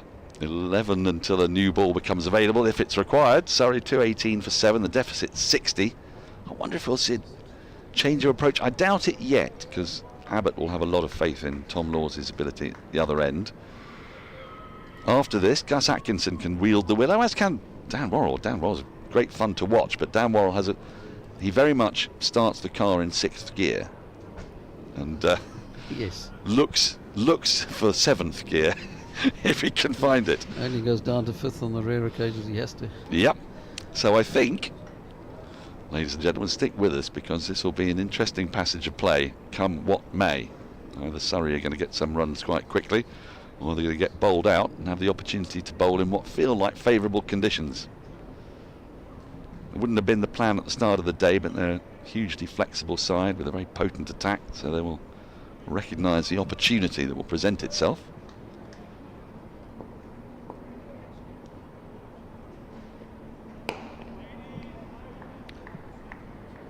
Let's get back to that question about percentage wins. Oh, and the ducks. ratio of ducks. Yes. County cricket. The question was specifically on counties, so I looked at the last 10 years, and perhaps not surprisingly, the 2 counties are the only 2 who have fewer than 10% of their innings of ducks. So roughly 10%. In the last 10 years? Yeah. Roughly 10% of all innings are. Oh, that's a mighty shot. Smashed through mid-wicket.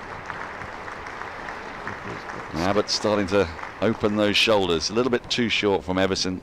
He's climbed into that. They'll stand and deliver, wasn't it? Well, I'm going to say Surrey. Yes. For 2 reasons. They've had a pretty successful 10 years, but also they've also got a good pitch to bat on.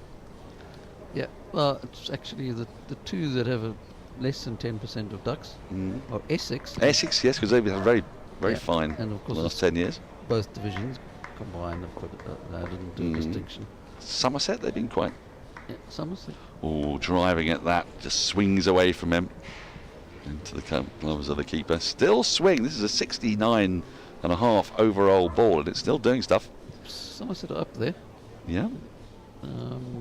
Fourth lowest percentage of ducks, but the one slightly better than Essex is Yorkshire. Is that right? Yeah. Second division Yorkshire, yeah. Languishing at the bottom of the second division Yorkshire. That one. Really? Low percentage of ducks. That edge has gone fine. He won't make it to the boundary. They're going to come back for a second. Good running between Abbott and Lawes. Abbott's now getting a bit of a wriggle on here. Yeah, it's up to 34 or 40 He hasn't just scored runs, but he's scored runs all the time, every innings, hasn't he? He has. He's been hugely consistent this summer. The two teams with the lowest percentage of ducks in the county championship in the last 10 years are also the two teams with the highest winning percentage of matches, which is what part of the question was, which is perhaps not surprising. Well, I suppose Yorkshire, if you go back 10 years, they had that purple patch, didn't they? Yep. So Essex with 9.67% of innings being ducks and 46.37% of matches won have a ratio of wins to ducks percentage of 4.79, which is the best. Right. What happens if you flip it the other way? Well, probably the most interesting lot on that list is Leicestershire, who perhaps not surprisingly have the lowest percentage win at 11.51, are mid-table in percentage of ducks. You'd expect them to be a high percentage of ducks, wouldn't you?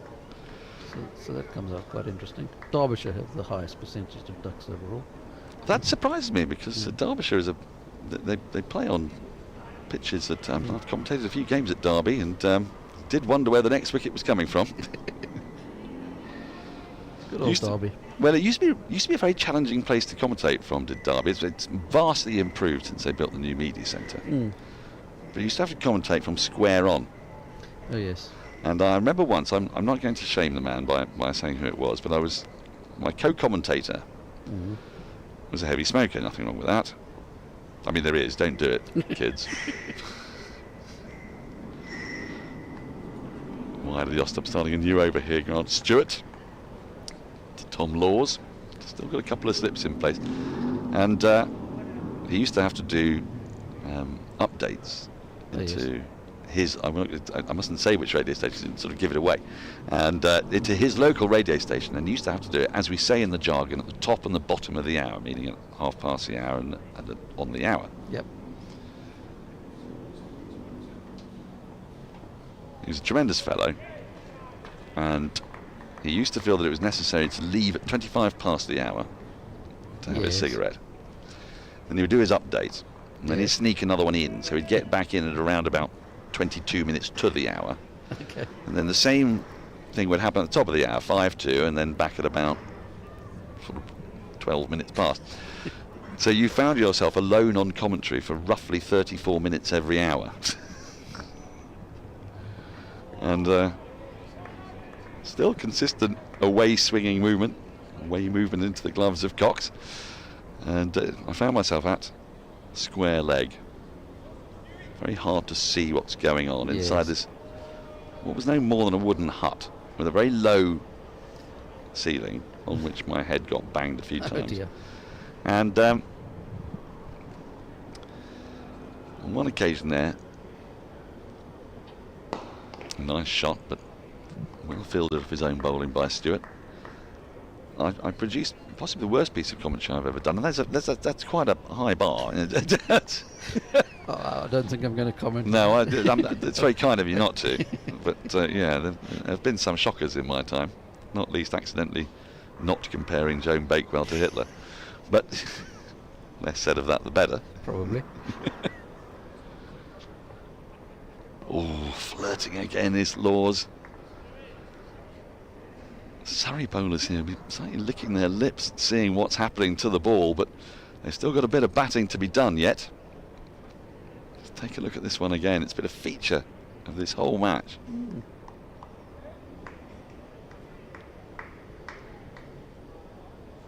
A little wide going after it, trying to take the positive angle. Now suddenly the field has spread to give Laws the single, I guess, off the last ball of the over. There's a deep square leg and a deep cover. Laws is happy to take the run. I don't think Surrey mind that at all. They don't see Tom Laws as a tail ender. And no reason why they should. Absolutely not. And the deficit now down to 53, 225 for 7 after 71 overs. Well, I was doing a game there, and Derbyshire were playing the Indians, not India, the Indians. Yes, it's one of those funny distinctions in cricket. That's right. It's another one where if the country's playing a game, it's not a test match or not an international. Yep. They're the Indians rather than India. That's right. The Australians rather than Australia. And it really was all the Indians in that squad. All 18 of them got to go. Oh, one of those. It was games. one of those, yes. Yeah. They're deeply innovating for everyone involved. No longer first class like it was when gentlemen were playing players in 1836, but never mind. Absolutely not. This has resulted in some unfortunate things. As we mentioned yesterday, Ben Compton missing out on 1,000 runs in May because that game against the New Zealanders That's right. was deemed non-first class. Anyway, it's coming towards the end of the... Playing for the first class counties 11. Oh, right, yes. Carry on. Yes, only in cricket. Playing for the first class counties 11 in a non-first class match. Back to the Derbyshire hut. So, I'm in the hut. I'm at square leg, as it happens on this occasion, because the one and only Chesney Hughes, left-handed opener, A fairly decent player, wasn't he? very decent player, fine player. Hmm. And he was facing the last over before lunch. I think it was Ravindra Jadeja was bowling it. And it was a sort of soporific warm day. Yep. And I'd got rather tetchy about the pointlessness of it all, because no one seemed to be taking it quite as seriously as I wanted to. Being left on your own by your colleague. Yeah, that sort of thing. Yeah, that sort of thing. And I wasn't able to see properly, and I was starting to feel like a prima donna, you know.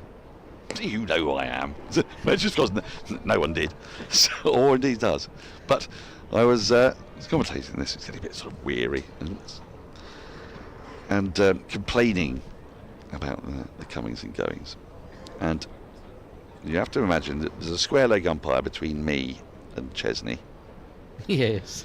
And there's directly in the way. Yeah. Yes. There's also a wicket keeper standing up to the stumps. Yes.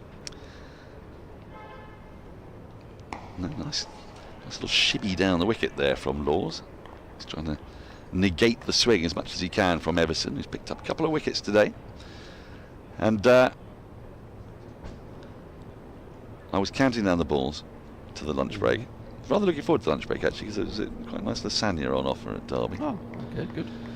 And suddenly, on the fifth ball of the over, Jadeja walks in off that couple of paces. Nice shot, picks out the field again, which will be frustrating for Laws. And at the fifth ball, Hughes came forward. Didn't really see the ball, what happened to it, but everyone just sort of then turned and walked off. I said, well, they can't even be bothered to count the balls right now. Goodness me, I mean, what is the point of this game? So there's railing against it.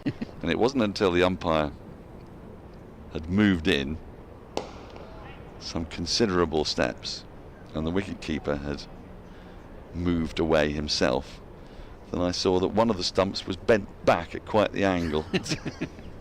And he'd been bowled, so I apologise for that. It was probably the worst description of a bowled there has ever been. End of the over, 8 to go, 225 for 7. Abbott will be on strike. He's where the action is. Laws at the moment very much playing the supporting role. I have sat next to a commentator once with one of perhaps a worse description of a bowled. Oh, caught at cover? No. Hit straight back down the ground for 4. Oh. He went on the sound. It just sounded bowled. You know, I bowled him. It's been hit straight back down the ground for 4. Wow, it must be quite a plinky mat. Yeah.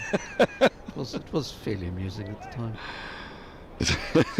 You've got nowhere to hide, unfortunately, with those ones. No, you don't. How these things happen. They do. I mean, I was going to say we can't expect to get it right all the time. In some of our cases, really, we barely get it right even half the time. But bit of spin at last. Yes, Jack Leaning, who took the catch that dismissed Dom Sibley, the last ball before lunch. He looked very solid today for his 60. I never saw the replay of that, but I believe it might not have been an actual catch. Oh, now was a little bit of turn. That's taken a leading edge. Well, we don't have the high definition, do we? So it's very hard to say. We have to go on the... And those ones are hard to say, even when we do. Well, yes, the foreshortening effect. Yeah. So it's one of those things. It happens. Coming down the wicket is Abbott. Now, I like this move from Kent because I think they know that Abbott's going to be aggressive, and there are fielders out waiting for any miscue. There's a long on, it's a deep mid-wicket, a deep backward square, long off and a deep cover.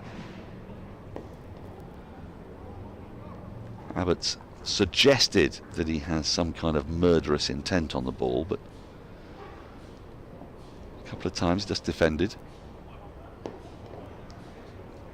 Can't beat short mid-wicket. It's a nicely placed field Kent have got here.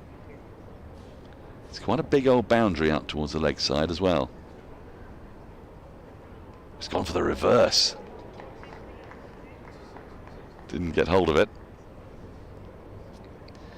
The reason why he's getting that reverse is that there's a short-ish backward point, but if you can get it square the wicket, it can race away down to the point boundary. But a tidy over from Leaning.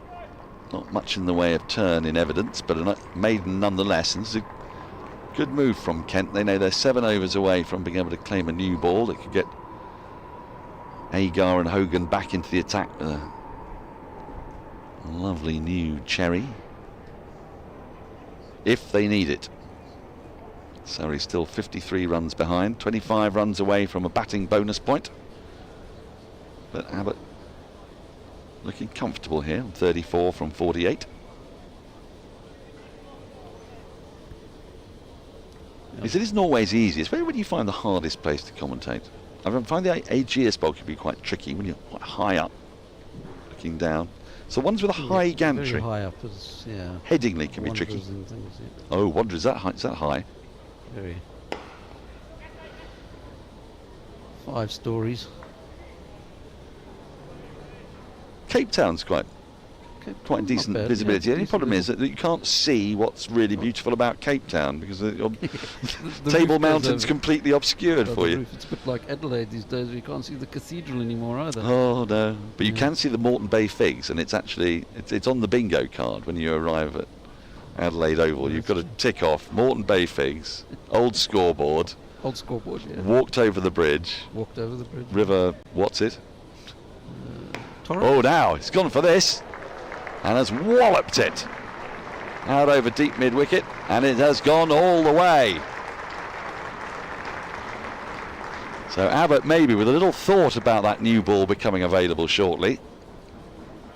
I say that it's hard to tell. He's a batter with aggressive intent at the best of times. Yeah, I'm not sure that is the thought.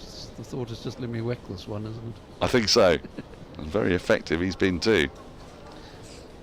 You did Port Elizabeth during the Women's I World did. Cup, Well, can I practice? Yep. Iberja. Iberja, yeah. Yeah. Not bad. Iberja. Thank you. That'll just be the single. There is a deep mid-wicket out there. Turning over strike, getting Laws back on strike on 3. The deficit now below 50 with that 6 down to 45. Batting bonus point not too far away. That's a beautiful ground. I love that. But my favourite, I have to say, is still Parle. Yeah. What a place that is. If you ever get the chance, ladies and gentlemen, to go and watch cricket in Parle, it is a magical place. Now this could be a couple for Laws here, or even more. Wow, that is speeding on. It is. That was no more than a little tuck off the hip. It's become a bit of a cliche to talk about those practice pitches away to our right, but once they get on that, it does not slow down. The fielder had 20-25 yards to make maybe, but the ball just kept on running. Another precious boundary for Surrey. 237 for 7. Yeah, the commentary box at St George's Park in Iberja, right over the sight screen. Oh, have you ever got into trouble with that? Because Jeff Lemon did. You know, Jeff Lemon got into trouble. David Warner had to have a go at him. Oh, yes. This, I believe, was in Sri Lanka. I think it was Sri Lanka. And the commentary box is directly above the sight screen, and Jeff's a very tall man, as you know. Oh, yes. Adam Collins' partner in crime on the Final Word podcast. He's about 6'5", very distinctive hair. Yes. And he was wearing a particularly repulsive shirt. I'm no man to talk about repulsive shirts, as you know. But it's a good contest between you and Jeff. It is a good contest. It goes to 5 sets, yeah. Oh, now then. Great bit of invention. Little flick up and over the shoulder. And now runs are coming at both ends. 6 from Abbott in that over and 2 boundary 4s for Tom Laws. A very productive over for Surrey. The deficit down to 37. Laws into double figures. And Surrey 241 for 7 with now what, 6 overs to go until a new ball's available. Anyway, we see him standing up in the commentary box, very distinctively, being very distinctively Jeff. Yes. David Warner was waving his arms around. And it turned out he sent a message like, "Tell Lemon to sit down. He's distracting me." Oh dear. It's a sort of combination of hair, shirt. Yeah. Not a hair shirt, but hair and shirt. And size. And the basic distinctiveness of Jeff Lemon. Yes. Sean Abbott, 42, 52 not out, 31 and 48. His Sorry? First innings scores, you missed that, didn't you? His first innings scores this season, 42, 52 not out, 31, 48, now 41 not out. Very consistent, isn't it? Yeah. And not bad for number 8. Well, this is what I mean about having those batters down the order and what they do for you. If you had the time... I don't have the time. But, and I don't know how easy this is for you to plug into your database, but are you able to check how that statistic's panning out now, county champions, and where they rank in partnerships after the loss of the 5th wicket? Because I think there was an unusual period where there was a very strong correlation. Yeah. I can do some homework, I suppose. Now, how's Laws going to take to the spin? We know what Abbott would like to do to leaning. Tom Laws here, he's got a long on in place. Slips coming out. But he's going to go that, oh, they like this position, this tricksy short mid-on. It's very, very straight. But Leading's bowling very straight himself and allows Laws to get off strike. Just tuck it down to deep backward square. Runs ticking by this partnership now. 32, 31 for the 7th wicket, 32 for the 8th wicket. Precious, precious runs these for Surrey as they get ever closer to parity. 6.5 overs for this partnership as well, so they're going at 5s. Although there were quite a lot of them in the last one, obviously. There were a lot in that last over, yes. Wresting back the initiative. Well, it's been a really terrific game of cricket. It really has swung to and fro. 75 overs now gone. Surrey 244 for 7. Abbott will be on strike at the start of the next over. Will there be a change of bowling? Let's see. And will Billings go here? We do have a change of bowling. Well, what they have done by bringing some spin in, they slightly speeded up their over rate. There are 10 overs to go until tea, 5 overs to go until the new ball. Michael Hogan into the attack. Is this slightly earlier than they might have liked? Yeah, Bowling with a very old ball here. You would have assumed they would have kept him for the new ball. That just gives him potentially 3 overs with the old ball. Yep, 3 from... Where are we to tea? So I suppose, well, it's 10 overs to tea, isn't it? So a 5 over spell and then 5 tea. over spell tea and then potentially come back for a couple more, yeah. Yep. It's asking plenty, though, of Hogan. Soon to be 42 years old. Yep. But I'm delighted to say it is now later in the day. It is warmer out there. And this morning, if you were with us at the start of play, Michael Hogan was rather coy about his left kidney, but now it is in full sight. That shirt is untucked. You take a little look as he runs in. One of the great distinctive sights of county cricket is the 2 arms being flung above the head and then a little glimpse of back. There we go. I did think of you when he was bowling from the other end. Oh yes. And you wouldn't have been able to see his kidney even if it was on display. Which would have been a great shame. I'm on Hogan Kidney Watch. Which sounds slightly concerning, doesn't it? Very concerning.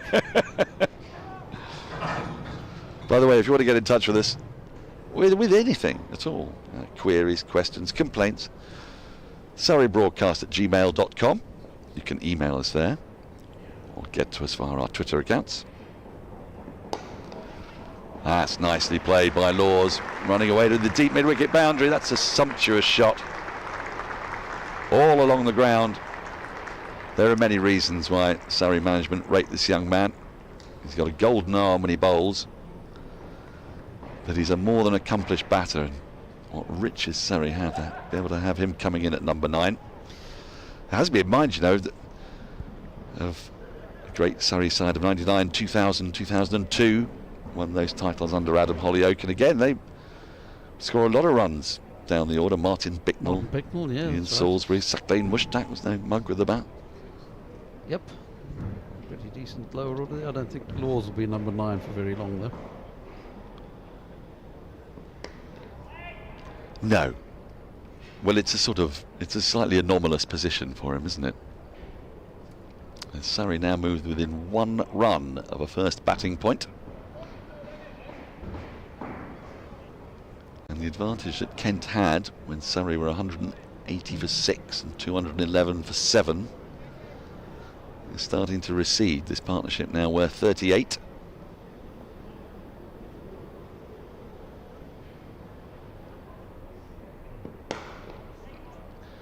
Leg side feels been slightly strengthened here with a short mid-wicket in place and a straight mid-on. It's early on in his first-class career, but he's been number 9 out of his 13 first-class innings. What's his first-class average with the bat?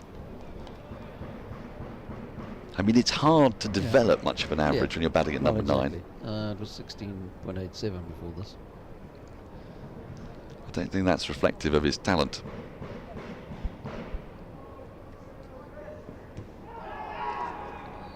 Might be a little bit of inside edge on that, 'cause it's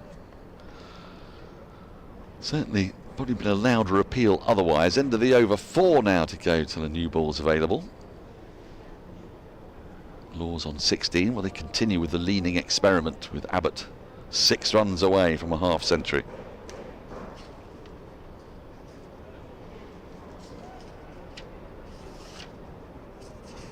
They are going to. And the field spreads once more. It's so bizarre, isn't it? You watch the fielders round the bat for so much of the game.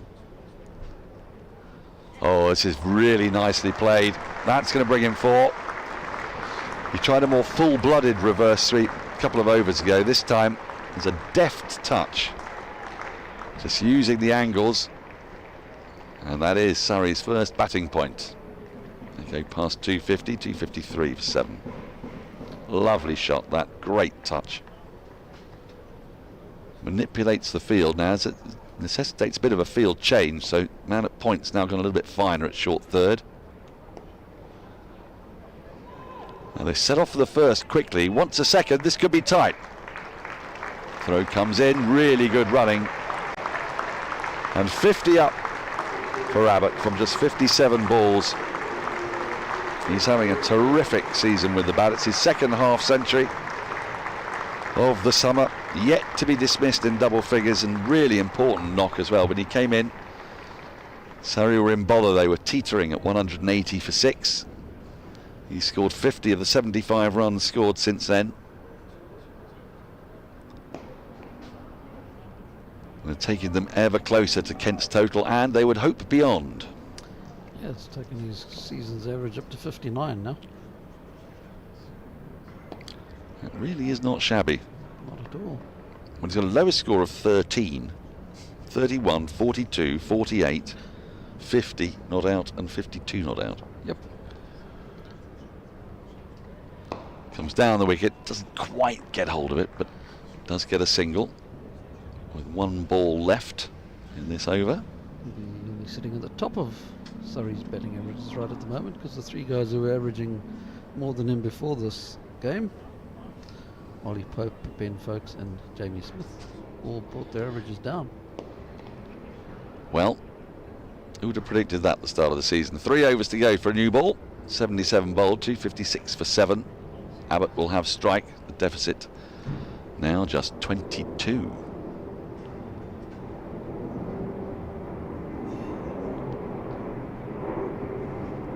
We've got 8 overs until tea as well, in theory. Yesterday, of course, had that extraordinary session that went on forever because Surrey took the 9th wicket, and then tea was extended by 8 overs. And they didn't take the 10th wicket. Of course, cricket being cricket, they took it at the 3rd ball at the start of the last session. So we had a 24 over final session, wasn't it? Well, yes, I mean, it was actually even fewer, wasn't it? Because we lost 2.5 overs between innings. That's right, yeah. So I think it was a 21.5 over session. Sounds right. I think it's probably quite unideal. Would you say it's an ideal time to take the new ball with 5 overs before tea? The old 2 bites at the cherry and yes, yes, I tend to think so. So they've timed that quite well. Yeah. I can't see them not taking it. Well, you've got to, haven't you? I mean, people say, well, it goes further, but at the moment they need to make a change here to Kent. That's been beautifully played. It won't make it to the boundary. There is a fielder out there. We'll keep them to 2. Well, they could have come back for a 3rd. This is incredibly good running. But he's got big stride on him as Abbott. So he doesn't have to take quite as many steps as a mere mortal. But to turn that into 3 was quite something. The deficit now below 20. And that is his high score of the season. There you go. At just the right time for Surrey. We actually saw the ball was a very similar age yesterday. That was when Kent prospered. That's true, yes.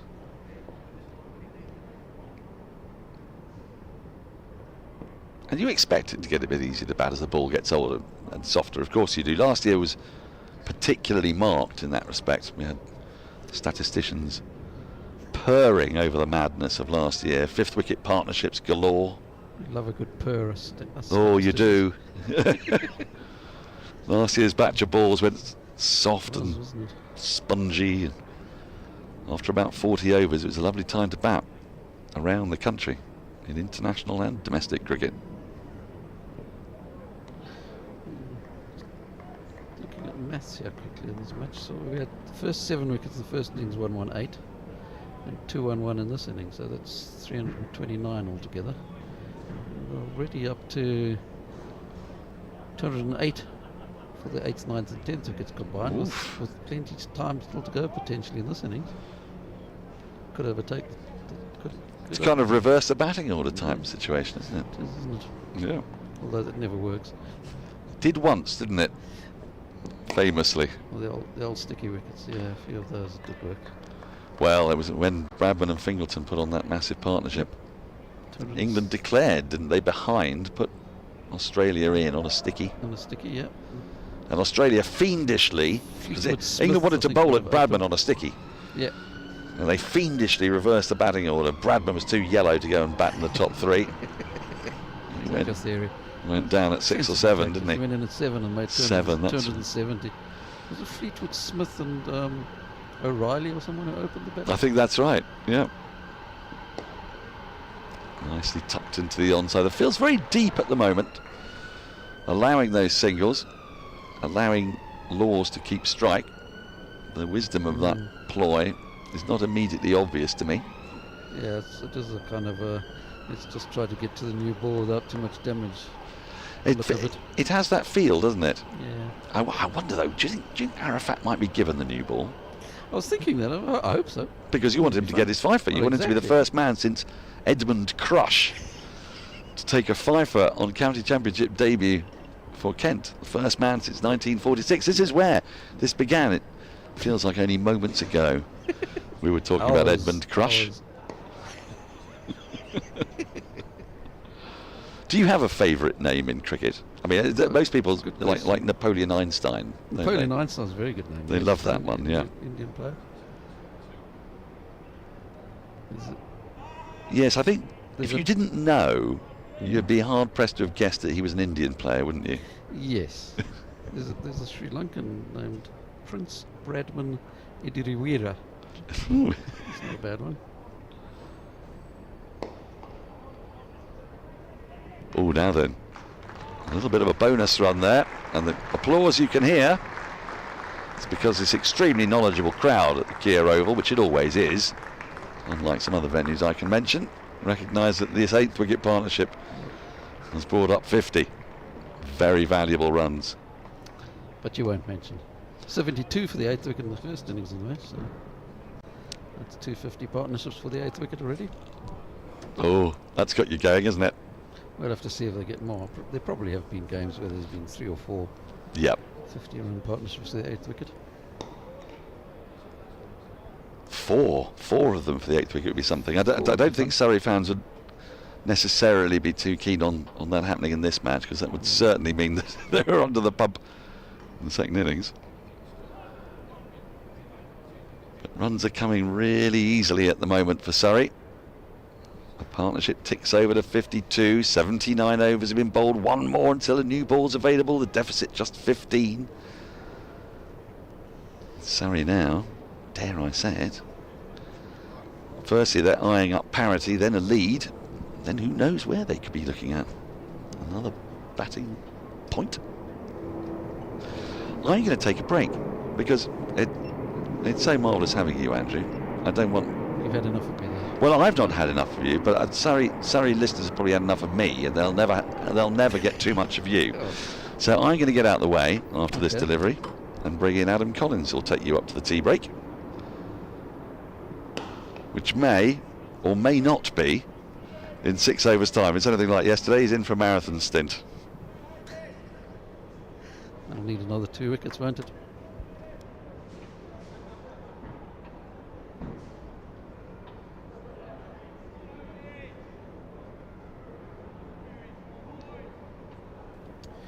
Thank you, Daniel. We're not far away. Second new ball, just 5 deliveries away from the end of the 80th over.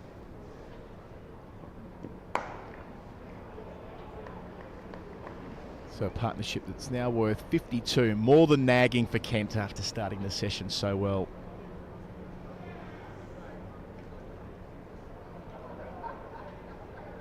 A couple of quick wickets via Arafat. Everson getting Clark, gave them a chance to push ahead to a first innings lead, but Laws and Abbott have got in the way of that. Abbott, fabulous season with the bat for Surrey so far. And Laws, who was so impressive last year in the Royal London Cup, 4 half centuries, real all-round option there for Surrey coming through the system.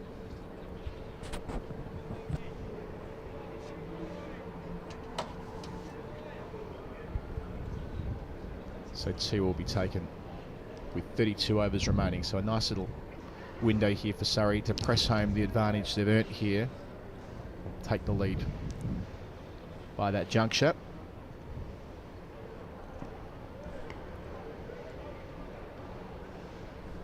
At the tea break, we're going to have Shaun Martyn joining us, who's the founder of FairBreak Global, which is a women's T20 competition and more broader movement than that, but 2 editions of the FairBreak Invitational that have been played in Dubai and Hong Kong more recently. Daniel and I were over in Hong Kong recently commentating on that. Shaun's got a really interesting story to tell, so we'll have him with us at the tea break today.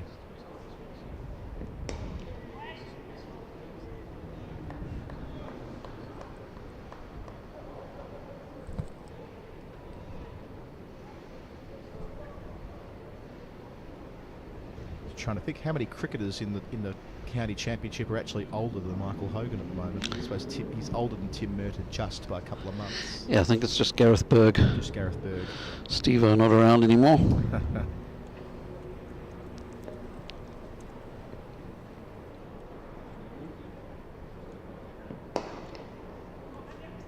Last delivery with the old ball, and Laws will move to 20 and keep the strike. 14 away from parity, 264 for 7. I know that one stat that we were chasing a couple of years ago, Andrew, was the probability of another player in first-class cricket doing so at the age of 50. And we nearly got there. Swanji Madnyaka, the Sri Lankan spinner, who you thought was 46 at the time. I interviewed him and established that he was 48, that Cricinfo had his profile wrong. And and he nearly got there. He's still playing. I think he's now playing over 50s cricket for Sri Lanka. He's been involved in the veterans leagues, but he was the definition of a journeyman, having started his professional career as a teenager in 1991. I think from memory it was before the USSR formally came apart in 1991. That was the reference point that we used, and he was on his way to becoming the first 50-year-old to play first-class cricket since possibly Raymond Illingworth jumps out. Could have been, yeah, because Illingworth made that famous comeback in the early 80s. Went back to his first club. So Agar, second new ball. Have they taken it? Hard to tell from our angle. I don't know whether they have, you know.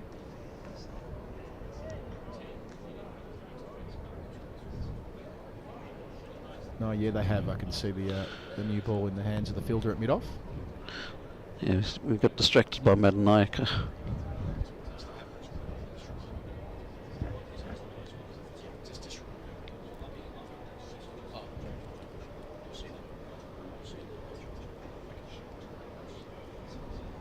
So 2 catching men for the new Dukes.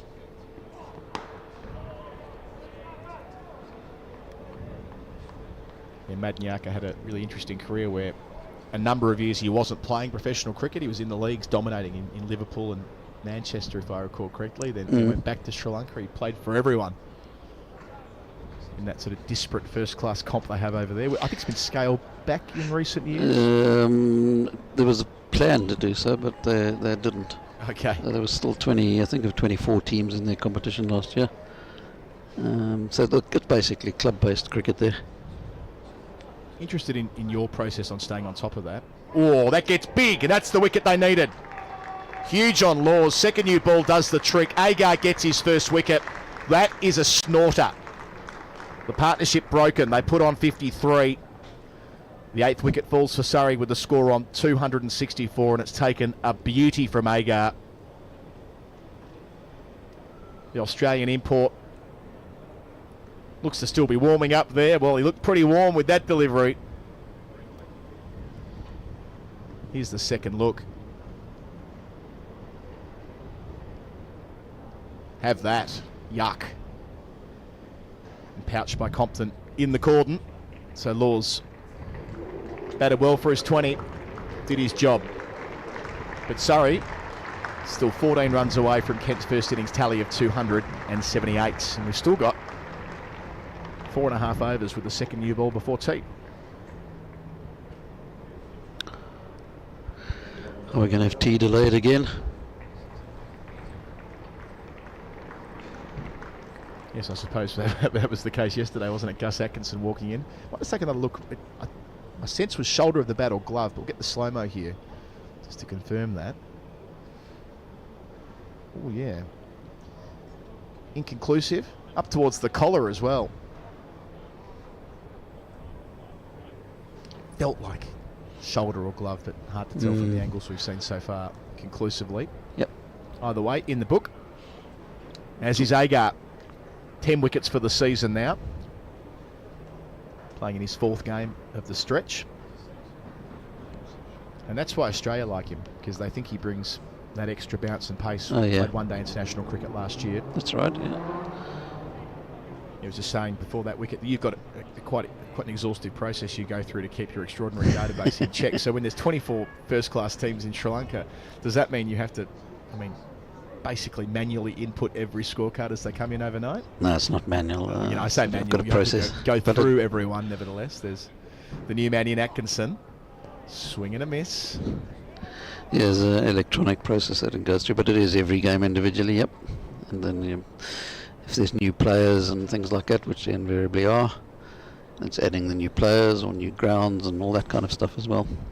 So when you say it's an automated process, does your database kind of attach itself to the scorecards as they come in? No, it's the scorecards only go in when the games are finished, usually the next day. Right. Yeah.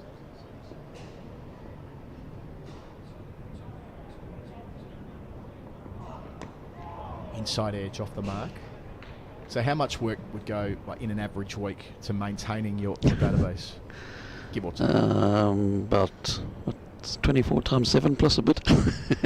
No, it's probably an hour or two a day as a general rule, yeah. Okay. Every day. Every day. Yeah. Proper part-time job in its own right, keeping it up? Pretty much, yep. We may as well give you the chance. If you want to access this staggering piece of work, you let people do so by paying your fee. What do you charge per year? Depends. Maybe the better question is, how do they go about doing so for real numbers fans out there? They can jump on. Last ball of the over, successful one on the pull. At the deep square, Abbott will keep the strike. He's 56. They're still 12 runs in arrears, Surrey. 266 for 8. We've got 4 overs until 2. If one wants to access it and have day-to-day access to the Samson Bible, how do they do that? What website do they go to? I suppose Twitter might be the best way to get hold of me. Okay. Yeah, I've never really advertised it or marketed it much. But yeah, that's how it all works. Chandra De Silva was the last player to play over the age of 50 in first-class cricket. It's another Sri Lankan. Okay. Played leg spinner, played Test cricket for Sri Lanka in the early days. He played a couple of first-class games for Sri Lankan club first-class cricket, Bloomfield Cricket and Athletic Club against Moores Sports Club and Moritua Sports Club back in 1995. He was 52 at the time. Takes some doing. Of course, there was a Test cricketer at 52, Wilfred Rhodes. Wilfred Rhodes, yeah. I love the start and the end of his career. The start of it, back in 1899 at Trent Bridge, was Victor Trumper's first Test. Yes. Arafat gets the new ball and a shout for leg before sliding down. He's been an enthusiastic appealer throughout his 16 overs so far on debut. Fair enough. One more for a fifer here. Leg by taken, first ball of the set. Yes, the 1899 Test match was Trumper's first, yep. Rhodes's first, and Grace's last. Yes. And then his final Test match, well, it wasn't considered the Test match until later, was it? The West Indies tour of 1930, but eventually got considered the Test match when he was 52 after 4 years away on that trip with the MCC, was where the first triple century was made in Test cricket with Andy Sandham, yeah. Jamaica. Some 31 years later, down the leg side and 4 valuable runs for Surrey. Signalled as by, so Cox couldn't get across in time. He throws his head back in dismay. The sense that he thought there might have been something on that to save his blushes, not to be. Yeah, the keepers do tend to keep an eye on the umpires and things, situations like that, don't they? So it's done a fair bit. Yeah, it did look to take something of a deviation. Anyway, in the book, hand goes up, as you see, and 4 signalled. So just 7 away from a first innings lead now for Surrey. It's been a busy session.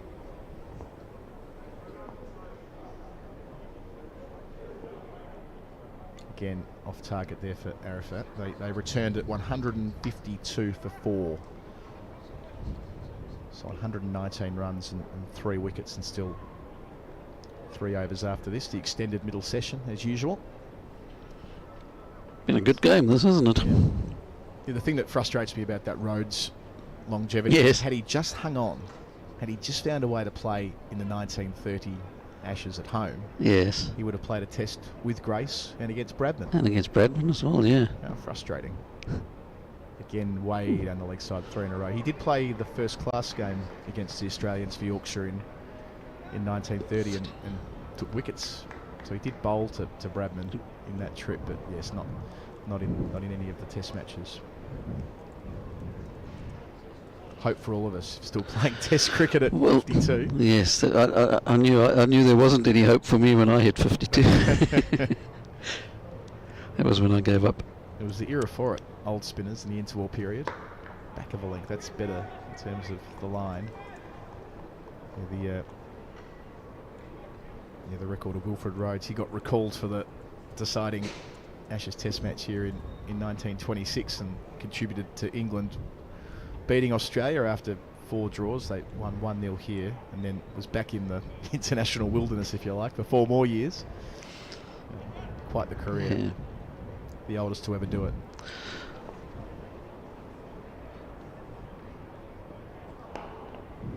Again, the inside part of the bat means Atkinson will retain the strike.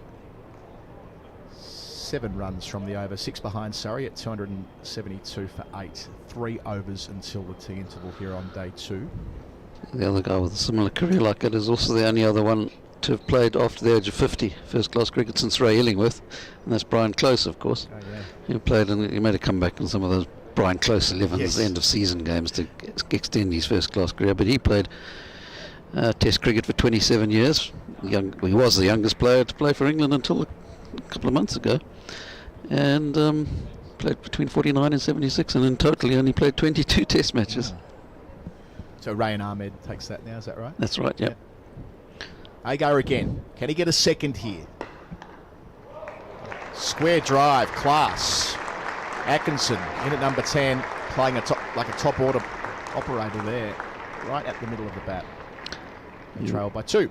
We were just saying with Dan that we don't think Tom Laws is going to be at number 9 for much longer, and we don't think Atkinson will be at number 10 for much longer either, but who knows. Wilfred Rhodes played 3 games on that tour against Bradman. Interesting. The Yorkshire played twice, and he also played for Leveson Gowers 11 at Scarborough at the end of the season, but he didn't get Bradman out.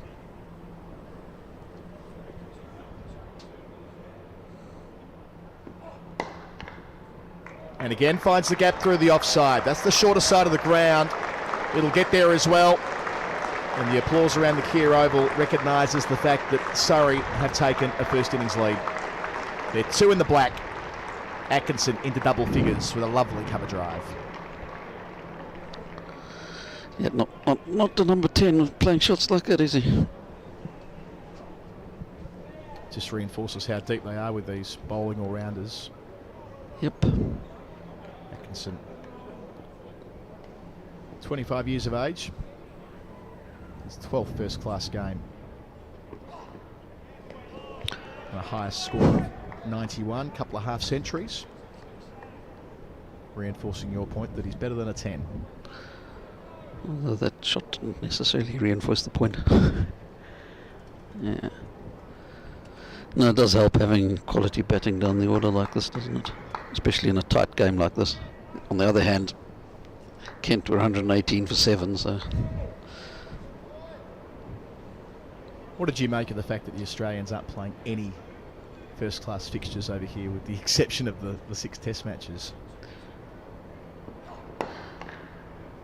Yeah, it's the way it is these days, isn't it? It's pretty tight schedules all around. I mean, it's obviously ideal to get some decent practice in if you can. I guess I mean more from a statistical perspective, from your when you go back and I mean, I know that the tours of Bradman's era, 1948 and so on, with so many games that will never happen again. But you only go back to 1997 where they played every county, if I recall correctly. It's not that long ago. Yep. Where they were proper tours where they would go around the country. Of course, that's not realistic. Tries to hook it off the helmet. No ball signalled in any case. Yeah, no, the tour games died very quickly, actually, when you look at historically. As you were saying, they used to play all the counties, some of them twice. I'm just trying to look up how many games Australia did play on those tours that Bradman went on. But, you know, it came down from playing all the counties to playing half of them quite quickly, and then to playing virtually none at all within another few years after that.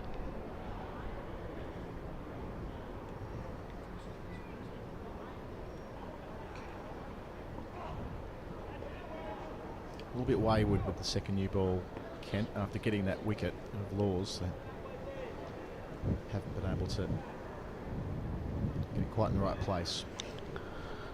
On Bradman's 4 tours, yeah, 1930, Australia played 30 first-class games.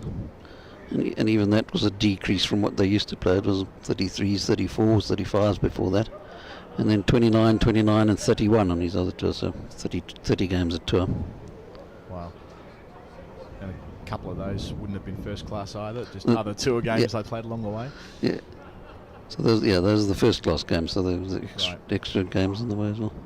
Oh, cut in half, doesn't find the inside edge. So 10 runs from the over with the no ball. Surrey in the lead by 4, 2 overs left before 282 for 8.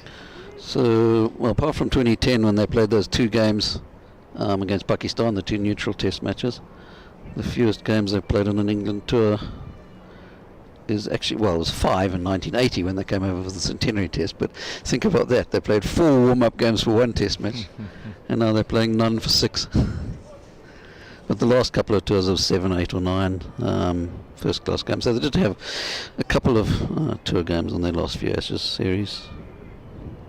Ashes tours, yeah. They played a really odd tour game in 2015 where it ended up a 2-day affair against Northants when the first day was rained off between the 4th and 5th test. Yes. Arafat, start of a new over down the leg side there, only a shout from the keeper Cox. Yeah, it didn't feel a warm-up quite so much as one they jammed in to do the right thing by the counties. But yes, that last time around when they were here, they played the one game against Worcester between the first and second tests, and then another against Derby between tests 3 and 4, and that was it. Probably forever. Shot again. Bit of pace taken off by Crawley at cover. They'll still get back for 3. Sean Abbott, very useful cricketer, all-round prospect. Now his highest score of the season. It was previously 52 not out against Hampshire. Has a first-class ton, for what it's worth, for those that are casting an eye forward. Made 102 not out against Tasmania for New South Wales in November 2020.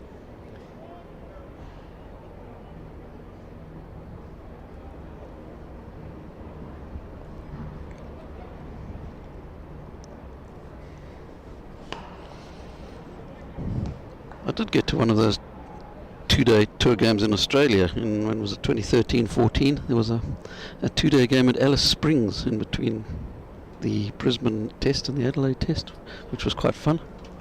Well, England did have quite an extensive touring schedule in 17-18. They spent 3 or 4 weeks playing games in the northern part of Australia, a couple over in WA as well, all ahead of the first test. Yep. If you go back to 10-11, they credited much of their success on that tour with having quite a bulky schedule before the first test. I know Shield Berry, and one of his theories is that you can't win in Brisbane unless you've played a month of cricket beforehand in conditions like that. Now, that's never going to happen again. It's never going to happen again, yep. But still, obviously, that wasn't possible in the COVID Ashes of a couple of years ago, where they got barely any cricket in due to the rain in Queensland, as it turned out. Top edge, but it'll clear the man at square leg. It'll pitch and roll, and thuds into the boards. So 4 more for Atkinson. They're doing it in boundaries now, Surrey. Lead up to 11. We speculated a couple of hours ago that if they were to get to tea with Jacks, they'd be in the lead. Well, they've reached tea in the lead without Jacks, owing to the work of Sean Abbott most of all. This partnership already up to 25. Yeah, they might have been a bit more comfortably in the lead with maybe only 5 or 6 down if Jacks was still there. Arafat Bhuyan, last ball of his over. He's got 4 wickets. Last chance at Atkinson, the number 10. In behind it, gives the strike back to Abbott. 1 over left until the break. Yeah, we're on the watch for a 5-4, although that well, I suppose it could still happen before tea if there's a wicket in this over, and another one in the 1 over, but the 5-4 on debut, which is pretty rare to take a first-class 5-4 on debut playing in a county game. We were looking up for Kent, so there's quite a lot of players who take first-class, who take 5 wickets in an innings on their first-class debut for Kent, but in recent times they're all overseas players who've played somewhere else, like Muralidharan and Jacob Duffy and Hardis Fulyun. Could be a couple there. Abbott wants it, and Abbott gets it. Great running from the Australian. Didn't turn blind. He looked and made sure he had time, then got the skates on. Well played. It's been a bit of a feature of his innings as well, hasn't it? There's been some quite good running between the wickets. But players who've taken 5-4 on first-class debut playing for Kent on their overall first-class debut is pretty rare. The most recent ones being Dave Masters in 2000 against Zimbabwe. So not for what, 23 years? Yeah. Right, And even more interestingly, then you've got to go back another till 1951 when a chap called Ted Witherden did it against minor counties. So we're still looking back to get to a county championship game, which is got Dan quite excited, because the chap who did that in 1946, so he's the last guy to take 5 for and first class debut playing for Kent in a championship game, was called Edmund Crush, or Eddie Crush, playing against Glamorgan and Dover. Excited Dan around the name.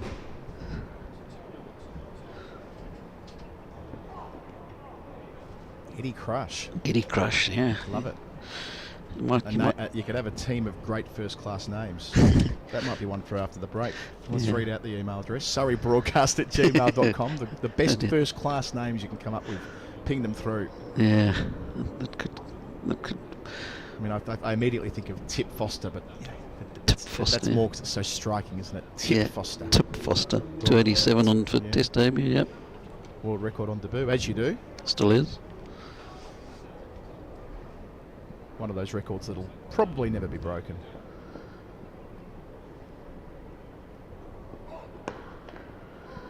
You'd think not, but you never know.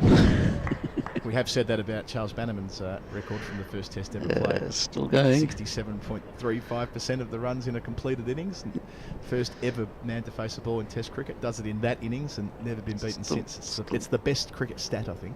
You do love that one, don't you? I don't think there's a better one. Every time, well, probably not actually.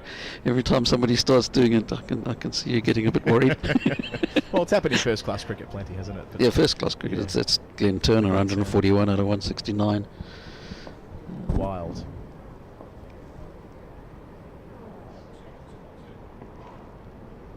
Wayward bumper. Yeah, they've wasted the new ball a little bit, haven't they? Also no ball. So they'll have to re-roll that. 2 more runs added to the tally. Yeah, they haven't got this right. So they've put on 29 unbeaten for the 9th wicket so far, and that's come in space of a couple of overs. Yeah.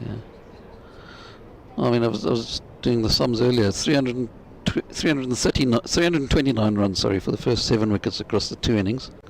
Kent were 118 for 7. We're up now to 244 for the last 3 wickets. So it could still go ahead for the last 3, ahead of the top 7. Last ball, penultimate ball, I should say, before the interval, due to the overstep. So a reminder at tea, we'll have Shaun Martyn with us, the FairBreak Global founder. A fascinating story of starting a new competition, women's tournament, principally made up of associate cricketers. It's been a delight being part of that in the last 2 years. So I'll pick that up through the course of the tea break coming up after this ball.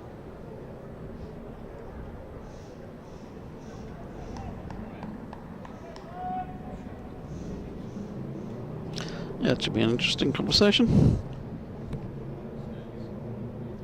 Last ball of the session. A big one at that. Surrey go to the short interval at 296 for 8, a lead of 18. Abbott has been excellent, unbeaten on 63 from 72 with Gus Atkinson, 3 boundaries rather in his 15 from 20 deliveries. Partnership a brisk one of 32. Surrey losing wickets in that middle session with the score on 180. That was Will Jacks. To make that correction, Ben Folkes was the first man to fall. After the break, he put on 27 with Jacks. Folkes was out caught in the cordon from the bowling of Arafat. Then Jacks was caught at mid-on pulling, also from Arafat, for 17 and 24 respectively. Jordan Clark, important brief stand to steady things down, but was caught in the cordon from Everson for 8. And Tom Laws, after a 60-plus stand with Abbott, was caught at slip, a snorter from Agar for 20. Not out. 63 Abbott, not out. 15 Atkinson, 296 for 8. You can see on the board here a tribute for the club has recently learnt of the sad death of Daphne Hubbard, a true legend of Surrey County Cricket Club. She was 92 years old. Born just over the road in Crisden at St Mark's Church, opposite Oval Station. Daphne worked at Surrey between 1986 and 2018. She was a much-loved and increasingly vital fixture at the ground for 32 consecutive seasons and was made an honorary life member of Surrey in 2009. Originally employed to work in the shop when she was 56, as Daphne grew older, she took on different roles around the club, eventually settling into the vital job of welcoming fans on match days and distributing scorecards. In this role, she quickly became the undisputed queen of the pavilion, greeting members with a friendly smile, a free scorecard and a selection of sweets which she'd purchased herself that morning on the way to the ground. Her last season in the job was 2018 and her final game of our championship celebration against Essex, which took place shortly after Daphne's 88th birthday. The joyful energy she brought to the club was contagious and wonderful. Every morning before gates opened, she would complete a circuit of the office, handing out sweets and hugs.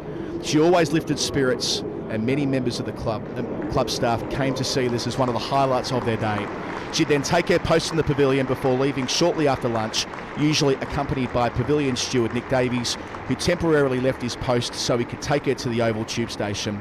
Daphne was so loved by all the staff at the Oval Tube that they let Nick through the gates for free, so he'd make sure she was safely on her train home to Tooting before coming back to the ground. Valet Daphne Hubbard, who passed away last week, having given so much to the club at 92 years of age. It's sensational, isn't it? One of the great people of cricket, isn't she? Unsung, as they say.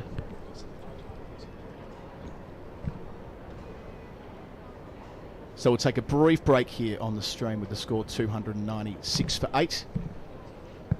And when we come back from it, as I mentioned before, I'll have with me Shaun Martyn of FairBreak Global.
Welcome back to the Kia Oval. It's tea on day 2. Surrey have made their way to a lead of 18. It's 296 for 8.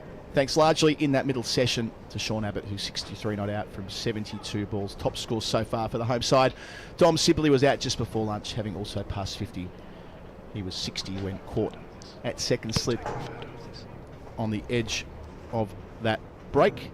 Adam Collins with you, and with me for the next quarter of an hour or so as we make our way to the final session is Shaun Martyn, who is the founder and chairman of FairBreak Global. Shaun, welcome to the Oval. You've been here very busy in England this week, having made a trip over, well, principally for Ad Week and to sell the wares of FairBreak. What have you made first and foremost of being at the Oval on a beautiful spring afternoon? Well, it's a magnificent afternoon and it's a great ground, and I love coming here to watch cricket, no matter what sort of cricket it is, when I get an opportunity to be here. So yeah, great game. I've just been sitting and having a chat to Azam Mahmood about Surrey cricket and what goes on. So it's been fascinating so far this afternoon. So Shaun, FairBreak, it's a competition which has existed for a couple of years, but it goes back a lot further than that. Give a sense to our viewers of what this is all about. Well, the short story is it started nearly 20 years ago, really, with me paying some Australian players, Alex Blackwell and Lisa Stalaker, to play in corporate cricket matches before they had contracts. And then when Lisa retired in 2013, she was the highest paid female player in the world as the vice captain on $15,000 a year. And I felt that was an injustice that we needed to look at. So Lisa and I launched a a league called WICL with a view to creating a global tournament for women to have them paid a little better and also to highlight the quality of the cricket.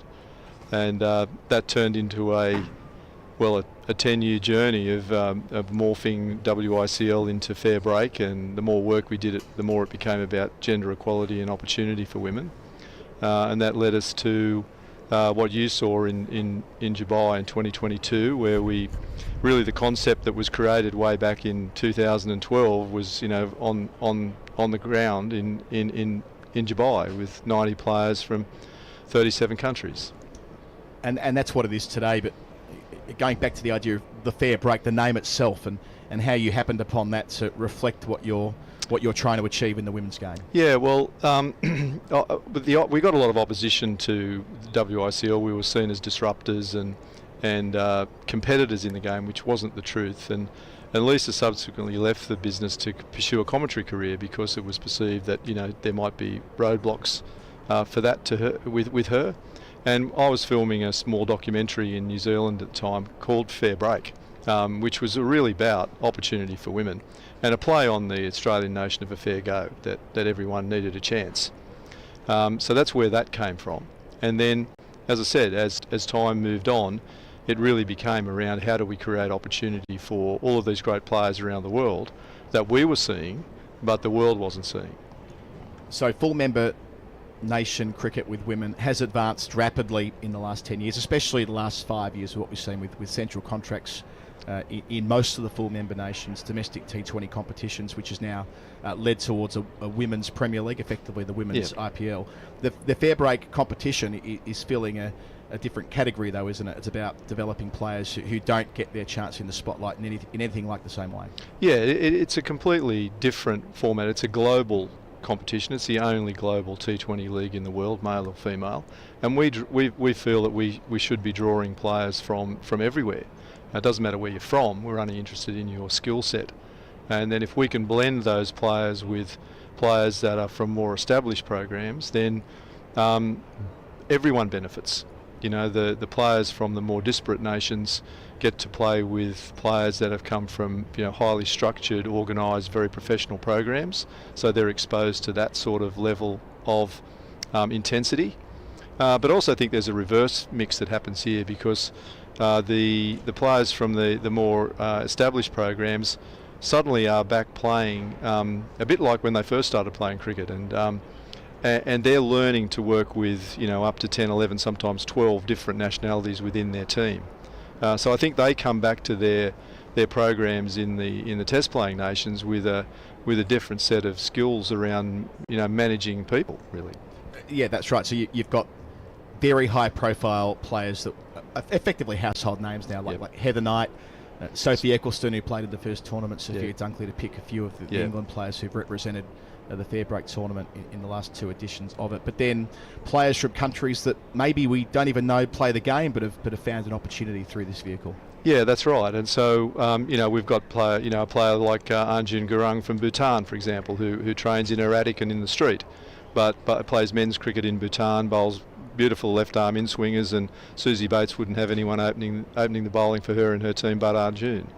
Players like that, Henrietta Ishimwe, who was a sensation from Rwanda in the first tournament, Siddharana Marga from Nepal.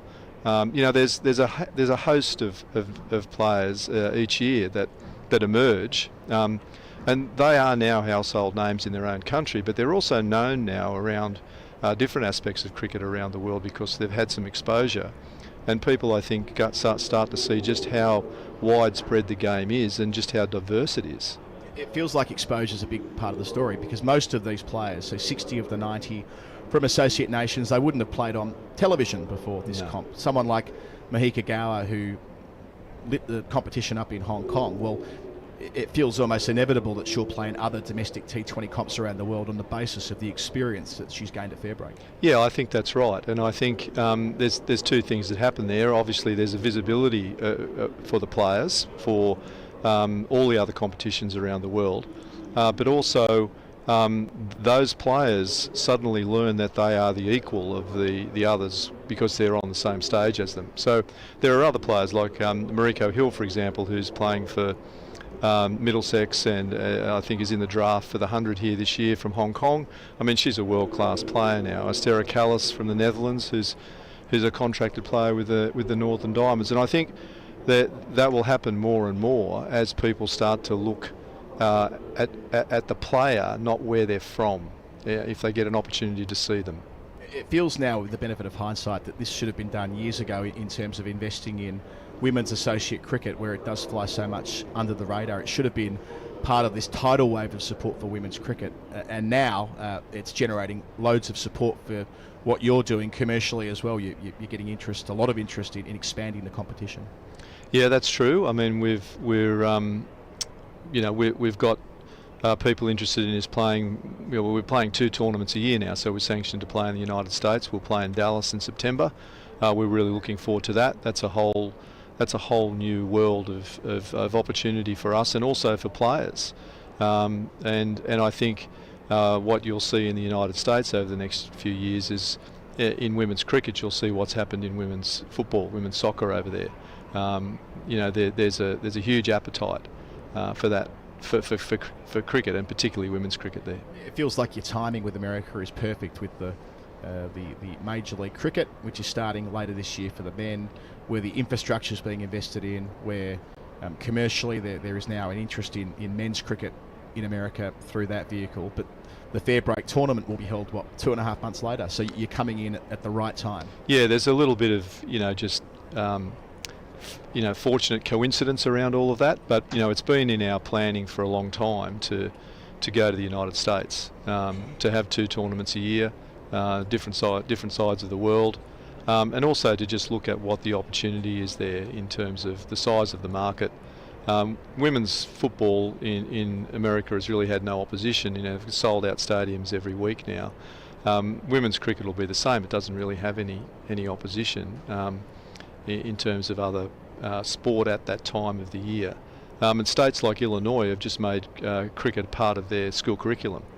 So there is a huge interest in the game in the United States. And then you see a country like Brazil with Roberta Moretti-Árvore, she's become a bit of a social media sensation in the last couple of years. I'm sure a lot of people watching our stream would be familiar with Roberta's work on Instagram and Twitter and so on. And if you're not, I can recommend it. But the way that her personality has played a role in helping them develop, at the very same time that the Brazilian women have received central contracts before their men have, where they've seen that as the opportunity to grow the game in that country, not through the men but through the women. Yeah, and I think that's very important, and to not do a comparison between one or the other. I mean, there are 2 different games, and I think too often people are comparing men's cricket and women's cricket and trying to put them in under the same umbrella.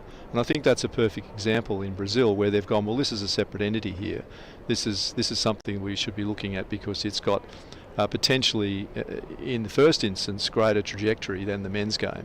So let's invest there. And I think that's a really important distinction.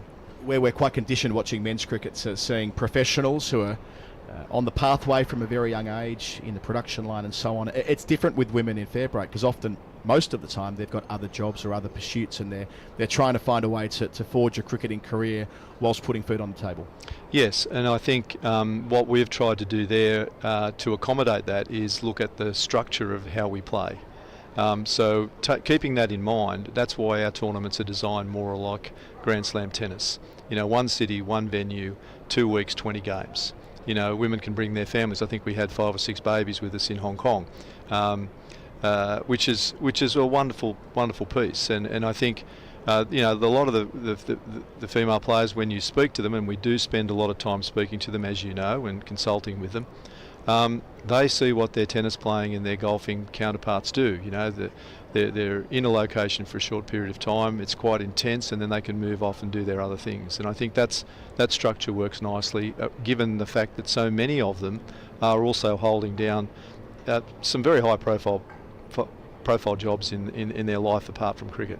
Yeah, where they get the chance to be a professional cricketer for a fortnight, but then the world changes when they go home. The broader social footprint and social movement with FairBreak, I think that's best illustrated in the example of the bra project that's been there both years at FairBreak, where you've had academic research done into inadequate bras being used for women cricketers, and there's been big advances made in that technology, largely due to the platform that FairBreak's provided that project. Yeah, well, we've been very fortunate to work with Professor Deidre McGee from the University of Wollongong, who's a world authority in breast health.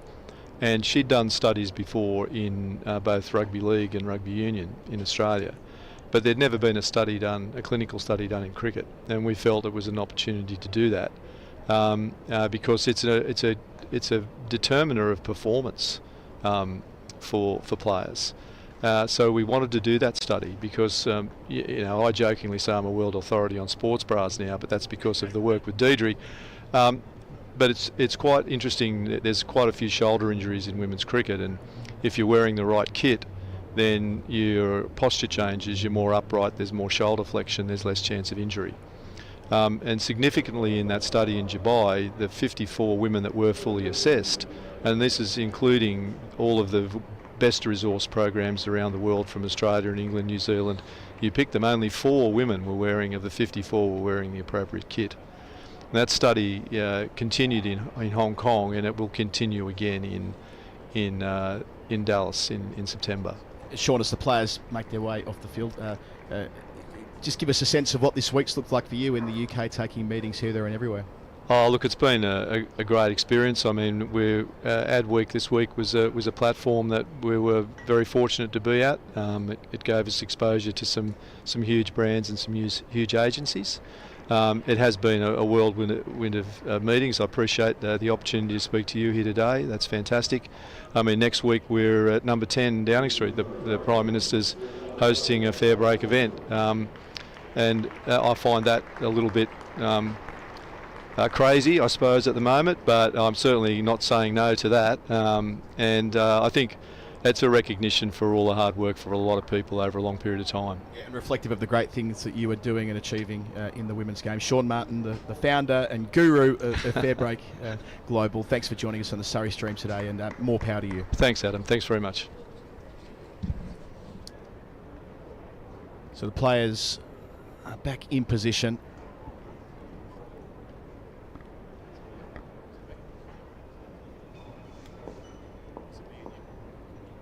First ball of the final session, Cam Ponsonby's with me. I think Dan Norcross will come in and replace me in a moment. Arafat bowling here.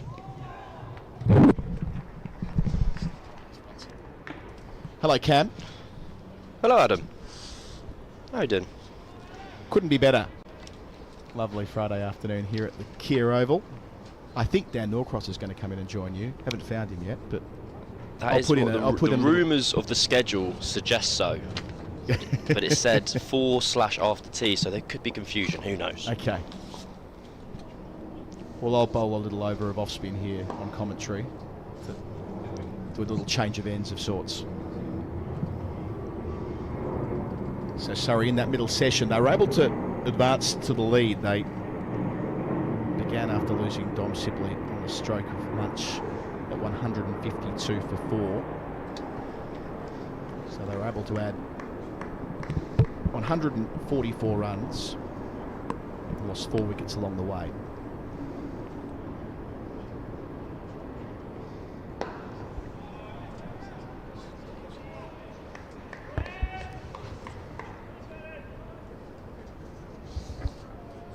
We found a name for this when working with Bharat Sundaresan, who we'll see throughout the course of the summer. Acclaimed journalist from, well, he was originally from India. Now he's on his way to becoming an Australian citizen. A lot of our viewers would know the work of Bharat as a writer and broadcaster. Whenever we didn't have our expert ready to commentate with us overseas last year, you're chasing Waqar Yunus to jump in or something like that, which is fairly common when working with radio broadcasters who are also doing television. He'd jump in for 1 over. And he would compare himself to Ashwell Prince, the former South African international, who would often come on to bowl 1 over to do a change of end. So that's me at the moment. Perfect. Well, I was quite enjoying Jack Leaning's Ashwell Prince's before tea time. As we race through to the new ball. Can Arafat get a fifer on debut here? Oh, nearly. Bit of messy cricket there. Missed the inside edge, and Cox does well to deny a bye. Sean Abbott, what a signing he's been. He said it himself when he arrived here that he was using this as a platform for higher honours with Australia, and he wanted to be in the right place at the right time. Well, he's doing himself a lot of favours. As much with the bat as he probably is with the ball. Down the list, he's been brilliant.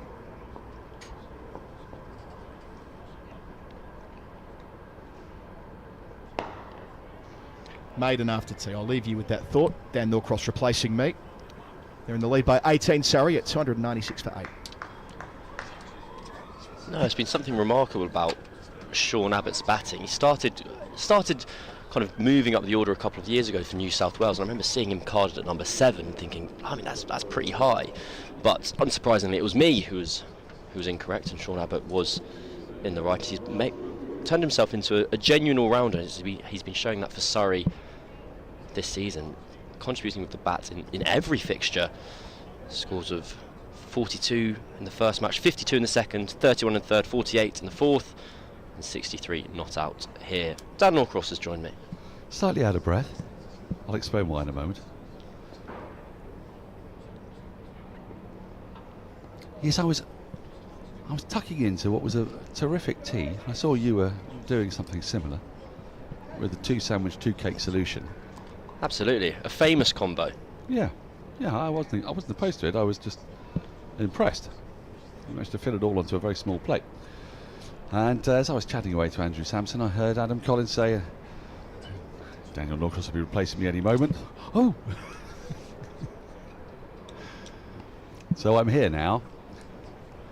I did think I'll note without comment that my last 3 minutes have been being judged by you for the size of my plate. I'm not judging. I I'm not a judgy kind of guy. I felt judged. Well, especially because you hadn't seen that I'd already had some sandwiches before you'd even seen me. So actually, it was more of a 3-2, 4-2 situation than a 2-2. Truth be told, I had suspected as much, because they were really lovely, weren't they? Moist cakes and moist sandwiches. And when I say moist, little flirt there from Abbott. I don't mean soggy. I don't mean, because I'm very much opposed to raw tomato in a sandwich, or indeed cucumber. It leaks its rather sort of vapid wetness. Well, I was surprised to hear of your disgust towards orange and yellow vegetables, or more to the point, their return to civilization. Yeah, I despise them. Oh no, that's a nice shot, and that's going to be Surrey's second batting point. Standing tall, driving off the back foot. Abbott continues on his merry way, and Surrey lost their 6th wicket at 180 and their 7th at 211. One batting point looked unlikely. They've now got 2, and this tail has more than wagged. It's, you'd have to say, probably the best tail in the county championship.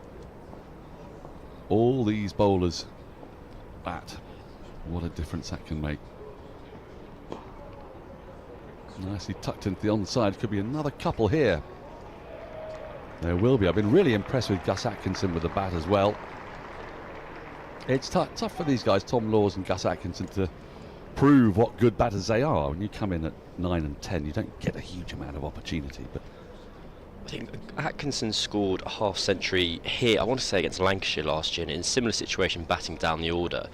And because of the quality of the tail, sometimes you do get more of an opportunity than you otherwise would, because you're playing with other batters in effect.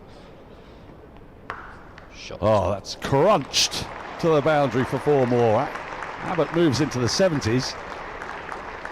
And now this lead will just start to be worrying, Kent. End of the 87th over, the lead 29. It's not by any means substantial yet, but this is a game that, despite the scores, 278 plays 307 for 8, it feels, doesn't it, Cam, like a low-scoring game. Largely because the new ball's done a lot of damage at the top of the order when Surrey bowled, and then Surrey had that flurry of wickets today. And there's been constant assistance for the bowlers, certainly movement off the pitch and through the air. Well, the match has been, inverted commas, close throughout, but Surrey have always been the team kind of with the away goalers. I know they're playing at home, but it's been even, but they're the team that still has the advantage. A beauty from Arafat, still searching for that 5th wicket. If he gets it, we've mentioned this earlier, he will become the first Kent player to take a fifer on county championship debut since, you need to take a note of this, Okay. For any piece you're writing, it's entirely up to you, Cam. It's very much like working with Vic Marks, this.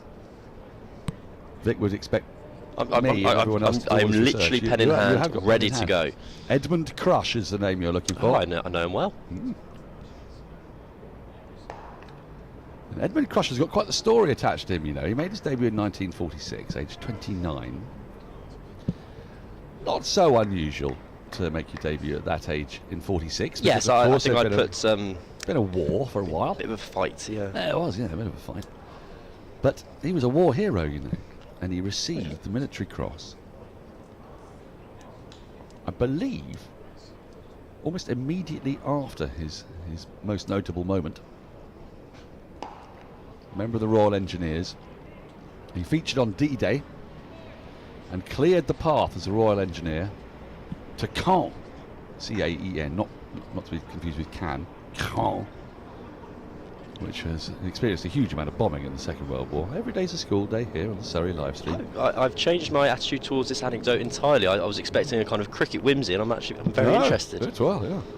And he struggled with terrible shrapnel wounds as he cleared the path to Caen so the Allies could break through German defences.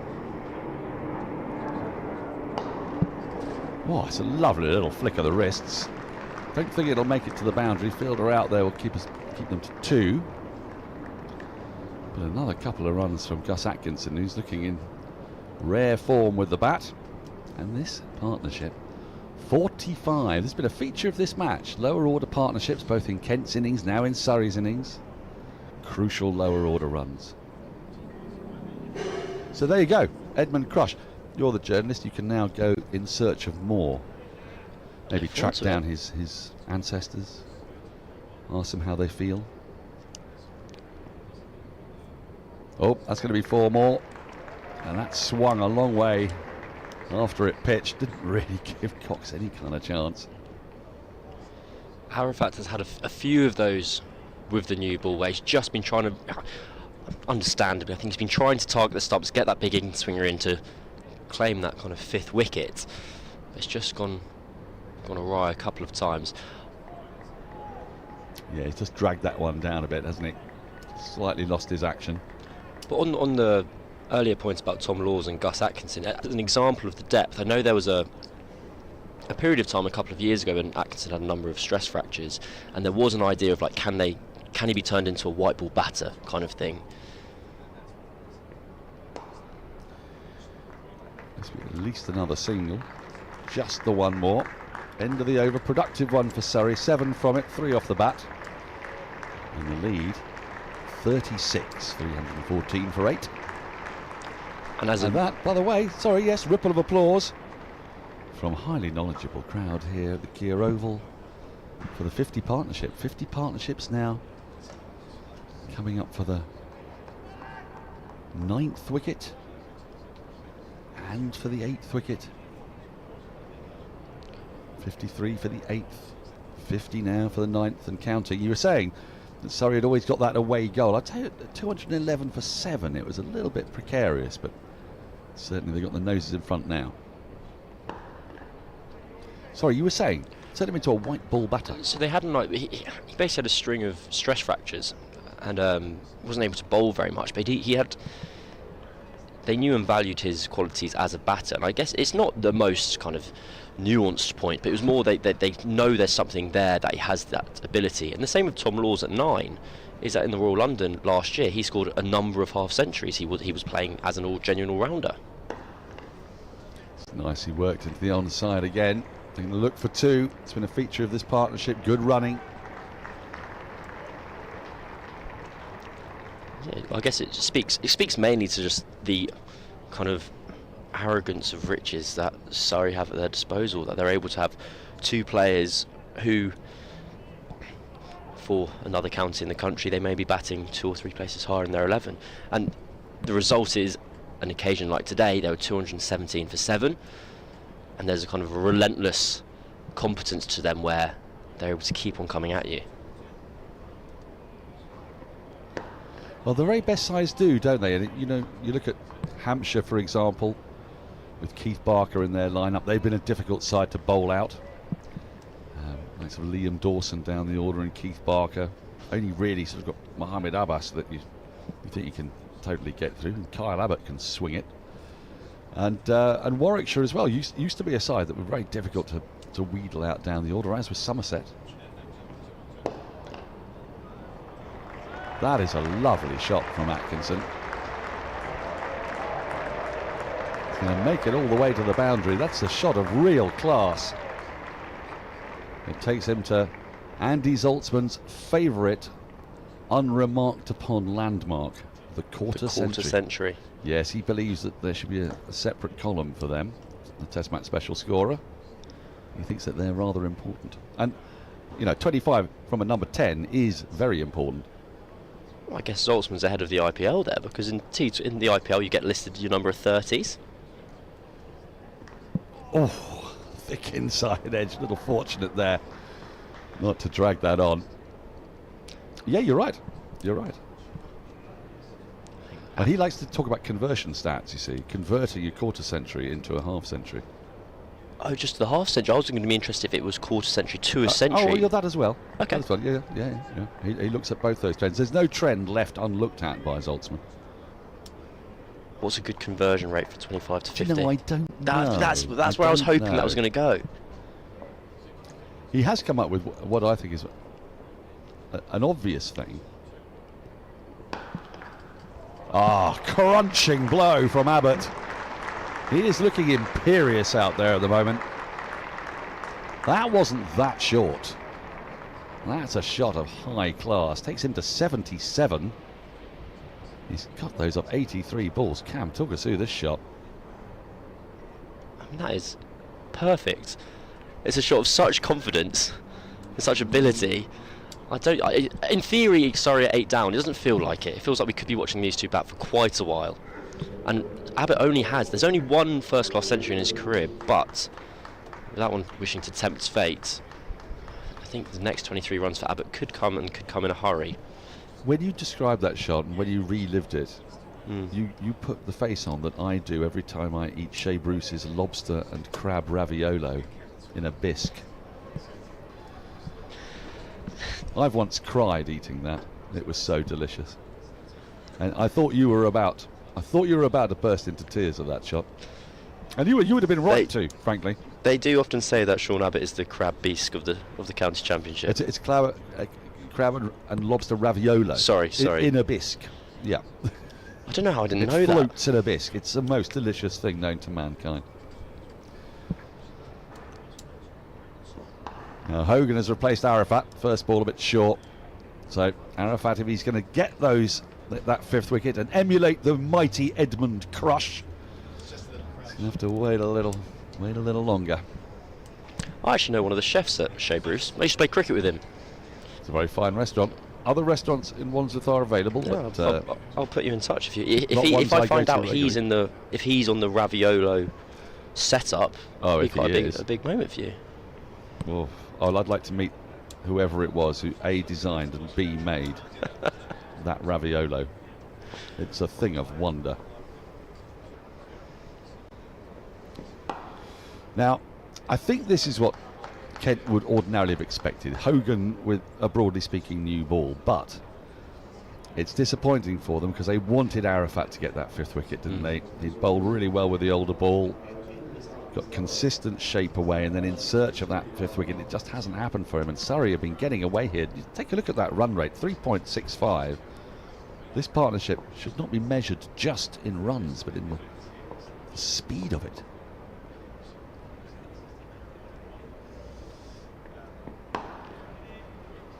A little misfield now as well.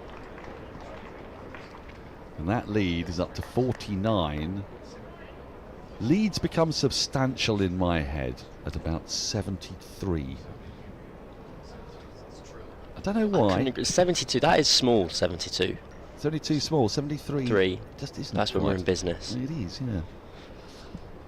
I wonder if what these two are doing in the middle here is closer to the mean of this pitch than what we've seen from others.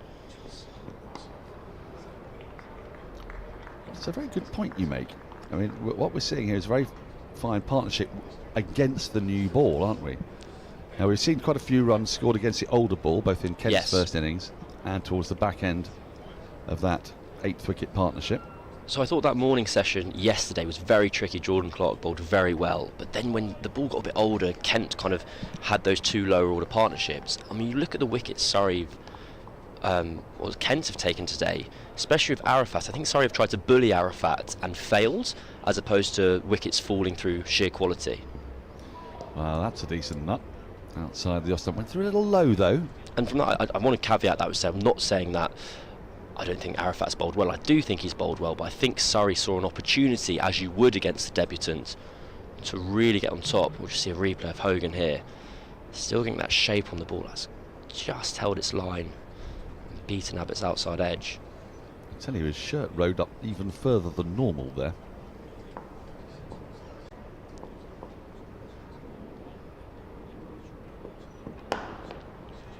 Whereas there, you'll find it didn't so much.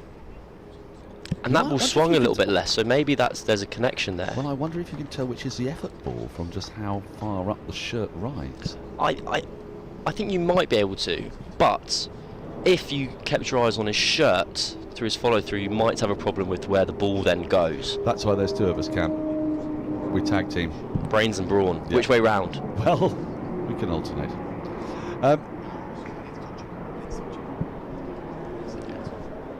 Right, I believe we're going to have Wes Agar returning to the attack. And Gus Atkinson will be on strike. The lead is 50. And Agar comes in once more. Just cut away off the back foot, not convincingly, but enough for 1 run. Wes Agar, it's his final game for Kent in this stretch. He's one of a number of Australian bowlers who have got themselves over to the UK with the hope of being in the right place at the right time in case of injury. Mike Whitney, most famously in 1981. Do you know the story of Mike Whitney? I don't know the story of Mike Whitney. But I think I might be about to find out. Edged. Yes, edged and gone. That is the end of Abbott's fabulous knock. He's got to go for 78. A little bit of extra bounce from Agar. Went to punch it off the back foot. He'd had success with that shot before, but it brings to the end another fine partnership for Surrey. 65 for the 9th wicket and a really terrific knock from Abbott. When he came in, Surrey were in more than a spot of bother at 180 for 6. Agar has been getting appreciable bounce. He's a big burly bowler, and maybe that was just a little too close to Abbott for the shot. On another day that flies over the slips on this occasion. Good neat catch for Cox behind, and he's got to go for 78, just as I'm imagining might have been eyeing up 100 out here. It's not to be, but he's done wonders for Surrey, coming in at 180 for 6. He leaves at 329 for 9. When he came to the wicket, Surrey were 98 runs behind. He leaves with them 51 runs ahead. I'm shocked to my core that Sean Abbott has got out there. He was looking in such good touch. I do wonder, I'm caught in 2 minds about what that dismissal's showing us. One, whether it kind of backs up the evidence of kind of batters are for the most part getting themselves out. Is another dismissal similar to Jamie Smith's, similar to Ben Foakes, of kind of pushing off the back foot, and a wider delivery where on another day they may leave the ball alone or they may drive the ball away? Or does it show there is that extra bounce in the pitch and there is that delivery kind of with your name on it, to use a cliche, well, that is still in there? From the pavilion end, we have seen it's quite definitely more appreciable bounce. Sure. With bowling from the pavilion end. And Wes Agar is probably just the right bowler to exploit that. We saw Jordan Clark yesterday getting quite appreciable bounce from the pavilion end. So it brings Dan Worrell to the crease, and this is always box office, whatever happens, whether it's 1 ball or 50. If you get 50 balls of Dan Worrell, then you really are going to be hugely entertained. Now, wait to see the umpire's decision there. Was he taking evasive action? Did he get a bit of bat on it? Might have got a little tickle on that. He did. He's off the mark straight away. Yeah, I think a lot of things happened there, and I'm not sure if runs was any of them. But that's where we've got to, so it's fine. It was curious, wasn't it? It was a curious bit of cricket. I was very excited. I'd quite like to see that again, because I was sort of expecting Worrell, because he does like to hit his first ball for 6 where possible. I mean, it's famously an attractive option. It is, isn't it? But on that occasion, it looked like he was sort of trying to get out of the way of it. Must have got a little tickle on it. It's off the mark. Atkinson gives himself room and wallops that. So we know how these two are going to play. It's not going to be much different from how Atkinson was playing with Abbott. And every run now that Surrey score is a bonus. They are, though, only 16 away from a third batting point, but I don't think that's going to come into their thoughts. If they get that third batting point, so much the better.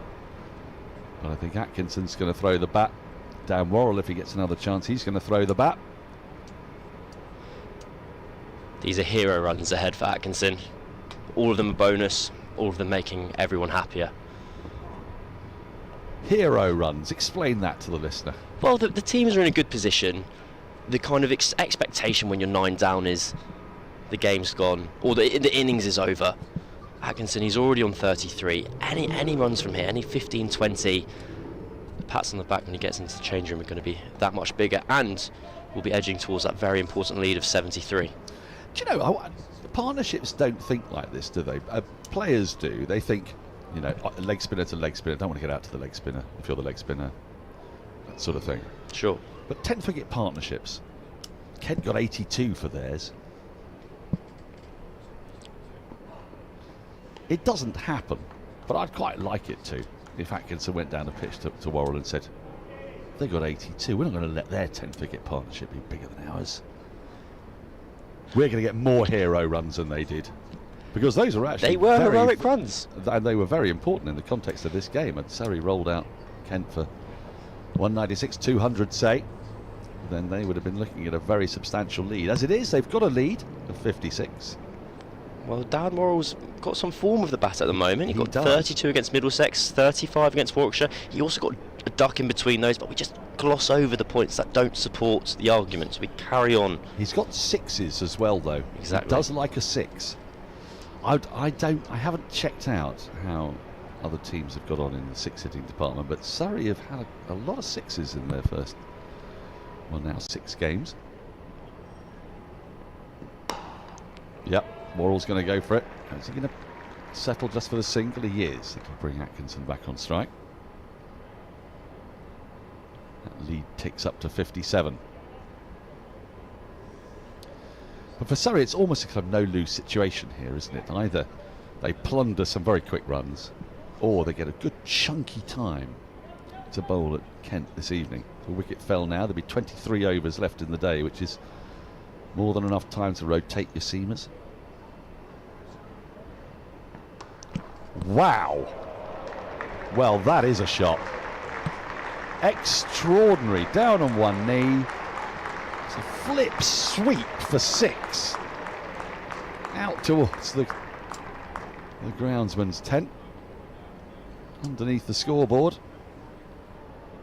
Take a look at this one again. This is a fantastic shot. Oh. I've seen Sam Billings do that to Stuart Meeker here. Not the number 10. It's a very, very Sam Billings shot. These are the hero runs I'm talking about. He wouldn't have played that shot with Abbott in. No, Atkinson with a real opportunity. I think in years gone by or other situations, if you're new into the team, it's only his 2nd or 3rd game of the season. He's broken the ball. It's only 11.2 overs old, but umpires had a look at that, said, can't use that anymore. Atkinson has broken the ball.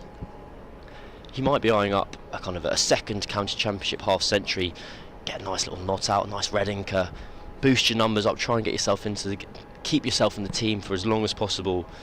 I think Atkinson here playing the kind of selfless role of a... What is his highest first class score? His highest first class score, I believe, is 92 against the Sri Lanka Development 11. And I can tell you that it's not on this piece of paper. Right. But I'm very confident. I know it was against Sri Lanka Development 11 at Guildford. I know it was in the 90s. The world-weary umpire Bailey's a lovely man. Robert Bailey, he's a terrific umpire as well. He's gone off to get a replacement ball because Atkinson has just destroyed the previous one with the shot of the day, the shot of the season for me. It's gone again. That's gone even further. That is massive. Everybody's turning to look. Where's the ball gone? I hope he's not broken this one. It's not running out before long.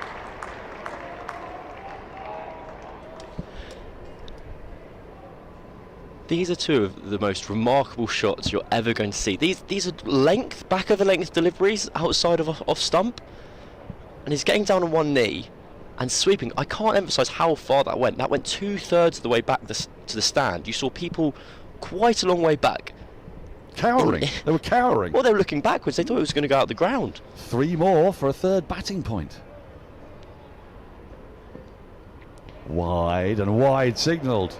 So Hogan is now having to resort to hiding the ball from Gus Atkinson, much to the mirthful delight of the Surrey faithful in the crowd. And that lead is up to 70. I said 73 is a substantial lead. It's nearly there. 3 away. 14 runs have come when he had 3 legitimate deliveries in this over.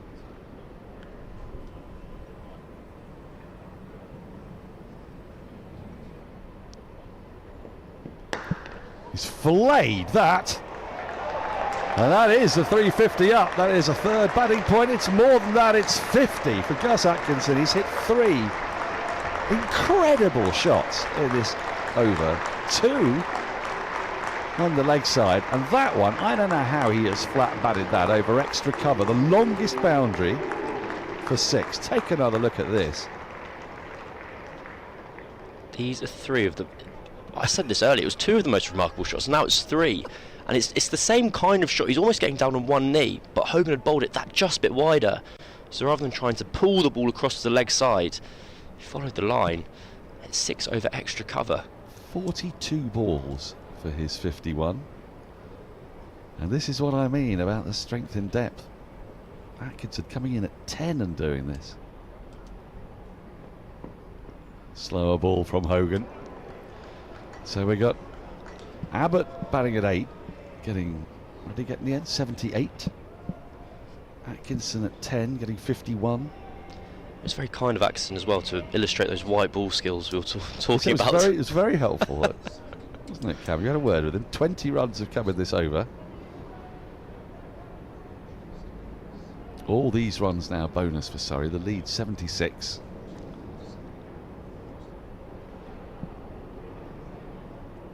And the greatest compliment of all the fielders coming in so you don't get the strike next over. Oh, what a shot. One bounce for.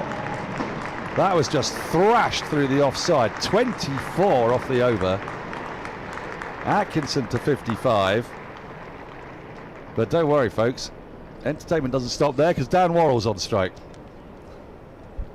Well, Gus Atkinson has spent the whole of that over batting on one knee and just decided to sweep the ball in whichever direction, sometimes over the more traditional mid-wicket, and other times over cover, less traditional. Normally when you go down on one knee, it's a sign of respect. I'd say yes to it. Yeah. I'm not sure Michael Hogan would. So, 358 for 9. Where's Agar's going to continue? He will be a tricky prospect for Dan Worrell with the bounce that he's getting. Appreciable bounce on that pavilion end. He's got 2 slips in place.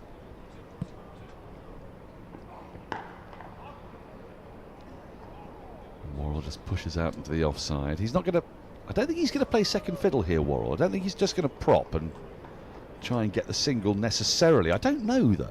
But Worrell's got quite a lot of belief in his own batting ability, and he does like to pump the ball into the stands where possible. I don't know anything anymore, Dan. I wasn't expecting that last over. No. I don't know what to expect now. You need to lie down. Oh, lovely shot. Holds the pose. It was a little over pitched from Hagar, but Wow, what a shot. I think the word wow might be about to be overused by me, but I'm not sure that there's any other word I can actually summon up here. It's stupendous. We are seeing the most remarkable... It's only been about a 10-ball spell, really. Well, when did the 9th wicket go down? 33 runs have been put on. And Agar took a wicket in his previous over, didn't he? Oh, well, that's it. Leg stump out the ground. So, Worrell and Atkinson will make their way off that 10th wicket partnership. Just the 33 in, I think, something like 12 balls. An absolutely terrific knock from Gus Atkinson. He remains unbeaten on 55. Hugely valuable runs for Surrey. They managed to add 151 runs after the loss of the 7th wicket. Partnerships of 53, 65 and 33 for the last 3 wickets. Sean Abbott top scoring with 78. Dom Sibley 60 earlier today. Gus Atkinson 55 not out. The power of Surrey's tail. They've picked up 3 batting points, but they've crucially given themselves a lead of 84. There will be remaining in the day, I think, 22 overs. I'm not sure if our caption is right there. We'll double check for you, but that's a substantial amount of time. Cameron Ponsonby is alongside me for Surrey to make inroads, and it's kind of the perfect amount of time when you've got a 5-pronged bowling attack, seam bowling attack. You can say you can slip the handbrake. You can give 5-6 over spells. You don't need to do any more than that.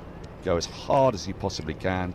The late evening sunshine, a pitch that's still offering a bit, and this is going to be a very tough time for Kent to bat. It is, absolutely. And coincidentally, yesterday Surrey, or Kent, had 21 overs at Surrey. It's almost the exact same amount of time. We were talking about then how it's a period of time where only really good things can happen for one team. The batting team, you can get to the end and your best case scenario is potentially what Surrey did, just finish around 80 for 1. Whereas your worst case scenario is you finish 3 or 4 down. There is a world here where Surrey can finish the day with a real foothold in this match and kind of turn a 70-80 run lead into, well, still being ahead by 20 runs with Kent 3 or 4 wickets down. Well, that flurry of 6s, not maximums, that word is not acceptable on the Surrey live stream. There is no such thing. Those 6s, many of them by Gus Atkinson and some from Abbott, means that Surrey have now scored 38 6s this season. Durham are second in the county championship with 33, Yorkshire third with 28, so quite the distance. Both those sides, of course, in the second division, so Surrey by far and away the leading 6 hitters in the first division of the county championship.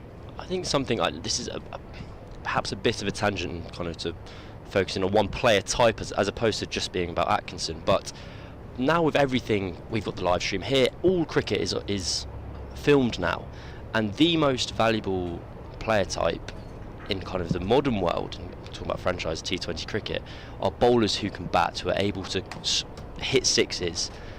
And I just think that over that Atkinson had against Hogan, that we seen, that's the type of over that does change the course of people's careers, basically, because other teams then see that, and that's a potentially, oh, he can come and bat 10 for us in this league and bowl some seamers. It'll be interesting to see what happens next, basically.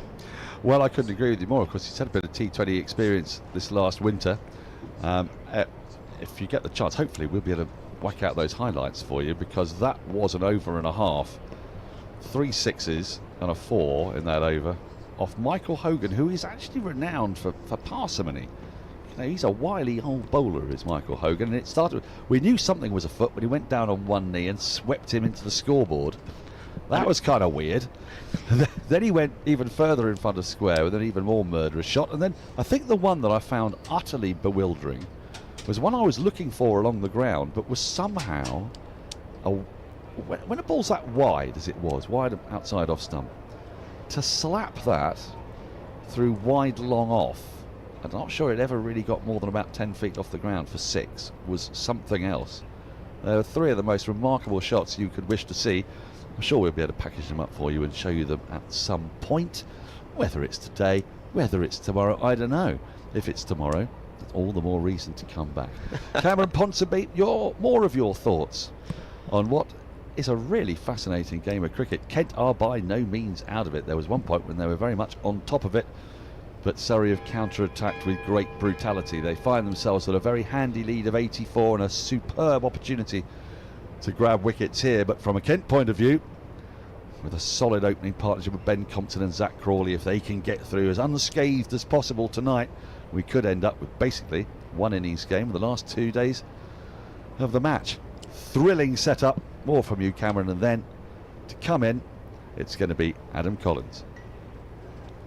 We're just watching that over of Hogan versus Gus Atkinson again.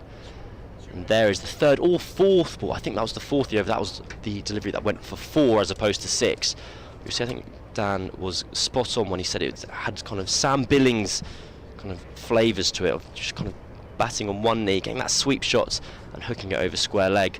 And it was extra demoralising for Kent, given that they had given Arafat the new ball instead of Michael Hogan. So Michael Hogan coming on was meant to be the safe pair of hands after plan A hadn't worked. And plan B was swiftly dismissed as well. Adam Collins sat down. Am I staying with you? I think you're going to go in a moment. We've got Taha, okay. But before you do, I wonder whether it was the Lambeth Joffre, right? Wandsworth Joffre, please, Wandsworth Adam. This is the Surtees has done me here. He's done me here. Wandsworth. I'm getting. Now you said it to me yesterday. Otherwise it'd be Lambeth, Lara, but anyway, it's all good. Thank you for your contribution over the last half an hour. Exciting as it was. Taha's going to replace you. It's the innings break here at the Kia Oval. We're a few minutes away from the resumption, the second half of this game. When Kent resume, or when Kent walk out, I should say, they'll be trailing by 84 after Surrey got busy either side of tee. Their lower order really stepped up. Initially, it was thanks to Sean Abbott, who finished on 78. Wasn't far away from a second first-class ton. He was caught behind from the bowling of Agar. That was the first wicket after tea, 329 for 9, and an enterprising partnership between Dan Worrell, who was out for 6 at the end, bowled by Agar, and the not-out man, Gus Atkinson, 55 from 44, 3 sixes rather, and 6 fours. Taha Hashim joins us for the first time today. How exciting was that? Oh, very exciting. I mean, Kent got a bit of a taste of what they offered yesterday, with a bit of late order resistance, a bit of hitting to just squeeze a few kind of extra runs out there from the last few wickets, and we've got a proper game on. That's a substantial lead now, 84 runs. I mean, Surrey didn't look close to that not too long ago, but yeah, it was quite something watching the Wandsworth Joffre smash a few at the end. Yeah, that might stick the way it's going at the moment. Yes, the conversation that was being had, not that deep into the middle session, was the scoreboard pressure that Kent might be able to apply on Surrey after taking a couple of quick wickets after the break, and it felt like Surrey might struggle to reach parity. But yes, 84 runs in the black because their tail has wagged. Andrew Sampson was doing the numbers on the last 3 wickets and what that's contributed to this game compared to the first 7. Well, it's almost certain now that the bottom 3 have topped the first 7, which gives a sense of the way this game has gone so far, with Kent all out for 278 this time yesterday, and Surrey had 22 overs yesterday. Well, Kent will have 22 overs today in their second dig. It'll be Ben Compton and Zach Crawley walking through the gates in front of the Bedser stand now, and Surrey the chance to apply that scoreboard pressure now that they've got a lead to bowl with, and an outstanding pace attack that we saw on show yesterday. Yeah, and you know, Dan Worrell opened up beautifully with the new ball yesterday. That ball he got to come into Ben Compton, and Ben Compton, one of the the best openers in the county championship over the last 2 seasons. For him to sort of misjudge one, that kind of just tells you how good Worrell is and how brilliant he's just been all season. And after a couple of adventurous shots there with the bat, you just know he's going to come in with that arching run up. It's very rare the arching run up, isn't it? It was a feature of, well, seemingly this was the approach of every bowler. You're seeing him go to a little run through here on that angle. He's just about the last man standing with that approach in the modern game. You don't see many who come in on an angle, mostly with the biomechanists and so on. It's about running dead straight towards your target, but in many ways Dan Worrell's a bit of a throwback, and he's done a great job this season, super consistent. He's taken 24 wickets at just over 18, just under 18 I should say now, after his 3 for yesterday. Yes, wickets in every game, a couple of fifers, and a chance to go again here. He'll start proceedings from our end, the JM Fin stand end. Down the other end is Zach Crawley. He made 19 in the first dig, 3 slips behind him. Right at the middle of the bat to begin towards mid-wicket. I was yesterday just down low by the press box and just looking at mid-off and sort of look where's the bowler, and it was actually more Worrell at mid-off, just preparing to come and start his run up, and then he goes, and it's interesting when he goes and sort of goes around the wicket, and he's sort of there's a little blind spot for the batter when the umpire's just blocking the view. Approaching from right beneath our commentary position, beating Crawley. I tell you what, nix that. He's the story of the day. Through to the gloves of folks. Nice shape away. His stock delivery, Worrell. 31 years of age. Nearing 300 first-class wickets as well. Currently on 297 at 27. Mostly at South Australia. Year at Gloucestershire. And the last 2 at Surrey.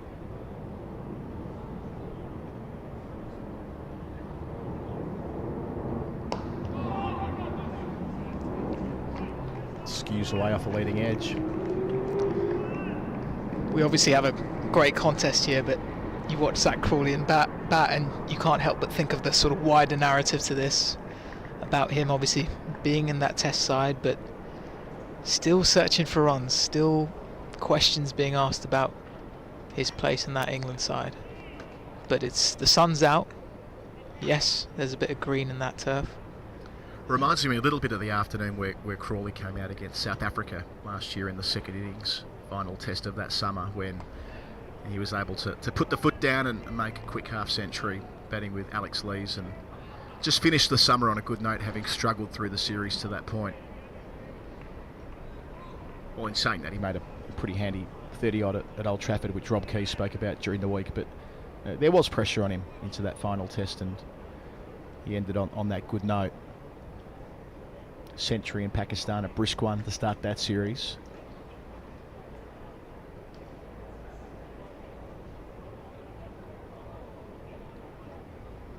But yes, there's always pressure on one player in the top 6 of any test side. It's rare that you'll see all 6 are set and forget, and that clearly is Crawley at the moment. However, he has been backed in at the selection table this week, so he'll be there against Ireland, and I can't imagine any scenario where he gets left out for Australia now. They've made their call. I think the way they select now, you really do get the sense that players will get the whole summer. I think that's why they were so clear in their decision making for the Ireland test.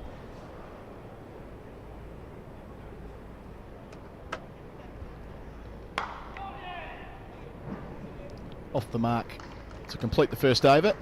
Keeps the strike as well. One without loss, Kent in their second innings, trailing by 83. Yeah, there was remember when Trevor Bayliss became the England coach in 2015, he spoke about the need to give players one too many test matches rather than one too few. His philosophy was that that creates a better culture inside a dressing room, and that's been extended in McCullum's reign so far. We saw last year where Alex Lees was probably the player under pressure at different points, but he went through the whole summer and there was no indication he was going to be dropped until he was.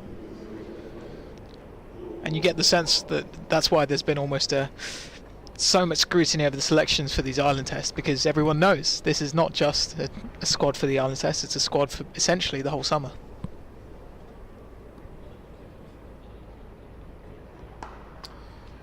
Carved away. First ball there from Clark, giving Crawley something to have a real dig at. First boundary, that looks good. Yeah, the one wildcard Cam and I were talking about it earlier, and Yas for that matter, might be where Jack Leach ends up if Stokes can't bowl.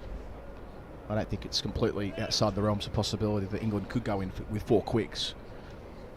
They've had that luxury of Ben Stokes being able to bowl as required. Well, we don't know whether Stokes will be able to bowl. Time will tell, but if he can't, that might necessitate a change in their preferred configuration. I mean, spin's barely been a part of the season so far in domestic cricket. It hasn't, but I guess one of the things that I've certainly enjoyed about Ben Stokes' captaincy is this the faith he's offered Jack Leach. I think it's transformed Jack Leach as a bowler. It's not something we necessarily saw with Joe Root as a captain. He was very much happy to go into test matches without a spinner. But Stokes has backed Leach throughout his reign. Really, pushed him to attack as much as you'd expect a spinner to play a holding role in England.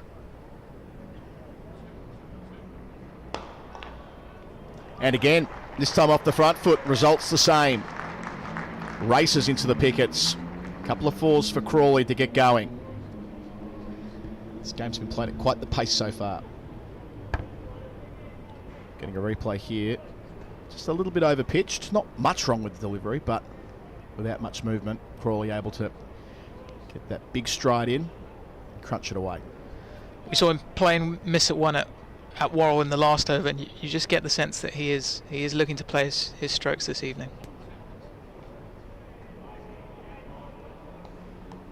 It's a good point you make about Leach as the incumbent spinner and the way that he was treated before that, missing all of the 2020 summer in favour of Dom Bess, who they used in those bio-bubble test matches, if you like, and then when Bess was eventually dispensed with, they didn't play Leach at all in 2021. They decided to go all-out seam.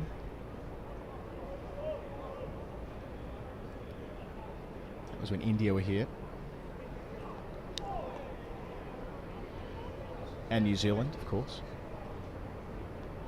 But yeah, I mean, I understand, part of picking Leach is also knowing that you have that extra seamer, and you're right in saying that Stokes' body is not holding up to just going with kind of three quicks in the spinner. That's a tough ask. But then maybe he's got that faith in Leach to hold up an end as well. Also back up when you've got two bowlers towards the end of their career in Anderson and Broad. Not to say their fitness is any concern. I know Anderson had a groin niggle last week, but generally speaking, they're so resilient. It's rare that you see either of them break down mid-match. But that might be just a lingering thought in the back of the mind that if both of those men are playing, that having a little bit in reserve, thus the fourth seamer. 3 slips. Ends the over. A couple of boundaries from it. 11 for none, Kent. 73 behind after Surrey were dismissed for 362.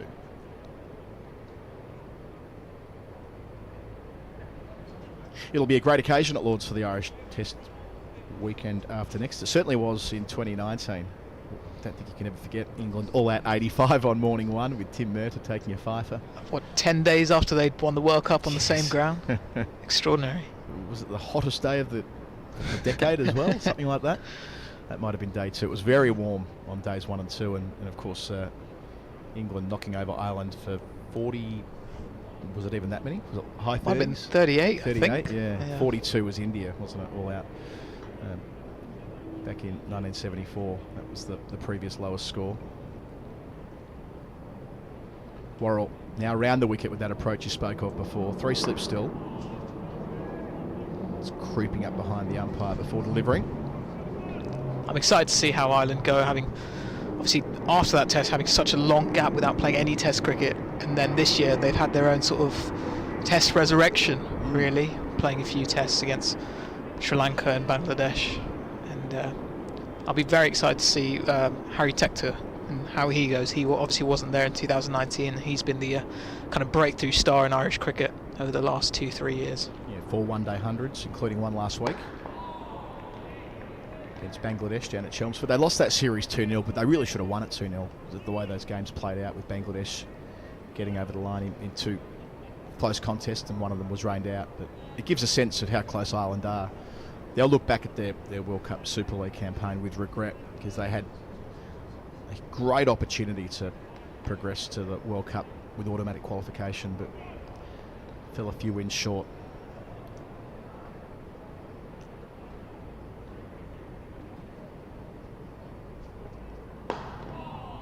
They beat the Windies in the Windies, had a win over England at Southampton, beat South Africa, Bristol. So with that in mind, they probably should have got there, but they'll have to go through that qualifying tournament again. They're pretty used to that island. That's going to be played in Zimbabwe in July, which is partly why Josh Little won't be playing the test match at Lord's, because they're mindful of not over-bowling him ahead of that World Cup qualification tournament, which seems a little bit odd at first glance.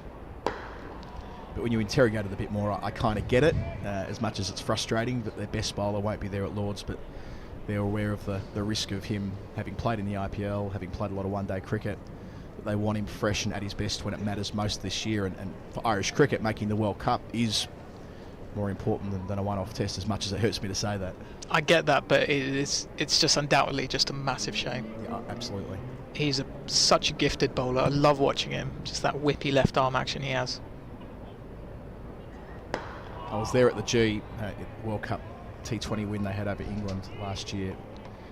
Very odd Duckworth-Lewis Stern kind of finish, with the rain coming down at the wrong time for England, just when it looked like they might have enough gas in the tank to reach the target. But yes, it was Josh Little with 2 wickets at the front, which put England on the back foot in the chase and counted against them in those DLS calculations when the rain arrived. Genuinely quick. Left arm, moves it around, all the skills. Would love to see him bowling with the benefit of the slope at Lord's and so on. And he's got a bit of attitude about him. I remember in that 2020 series between England and Ireland, him, having a few words with Johnny Bairstow. Johnny Bairstow was smashing it, but he wasn't backing down. He was going to have a few words, and he's got the pace to go with it as well. The other one who has a bit about him is Curtis Campher. He played South African under-19s, but was eligible for Ireland and decided to move to Ireland and play domestic cricket there rather than staying in the South African system. And he's got that real grunt about him as well, doesn't he? He charges in and gives it everything. He's now got a test century to his name over in Sri Lanka a couple of weeks ago. So he'll balance them nicely. Lorcan Tucker, who's been a revelation, the wicketkeeper over the last 12 months. He made a brisk half century against Australia in that T20 World Cup. Runs against England as well. The captain, Andy Balbirnie, he's got a fine international record. Interviewed Balbirnie down in Chelmsford during that one-day series last week, and he's got a great head on his shoulders as well. He's 32 now, so he's not at the end of his career, but he's sort of starting to think about what life might look like after. And normally when you speak to cricketers about that, they say one of two things. They talk about being in coaching, which makes a lot of sense, or some talk about being in the media, some talk about being property developers as well. That might be an Australian thing. But not Balbirnie. It's cramped up there, Crawley, but gets it away in front of square for a single.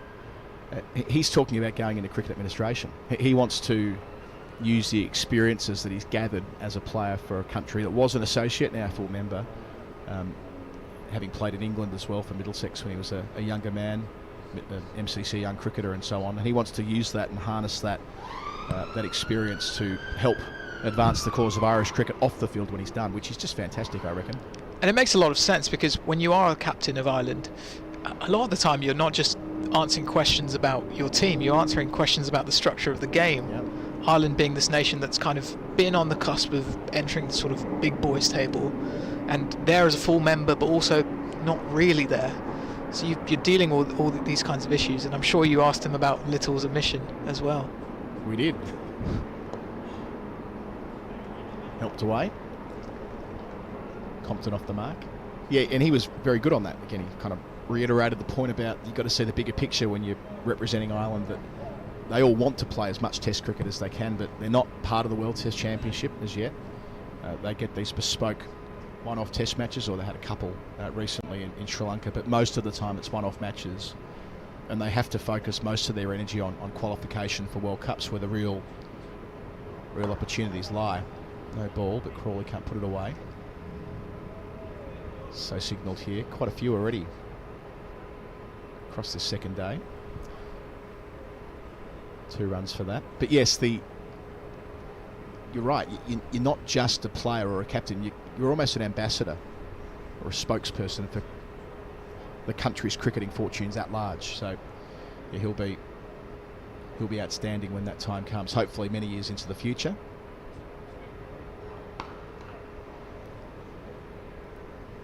And if they can make the World Cup, that'd be quite the effort. As this is complete. 16 without loss. No, my apologies. There's still one ball to come because of the no ball. Sorry. But yes, to make a 10-team World Cup, if they do get there, and it'll be no easy qualification tournament. The Windies are there. Sri Lanka are there, 2 former winners, of course. So it'll be no cakewalk. But if they can get on a roll there and make it through to the top table later this year in India, might have just kept a little bit low. Certainly didn't get up. 16 for none. They trailed by 68. Good start for Kent in their second innings. That'd be huge. And of course the World Cup expands to 14 teams next time around, which is a blessing and a curse. Yes, it's a great thing for world cricket that the World Cup goes back to where it should be, 14 teams. But the curse is that because of the extra latitude there, more teams being admitted, they're scrapping the World Cup Super League, which has been instrumental over the last 3 years in giving sides lower down the table all of these one-day internationals, 24 of them for the Netherlands and for Ireland, especially Zimbabwe too. Good luck getting those sort of fixtures when big nations don't have to play them. That's going to be a case of few and far between, unfortunately. I just can't see any scenario where sides play the Netherlands, Ireland, Zimbabwe anywhere near as much as they have over the last 3 years. And everyone wants to go to Amsterdam. It was a great week.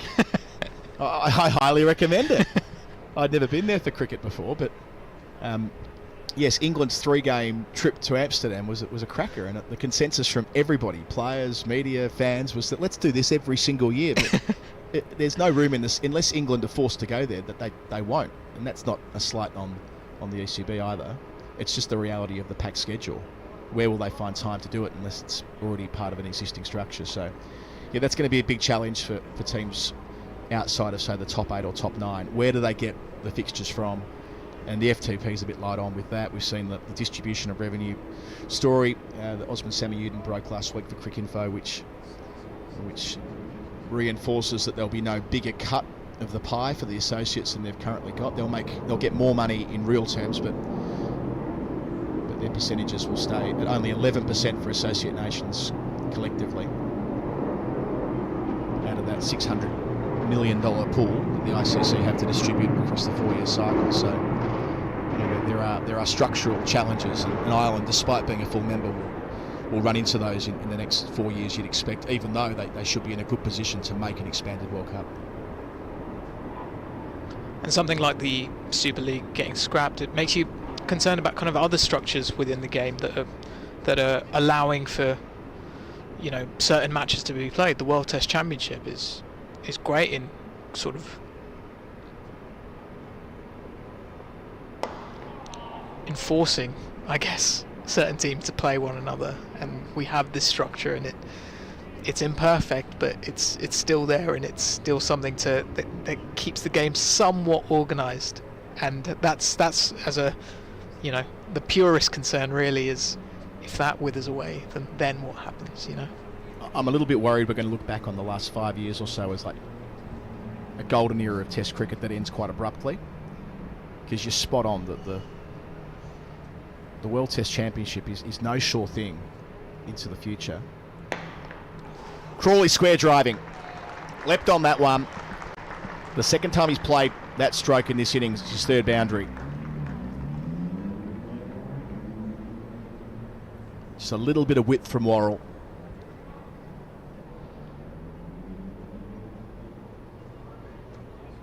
Shot. 15 runs so far from Crawley, and it's the sort of 15 Crawley runs that keep you wanting more, you know. Some beautiful strokes in there, but you can see the feet are moving well as well.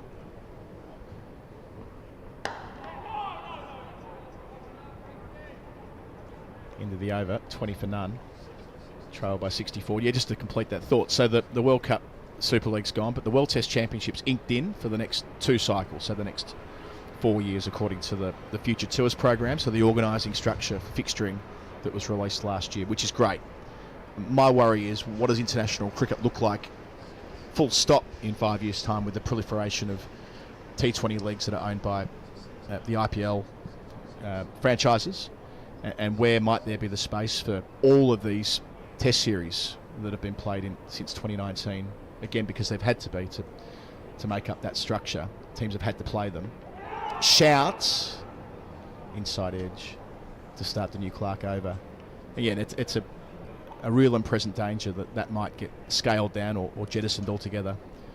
And if that were to be the case, then, well, yeah, that's a very different world, and one that isn't overly appetising for anybody who loves Test cricket, I don't think. Let's not get scared too much. We've got the final at this ground in just a matter of weeks. Can't wait. It's going to be brilliant. It's going to be absolutely fantastic. And, yeah, with any luck, that's a belter of a game, and it helps with people power, right? That people say, we want this thing to stay for as long as it can. On the bobble at second slip. Clark gets the breakthrough for Surrey. The deflection up in the air from third slip. A double failure for Ben Compton. And Clark gets the first for Surrey. Kent 20 for 1 in their second innings. Around the wicket did the job for Dan Worrell in the first innings to Ben Compton, and around the wicket this time from Jordan Clark. Edge, little bobble from Will Jacks, couldn't hold on, but someone else did. It seems. Ollie Pope, I believe. Yeah, that's Pope there at second. So Jacks, who took 2 pretty good catches yesterday. That was a straightforward chance in comparison to those, but yes, it's the Miller Tabaret. Well, it's a good assist. Yes.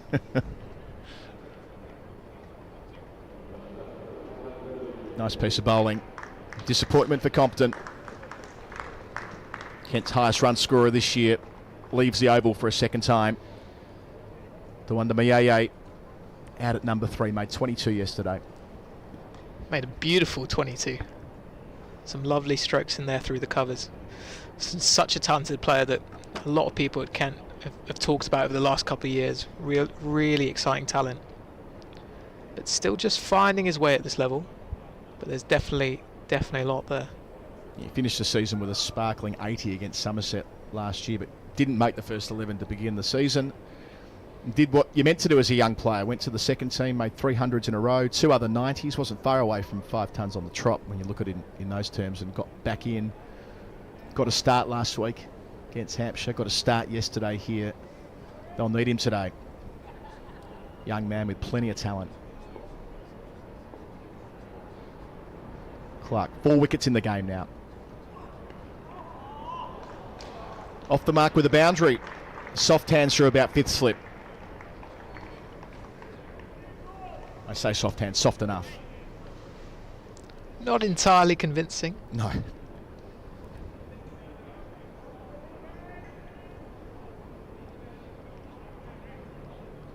Nice shape there from Clark again. Yeah, I'm mindful when we talk about the future of Test cricket, it can get quite glum, but there's no point ignoring it. I think it's the broader point here. Ooh, got big on him. Hand off the bat, inside edge. Good over this. Yeah, there's no point just thinking everything will remain the same. Administrators know this. You talk to them and they realise what's coming with respect to the packed schedule and how much pressure there will be from commercial interests that have nothing to do with international cricket. And if the tide does turn in favour of that, then it might put the World Test Championship under too much pressure. That'll be a very different world. Let's hope for a belter here in a couple of weekends' time. 3 weekends' time, isn't it? So we've got the bank holiday next weekend, then the Ireland Test match, then Australia-India. So I think if you include the women's test at Nottingham, it's 8 Test matches in 8 weeks. That's pretty exciting. In terms or exhausting, depending on how you look at it. And by the end of July, we'll all be ready to just not be at a cricket ground for a couple of weeks, I suspect. What are you talking about? It'll be the 100.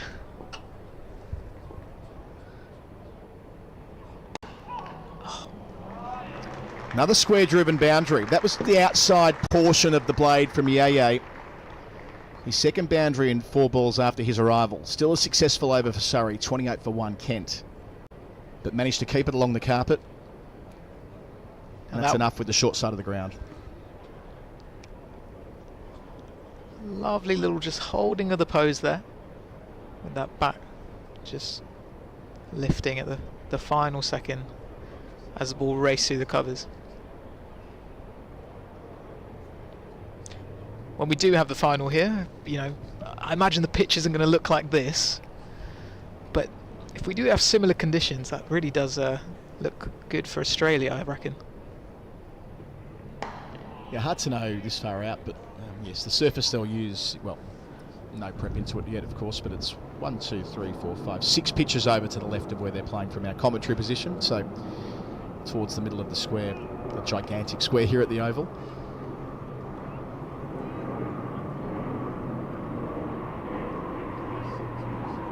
Straight down the middle towards the pavilion, as is the custom for Test cricket here. There should be some juice in it, I reckon, based on what we've seen here this year. Test match last year here as well. That was a match that was all over in, well, not even 2 full days of play. It went into the 3rd day, but with a bit of time lost to rain, it was all over inside 180 overs. Unusual Test match, interrupted by the day of mourning for the Queen and the rained out first day and all the rest that was going on around the country. But yes, it wasn't hard for the seamers to get the ball moving around throughout 2 and a bit days.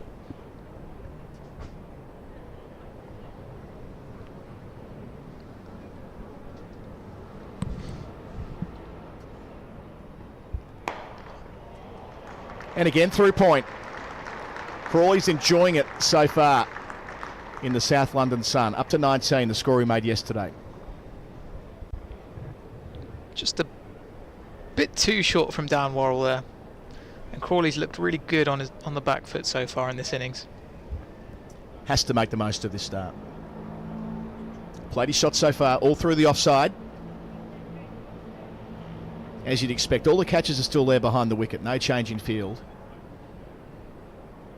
A little bit of pressure back on Worrell. Can he get it right here? Certainly can. Just leaves Crawley. Might have pulled inside the line at the last moment. That's a better length.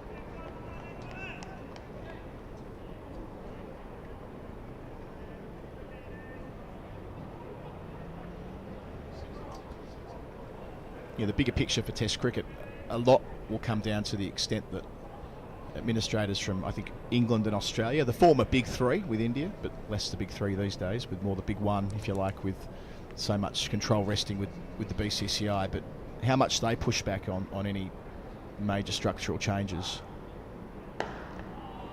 I interviewed the chairman of Cricket Australia when we were in India recently during that Test series, and this was a big part of the conversation. How he's a former state premier in New South Wales, so he's been in, you know, tough rooms in much of his professional life, and so it is for Richard Thompson, former chairman here at Surrey, now the chairman of the ECB. How they will play that game diplomatically with the powers that be, and how they can give Test cricket the best chance to live as it currently does, and in large part advocating for smaller nations too. Into the over, just a boundary from it, 32 for 1. So you wouldn't normally think about the chair of Australia or England going into bat for nations further down the pecking order from a financial clout perspective, but that might be where it lands, where they need to kind of bind together to ensure that the World Test Championship, for example, can remain in its current form. I think they have to, because if you do want your country to keep playing Test cricket, they've got to have somebody to play Test cricket against. I mean, you can't just be playing each other, right? You can't just be playing Australia and India all the time. You've got to be playing other countries. There's got to be variety to the game. Because some would argue, and I don't advance this at all, whoever begins, that them playing each other all the time would guarantee eyeballs, it would guarantee people coming through, because those Test matches are the most attended, the most watched, the most interest around the world. But there is too much of a good thing. You can't just, as you say, play 2 nations, and maybe if you fold in Pakistan or New Zealand as well, that it doesn't satisfy what people want, which is a growing global game, you would think. You know, we were talking about Ireland before. It would have been a pipe dream. Good stop there at cover. We thought that was through, but Abbott said no, dragged it in. Good fielding there in the square. It would have been a pipe dream for Ireland to be playing Test cricket 20 years ago, and their growth story, Afghanistan as well, albeit more complicated recent history, but nevertheless the way those two sides have been able to come up and make the grade. That should serve as an inspiration for other associate nations wanting to play the traditional format of the game as well over time as full members. I mean, just think about the summer we had last year. It was New Zealand and South Africa here. Yes, we had that great test match against India, but that series against New Zealand, I mean, people are going to remember that for years to come. Sure. I think South Africa's the riskier of those two, for what it's worth. I think it is scary looking at their forward program. They don't play a test series of more than 2 matches until 2026.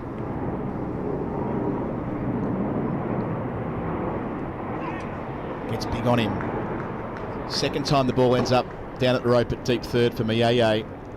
But that was a good piece of bowling after he advanced down the track. Extra bounce in the surface with the hard new ball. Going at nearly 5 and over so far. Yeah, but exactly that. Like there's that sense that we want many nations being competitive. It's only 6 years, 7 years since Pakistan were the number 1 team in the world. New Zealand won the World Test Championship. Like it never should be about just a small few Test nations playing. It was a shame, I guess.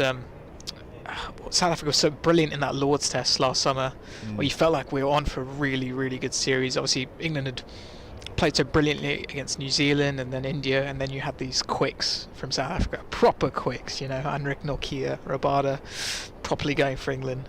And then, yeah, that series just didn't pan out in the sort of contest that the neutrals would have wanted.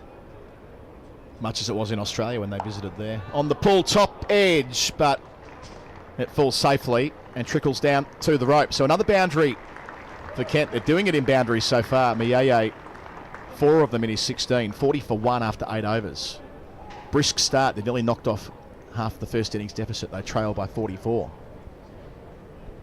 Yeah, the South Africa problem is clearly their batting. Their bowling. No dramas at all with Norcross, Rabada, Marco Jansen, who's a star. Lungi Ngidi is the 4th seamer. No concerns whatsoever. It's how do they develop a competitive group of Test batters? All of them average in the 30s or below. There's a couple in the 20s at the moment who are in their Test 11. Well, I do really think they can take a leaf out of England's book, and they've got these young white ball batters that are coming through. Get them into the Test side quickly. It doesn't matter how they've done in first-class cricket. Well, look, you'd love that to play out with Schmidt or with Stubbs and Baby AB. You'll forgive me for not remembering his name. Brevis. Yes, Daryl Brevis. If players like that, yes, not first-class cricketers much at this stage because they've barely played it, but if they can be brought in, well, that could be interesting. The issue becomes, how can Cricket South Africa afford them? I mean, when they've got so much money waiting for them on the T20 circuit, and thus we're back to where we started about scheduling and about opportunities to advance as a red ball player with so many white ball opportunities.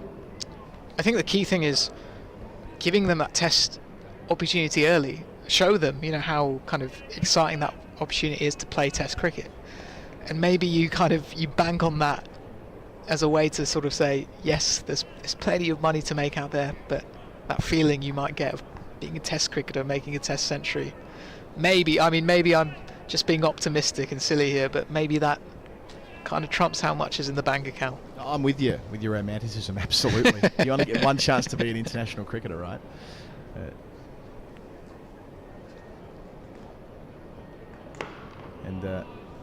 Yes, if you let that pass you by, might there be regrets? I found it instructive when we spoke to Reece Topley yesterday about this topic about what his future might look like. Now, he's an older cricketer and he's a bowler and he's had a lot of injuries and he's in a very different part of his life. But it is a window into the mind of the modern player when he's referring to the future for him being able to play as many IPLs as possible. And fair enough, because that's where he's now oriented away from red ball cricket. I get that entirely.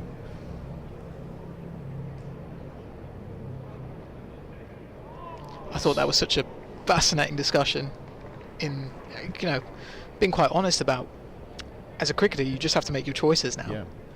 But I wonder whether, just to caveat that, I wonder whether it might be a little bit different for the batters, in that they can still go away and move to the white ball formats as and when, but still be available to play Test cricket, even if they don't play a lot of first-class stuff. Like, is there a world there where, kind of what you're saying, whether the England model under Brendan McCullum and Ben Stokes of more aggressive Test cricket from the get-go might be something that's used as a lure for what we would consider, air quotes, white ball players in other countries as well?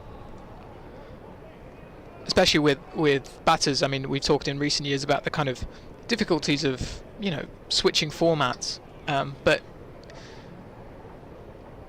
if the game does, you know, if the Test game does, you know, resemble something a bit more attacking, and there's less of a kind of jump you have to make technically because of the way the game is played has changed, then, you know, there's less of that concern about people jumping between formats and how they make those runs. Bit wider again from Worrell to finish. Bottle Beauty 2 balls ago. Does complete the maiden. 40 for 1. Crawley 19. Mayeye 16. Interesting as well what Reece said to us about how his schedule is like blocked out in weeks where he'll have to bowl and weeks where he won't have to bowl. You totally get it, right? He's got a very valuable asset, his body, and you don't want to overdo it, and you want to be peaking at the right times and available at the right times, and it's far more complicated than it might have been. Talking to Mark Baldwin next door, when he remembers when it was 3-day cricket, when it was, you know, you'd play a 3-day game, a Sunday league game, another 3-day game, and they were all spliced in together, and it was a complete nightmare in terms of the workload on the players, but it was just considered normal. Well, it's a new normal here. We're decades on from that, as Gus Atkinson gets his opportunity for the first time in the second dig, the fastest of the Surrey seamers. Picked up 1 wicket the first time around. That was in his first over.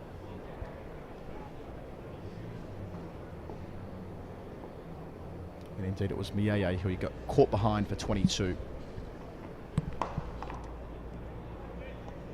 Taha's off. I enjoyed that. Thank you for jumping in. We'll see you through the course of the weekend. And Daniel Norcross returns. You could lift our spirits a bit. We were having quite a glum conversation about the state of the world, a bit of the state of the union on Test cricket and the future. We started with Ireland and we kind of drifted into the World Test Championship, ICC revenue distribution, you know, all of these fun topics, but important. Yes. Side edge there from Mayeye.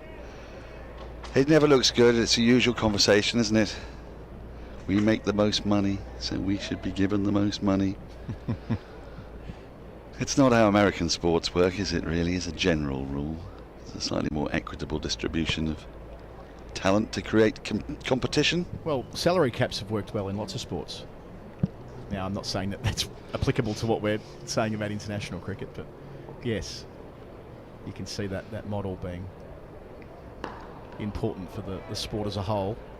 The point made, Mike Atherton landed on this in his column the other day about, well, where does the money need to be oriented from the ICC? It's where the game's growing, where it's needed most, not where it's already being raked in. And the formula that we've seen reported on this week is that part of that was your success at previous ICC tournaments underpin how much money you got this time. So in other words, those who are already successful are in line to get more.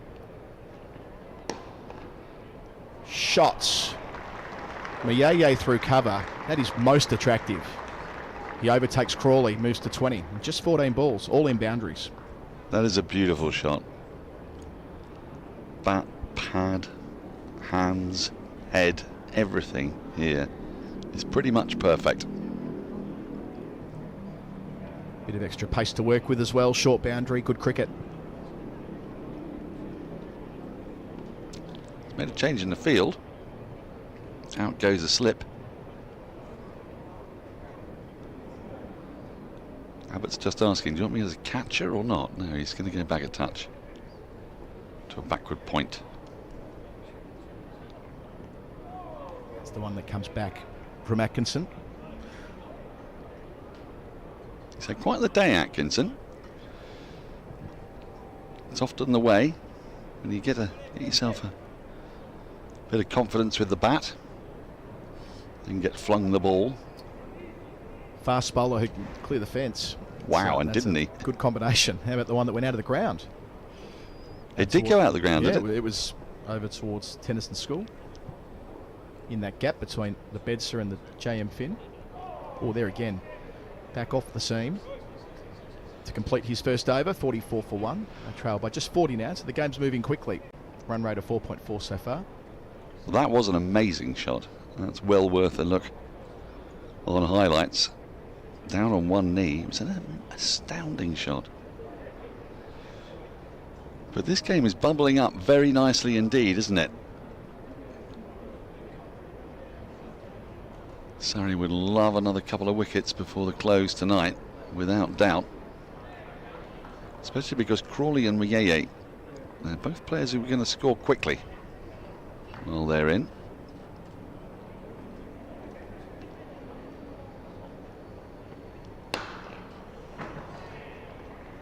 It's a bit of a case in point there. Elegant looking drive. Well, they put the deep point out now after Crawley scored 3 boundaries through that region already.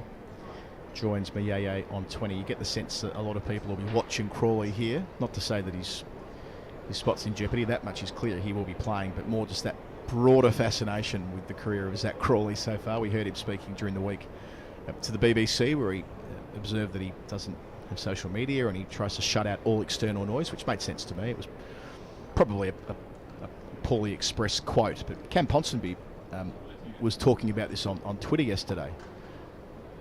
I found his perspective quite interesting, having interviewed Crawley earlier in the year. Nice shape there from Worrell into the gloves of folks.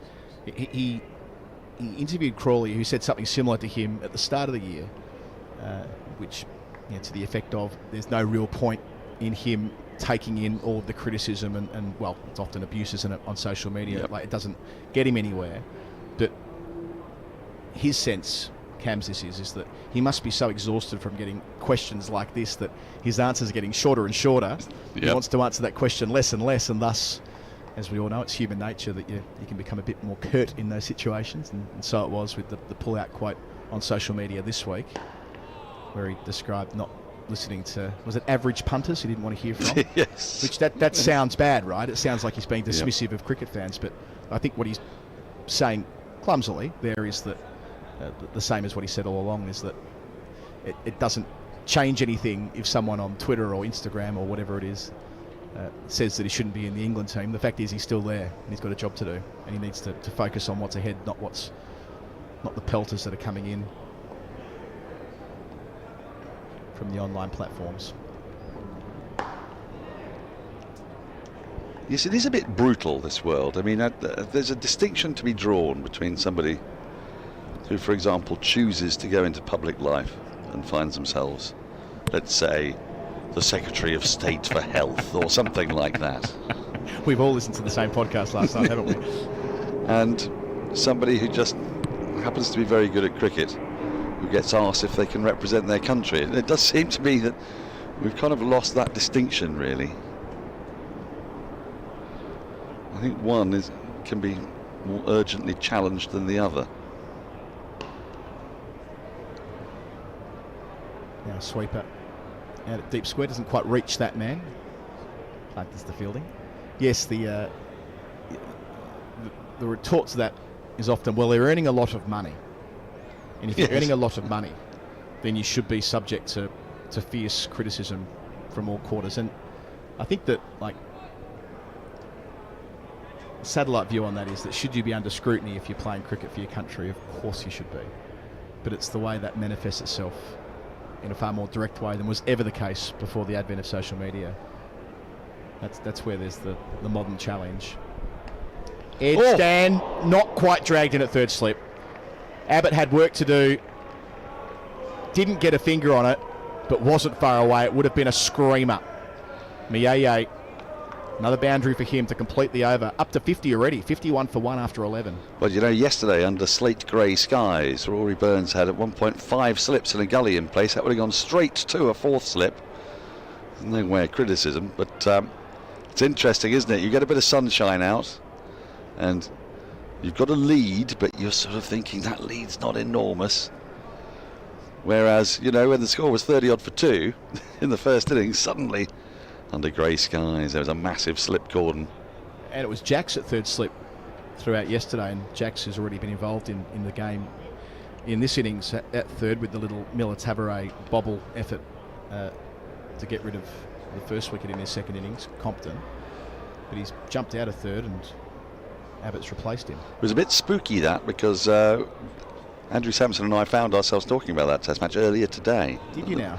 We did, because we were, well, obviously, you know, when the two of us get together and we start getting extremely, how can I say, passionate about certain numbers. And there's that great Test match at MCG, which you all know about, where all four scores were within 10 runs of each other, and of course that slip catch came up. Short and wide, gets the treatment. Shot. He's hitting the ball beautifully. I am very much enjoying watching Muyeye, even with my Surrey hat on, which is pretty much stitched into my head. But well, that's his 7th 4, 11 in the innings, so he's a very, very lovely player to watch. Yes, 44 of the 56 runs so far in the second innings have found the rope. They won't be happy with that, Surrey. They built such great pressure yesterday in the first hour or so, which found them 3 early wickets. No, that's not out. Bit perilous, though. He's moved a long way across to his off stump there. The non-stat related piece of that final day of the Melbourne 82 Test that came up in Derek Pringle's fantastic book a couple of years ago, his reflections of playing cricket for England in the 80s, was about Gunnar Gould, who we all know now as an esteemed umpire. He finished up as an international umpire a couple of years ago, but still see him on the circuit. He was sub-fielding that morning. I think it was that morning, with Border and Thompson. And so goes the story that, because obviously Gould was a keeper, but he was the sub, thus he was fielding. That a wag in the crowd plonked a meat pie on his head when fielding. And I've seen quite a lot in Bay 13, or the former Bay 13 as a kid growing up, but I don't think I've ever seen a pie driven into someone's cricket hat. Well, meat pies are very popular in Australia. There's so many of them, they're quite disposable.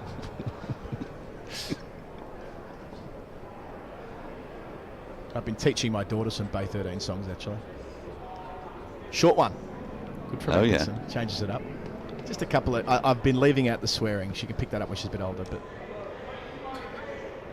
I've been around your daughter, and I think she'll be picking it up before very long. Well, quite. But we can leave out a few of the expletives that are littered through the chants. But she's got a pretty good Aussie oi oi oi on her already. All right. Yeah. She likes to do both parts. Of course she does, yeah. Yeah. She is 3. She's allowed to do these things. Again, that races out to deep point to finish. He's timed the pants off that. He's on 30 from 25 balls. Keeps the strike. 57 for 1. They trail by 27, the visitors. We've still got 10 overs left today. What a busy day it's been. It really has been, hasn't it? I think we started this morning, and I think Surrey would have started this morning, not with any complacency at all, but they would have been hoping that they could bat the day and build a substantial lead. It didn't work out like that. Kent bowled very well. Surrey lost wickets at regular intervals, but then that flurry of runs at the back end got more than their nose in front. 84-run lead, but as the sun's come out and the weather is set fair for the next 2 days, batting could get a little bit easier out there. So wickets are going to get increasingly hard to come by, you would imagine. No real signs of variable bounce. The pitch is playing very well. Well, the way they're going here, they could be into a pretty handy lead by stumps. Yeah, it'd probably be a relatively small one. Yeah, 12 overs to go. But I guess any lead from stumps 1 down would be a real triumph for Kent. From absolutely, it really would be, and they would consider that a really good day. When Surrey started at 88 for 1, but got to remember the game.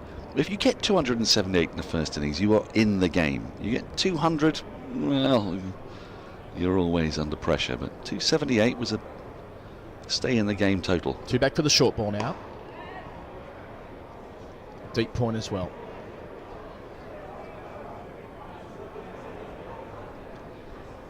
And it is now a beautiful scene out there. We've got 2 very attractive batters to watch. We've got Well, possibly the finest bowling attack, well, probably the finest bowling attack in the county championship. We've got a game deliciously poised. A weekend beckons. Why am I going to Menorca? Imagine that phone call. Sorry, Catherine. Yeah. Holidays delayed by a couple of days. I'm going to stay at the Oval. Well, actually, you know, quite typically, just as everything warms up here, forecast for where I'm going on holiday is for it to be rather soggy for the first few days. Huh. Yeah, I know. But holiday's a holiday. It'll be fun. I'm looking forward to it. Just on the banana lounge. Pina colada. Well, you've been. I have. You've been. You've got to give me some tips. What is to do, good. where to go. Menorca's a great spot. Short takes on the pull shot with those two men out there, so not without risk. You can see Worrell with the hands on the head. Catch was the call. It's a neat bit of fielding out there at deep backward square. Take that on the bounce and throw in on the run. Just take a look here on the replay.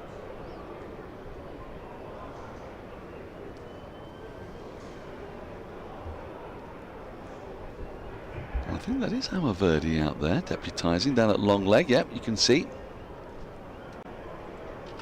Atkinson with the initial bit of fielding. Howard Verdi's on the field. Can't at the moment instantly see who he's on for.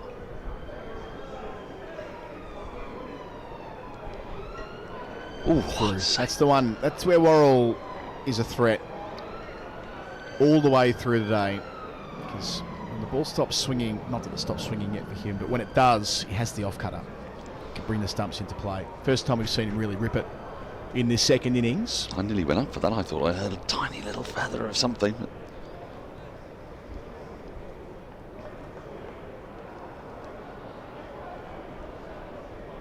Should get a great crowd in tomorrow. Saturday, game nicely poised. As you say, forecast is good as well. Straight drive, doesn't get through. Clark there with the tap.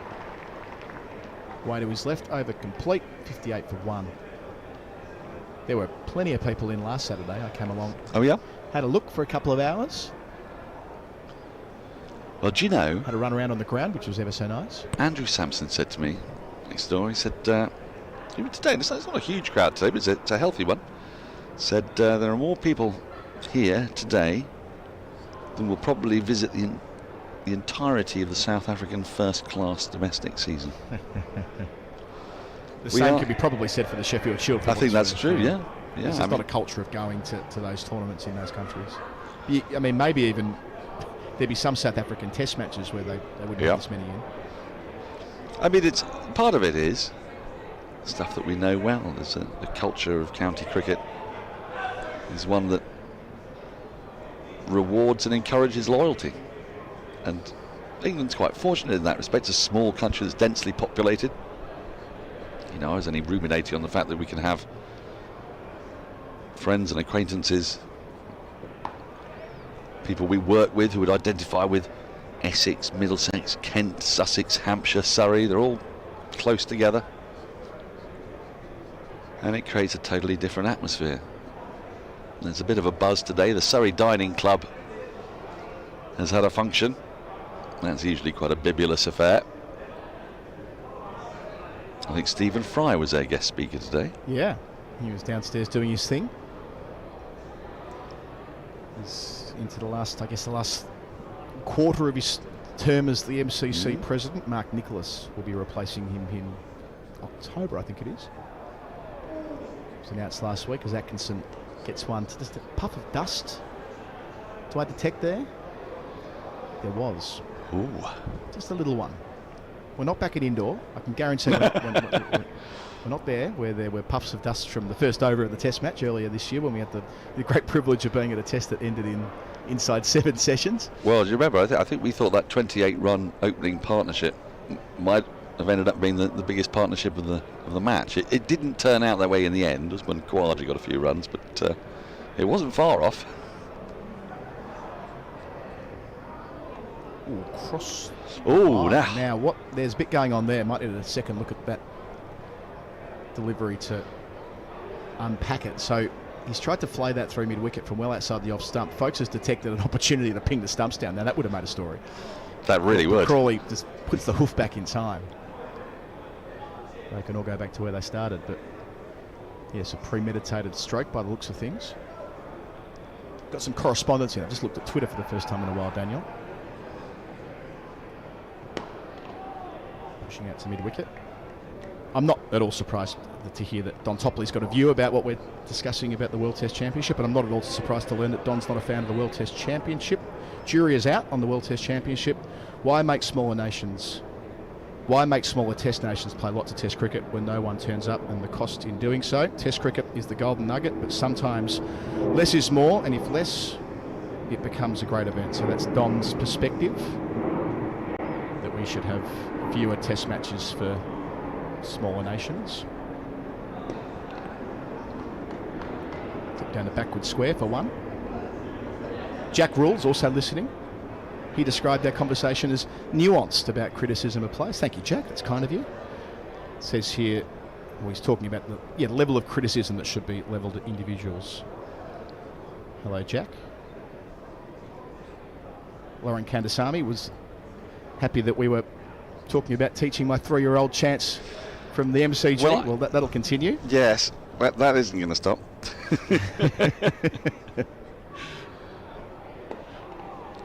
I'm moderately scared of what your daughter Winifred is going to become. A couple of runs to finish. 4 from the Atkinson over. 62 for 1 the score, trailing by just 22. What have we got? 8 overs remaining in the day. What I'm comforted by is that she now has got an appreciation for being at the cricket. She enjoyed being at Lords and the Oval the last couple of weeks. Yep. So we've set that much straight that there's no... She doesn't push back when I say, let's go to the cricket. She wants to be here. Have you tried her out on a big T20 night yet?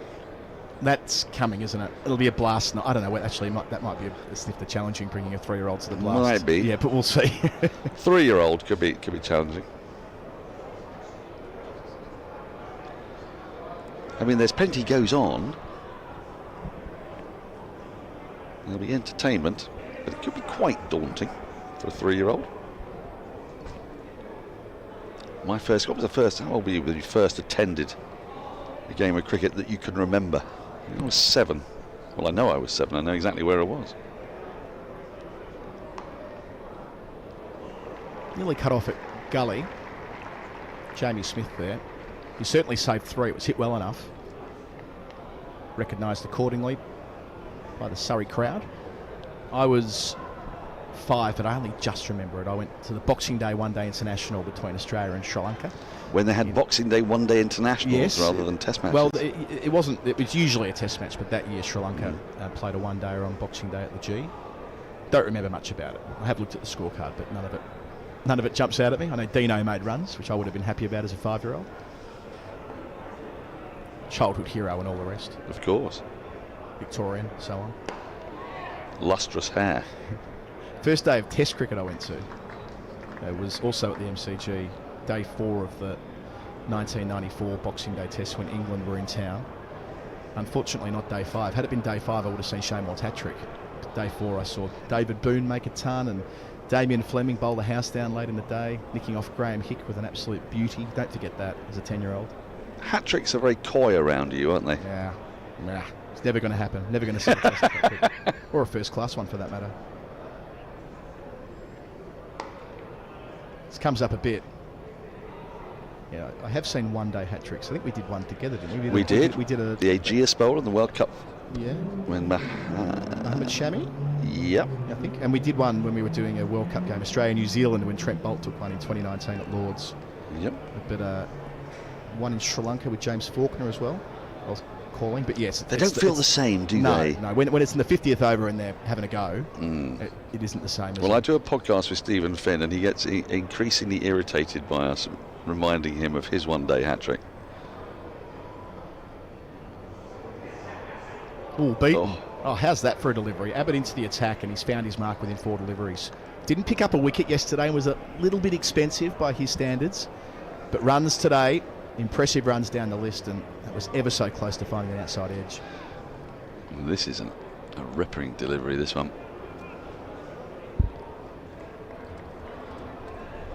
Went like a leg break.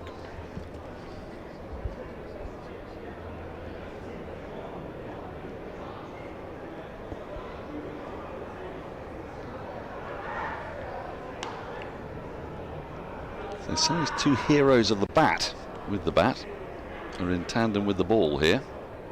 Yeah, it's been the story of 7 wickets down, hasn't it, with the bat? Andrew Sampson was tallying this earlier about whether the bottom 3 wickets were contributing more runs than the top 7, and it was nearing parity, well, before tea, so it certainly would have overtaken it after tea when Gus Atkinson got going. If you're just tuning in, Atkinson finished with 55 not out from 44 balls, if you don't mind, at number 10. He also hit 3 towering 6s and a 4 for Michael Hogan over that I'm never going to forget. Poor old Michael Hogan, over complete 65 for 1, 19 they're behind now, Kent. 7 overs left in the day. Yes, Michael Hogan, who did so well for much of the day, keeping it relatively tight. But yes, he went around at the end. And as you mentioned, the other man was Sean Abbott, who came in with Surrey in a bit of strife at 180 for 6. I say a bit of strife. They were still well placed to go on and take a lead from there if all things went well. But, you know, yep, work to do. And he batted so nicely with Tom Laws, who made 20 but played his role in a stand of 53. I don't know when last you went round the grounds. When did you last go around the grounds? Let's do it. I'm ready to be schooled in the rest of the games around the country. Do it for me. Well, I'm not 100% happy about the one I'm going to start with, because at the Aegeus Bowl, Hampshire, you may recall, scored 367, 95 for James Vince, 63 for Liam Dawson. Contributions from Barker and Brown. And then Northamptonshire were bundled out for 56. And one of the things that upsets me about that is that Zaib scored 29 of those 56. Ooh, not far away. He was in Bradman territory, and you know, Bannerman territory, and he came in at number 6 with a score 19 for 4, and was out with a score 56 for 9. So he scored 29 of the 37 runs while he was there, and then you might have got a contender. Tries to lift it, does lift it. Oh, a mighty thud. That's gone all the way. Mieye, what a hand this has been. Up into the 40s. Atkinson with the extra pace. Had to clear the cordon, did so comfortably. Nearly wiping off the deficit here. That is a deliberate shot. Oh yeah, that's an uppercut. That is a fantastic little use of the wrist at the last minute. The 50 partnership is up of just 61 balls. It's been a very fine counter-attack from Kent. Trailing by just 12. I have to say, my instinct was watching Kent walk out that they could be in a bit of strife here. Yeah, it's mine too. Close, given that Surrey batted so well after tea. Not that they would have been tied boys necessarily, but a day in the field's a day in the field. But no, not to be. Crawley started superbly with 4 boundaries in the first few overs, and the AA's walked in and taken over. It's now up to 7 fours and a 6, so 32 runs in boundaries. Make that 34 runs in boundaries rather, out of the 41 he's got so far. He's easy on Mayai as well. Just to finish off, before we dwell too long on that dreadful pun, Northamptonshire bowled out for 56, conceded a first innings deficit of 311, and were unsurprisingly asked to bat again. They've already lost Azad for a duck, completing a pair for Azad, run out for naught, and now LBW Barker for naught. Oh dear.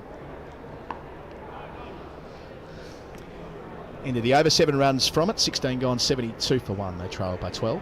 So it's going to take something quite extraordinary for Hampshire not to end up with 22 points from that game.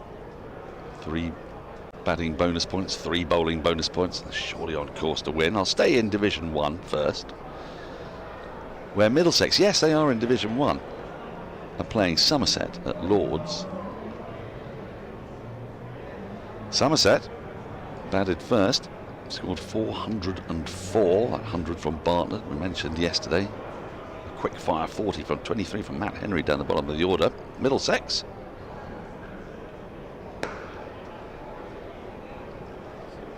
I don't think it's a skittling, but you might call it a bundling. Bundled out for 175. I think you just about be bundled if you're under 200. You're not skittled. Skittled's under 150, isn't it? You only get bundled out in 2 things: cricket innings and Grand Slam tennis tournaments. Yep. John Simpson top scoring with 57, unbeaten. 39 from Toby Rowland Jones. 5 wickets for Matt Henry. Shot for none. And they too have been asked to follow on, so it's a red letter day in the First Division. 2 teams following on. They're going okay second time round. 54 for 1, man out Sam Robson. Caught by Davies off the bowling of the evergreen, formerly diastemered Peter Siddle. Banana Man. Loved his bananas, didn't he? Is he still into bananas? It's one of those stories that's a much bigger deal here than it ever was in Australia. Yes, it was a huge deal here. I'm gonna find my favourite headline for you while you continue. So those are the 3 games in the First Division. Warwickshire, of course, aren't playing. Nottinghamshire against Essex is the 4th game I should tell you about. Essex 298 all out.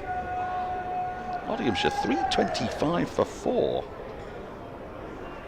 Montgomery unbeaten on 129. Half century for Slater and for Joe Clark. I found my headline for you, Daniel, before you go to the next game. This was before the 13-14 Ashes in Australia. Paul Newman wrote the yarn, the headline in the Mail. Aussie paceman Siddle is going bananas for the Ashes. It's the next bit though. But isn't eating 15 to 20 portions of the fruit a day going a bit too far. He's crossed the line. He's crossed the banana line. I'm sorry. It's the capitalisation of a day going a bit too far. Daily Mail special. You see, we can be moved to outrage about anything if you just try us hard enough. It's surely a bit too far, Peter Siddle. Stop sticking bananas down our throat. You're just sticking them down your own throat, but in a sense. Here's the intro as well. England may have put mung bean curry, quinoa and goji berries on their Australian menus. You might remember that story when they get their menu linked. Yes, I remember that. Much to the merriment of their hosts. Oh, that's come back from Abbott. Not far away. That's a good ball to finish. Completes the maiden, 72 for 1. So Surrey, a few good overs there after Kent got away for a time. Watching it from the reverse angle, wider of the crease, fingers down the seam, close sleeve. You can see there Crawley bringing the bat down after the board.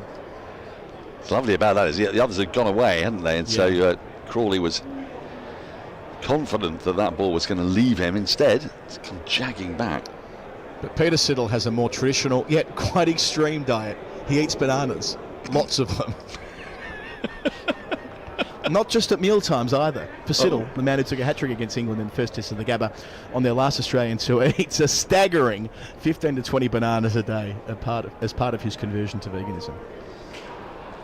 I mean, he's taken it too far, isn't he? Clearly. A staggering 50. Well, I personally, I don't like bananas, so it staggers me. But chacun a son goût, as they say in France. Now, we've got some games of the Championship second division, and Leicestershire's start of the season. Laws into the attack. First ball was a leave, then it was a play, and it ends up down at deep third, where they now have protection. Laws, who took 3 wickets yesterday, finished with the figures of 3 for 41 from 9.3 overs. He dismissed Sam Billings, the captain, for a duck. Knocked over Wezaga Picked up Michael Hogan to complete the innings. We've got a low scorer at New Road. Leicestershire made 173 and 180. Worcestershire all out for 83 and... Nearly a little edge there again. Just playing late. Watching it back here. This is the golden arm of Tom Laws, isn't it? Well, it's gone past the inside edge. It's a little bit of movement back off the surface. Not much. Did carry through as well. Bending his back there, Laws, early on. So Worcestershire have been set 271 to win. They're 26 for 2. Are we over tomorrow? Bad light has brought what will probably be an early end to that game. Well, it's actually been updated. Bad light's turned into rain. It's often the way. Azarali out for a duck, Ed Pollock for 1, Davey with 2 wickets there. They can make Sunday plans. They certainly can. Glamorgan conceded a first innings deficit to Sussex. You know, the tables have literally been turned upside down, Division 2. Sussex and Leicestershire going so well. Sussex got themselves a first innings lead, I'm going to put it that way, of 358. 358. 138 for Coles, very exciting young player. Finn Hudson-Prentice 73. Smith got 89. Did you see his leg before clip? I heard it was slightly controversial. Yes. Well. Oh, that looks very close. It'll be trending down the leg side, I fancy. We'll take a second look. It just felt like it was missing the leg stump from our angle. Get the replay here. I was certainly keen on it behind the wicket. So Laws has started well. Yeah, trending down. Height was fine, but not quite across his stumps there, Crawley. Well, 3 of the 5 deliveries in this over have caused a little bit of discombobulation. Short one to finish. Handled well by Crawley, who'll keep the strike. 75 for 1. Trail by 10. 74 for 1, make that. Glamorgan in their second innings, they're on Nelson, proper Nelson as well. 1-1-1 for 1. So a bit of a recovery there, still 247 behind. Ed Byron with 57. Marnus Labuschagne is at the crease. He's unbeaten on 11 with Zain Ul Hassan on 37. He will be desperate to make amends after getting out to Robinson's first delivery at him yesterday. Last game in this stretch for Glamorgan, of course, with the T20 about to take over. New over here from Abbott. Inevitably, Robinson is the man with the wicket. And lastly, high-flying Durham. Now, it's high-flying Durham, Leicestershire and Sussex in Division 2. Yeah. And low-flying Yorkshire and Gloucestershire, both of whom were in Division 1 last year. Durham made 445. Gloucestershire in reply, 221 for 7. 3 wickets for Patel, 2 for Potts. Matty Potts is a guy that has been strangely forgotten, and I think we're going to see him in the Ashes, you know. I think we might well see him against Ireland. I was going to say, not that forgotten. He was in the Test squad this week. I mean, he and Rain together in April and May. It's seemingly every week it's the pair of them doing the job with the ball. Last week they took 15 of the 20 wickets in the game. Then they put on 71 for the 9th wicket to ensure that they eventually won by a wicket over Yorkshire. So they've had a great start. That dependable pair, as they did last year as well. Nice shot. This time it's Crawley through the onside. He's been kept quiet for the last half an hour or so. That skips away to the rope. Crawley, his 5th 4. Been batting for just over an hour. This has been a really good partnership for Kent. When they lost Ben Compton, there would have been serious concerns that they could have been 3, 4, maybe even more down tonight. But in very contrasting styles, Muyeye much more expansive. And dare I say it, more elegant to watch perhaps. But Crawley has kept out the good balls, put away anything that's ever so slightly loose of length or width.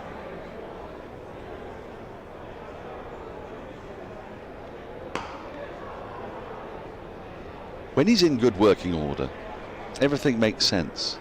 With Zach Crawley,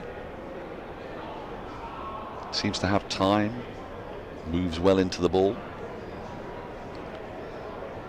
You do get players like that, don't you, that they look radically different from day to day. Some are just consistency machines. Whether they make 0 or 100, you know, they feel like they're the same player, whereas Crawley, as you say, when he looks good, sorry to be cliched here, but he looks $1 million. And when he looks out of sorts, he looks a walking wicket, which rather illustrates Andrew Sampson's point yesterday about his inconsistency statistically in his Test career, that it doesn't feel like one innings informs what happens in the next. That's right. And that can be on the upside and the downside. It means his ruts don't seem to last that long. Yeah, I mean, it's very dissimilar, isn't it, to Joe Root, who never looks out of form. Yeah. I mean, he can get out, obviously, cheaply. Well, even in this season, you look at Crawley's analysis, 91 in round 1 against Northampton. Apparently that was a great innings on a tough track. Next week, double failure against Warwickshire. Norton 12, end of the over, just a 4 coming from it. 78 for 1, they trailed by 6. So, score in the first game, double failure. 170, a quick 170 against Essex. Back in a sec.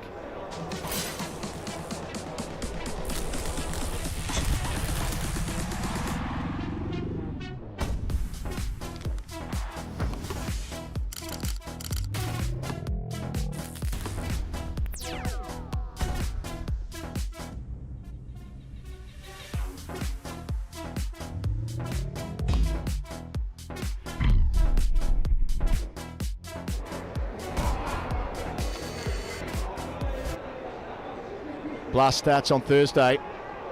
Out towards mid-on, and Birdie takes it, the sub.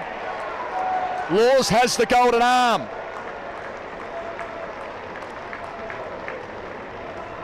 Gets a wicket with his 7th delivery, Mayeye, who's been in sparkling touch through the last 45 minutes. Well, he falls for 42, and Surrey get their 2nd wicket before the close. Absolutely lovely to see Amaverdi getting into the game. And he had to make a fair bit of ground to take that catch, diving forward. Takes it inches off the ground. It wasn't short enough, really, for the shot. And a well-judged catch in the end from Amaverdi. It was a fine knock from Tawanda Muyeye, but that is exactly the wicket that Surrey wanted, with just a few overs to go now. What, 2.5 overs to go till close of play. Every chance there's going to be a night watcher. Or will it be a night hawk? Who knows what Kent will send out? What or who, I should say. Look at the delight for Tom Laws. He never lets Surrey down, does he? In this 5-pronged seam attack, he'd probably be the 5th bowler, and yet 3 in the first innings. And now he's made the crucial breakthrough just before close of play, and it's a hawk, I reckon. It's a hawk. Agar? Where's Agar? Where's Agar gives it a biff. Doesn't particularly look like a night watchman, although he has got the arm guard on. I wouldn't be surprised if they try and chase runs here before the close, joining Zach Crawley. Who knows, well. he might leave and defend all the way to stumps. But well, there aren't a lot of other options, are there? You've got the debutant Arafat. Michael Hogan isn't really a natural for that role. And then you're sort of actually putting in batters that you don't really want to have coming in right now. I suppose Grant Stewart's the other option, but yeah, better than a 10 minutes before stumps kind of cat. Agar's first ball goes back and across, so maybe not a hawk. Maybe not a hawk. As Hamlet famously said, I know a hawk from a handsaw.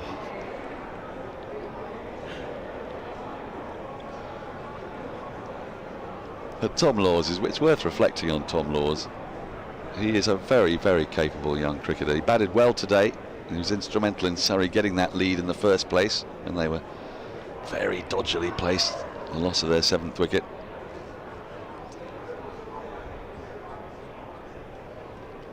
Picked up 3 good wickets. Bowls a sharp bouncer. And that, he's brought that into his game, hasn't he? Last year he was effective, but you wouldn't say that pace was his main attribute, but he was nippy yesterday. Well, he's a young man developing his career, developing his body. Made his debut against Kent at the Oval last year on a real flat track and took 4 for. So that was his first bite of the cherry. Royal London Cup, it was more with the bat than the ball, but made 4 half centuries and was the standout in that tournament. Good again here, attacking the stumps, and yes, Agar tries to rip the hand off the bat. Did he cop one on the glove there, or is it just the vibration through? Either way, some discomfort for the big man. Well, you know, Tom Laws has got a little bit of revenge he wants here as well, don't forget, because it was Agar, wasn't it, that got him? Yeah. And I don't know for sure, but it looked like Tom Laws thought that he didn't touch that ball. He thought it had come off his shoulder. It was a snorter with the second new ball from Agar earlier. So I think the bouncer first up had a little bit of pent-up frustration in it. And now he's followed that up with a trademark full delivery, having pushed Agar back. This is clever bowling from Tom Laws. Love to see it. Not far away from the shadow from the JM fin stand, getting across to the pitch, so probably finish today before that.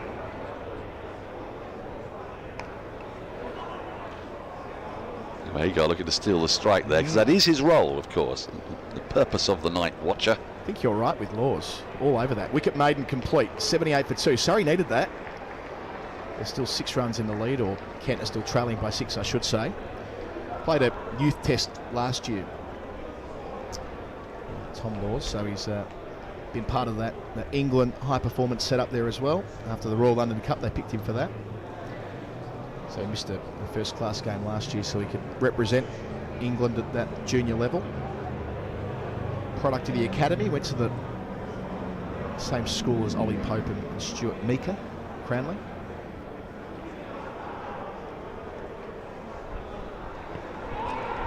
That looks close. Absolutely loved that.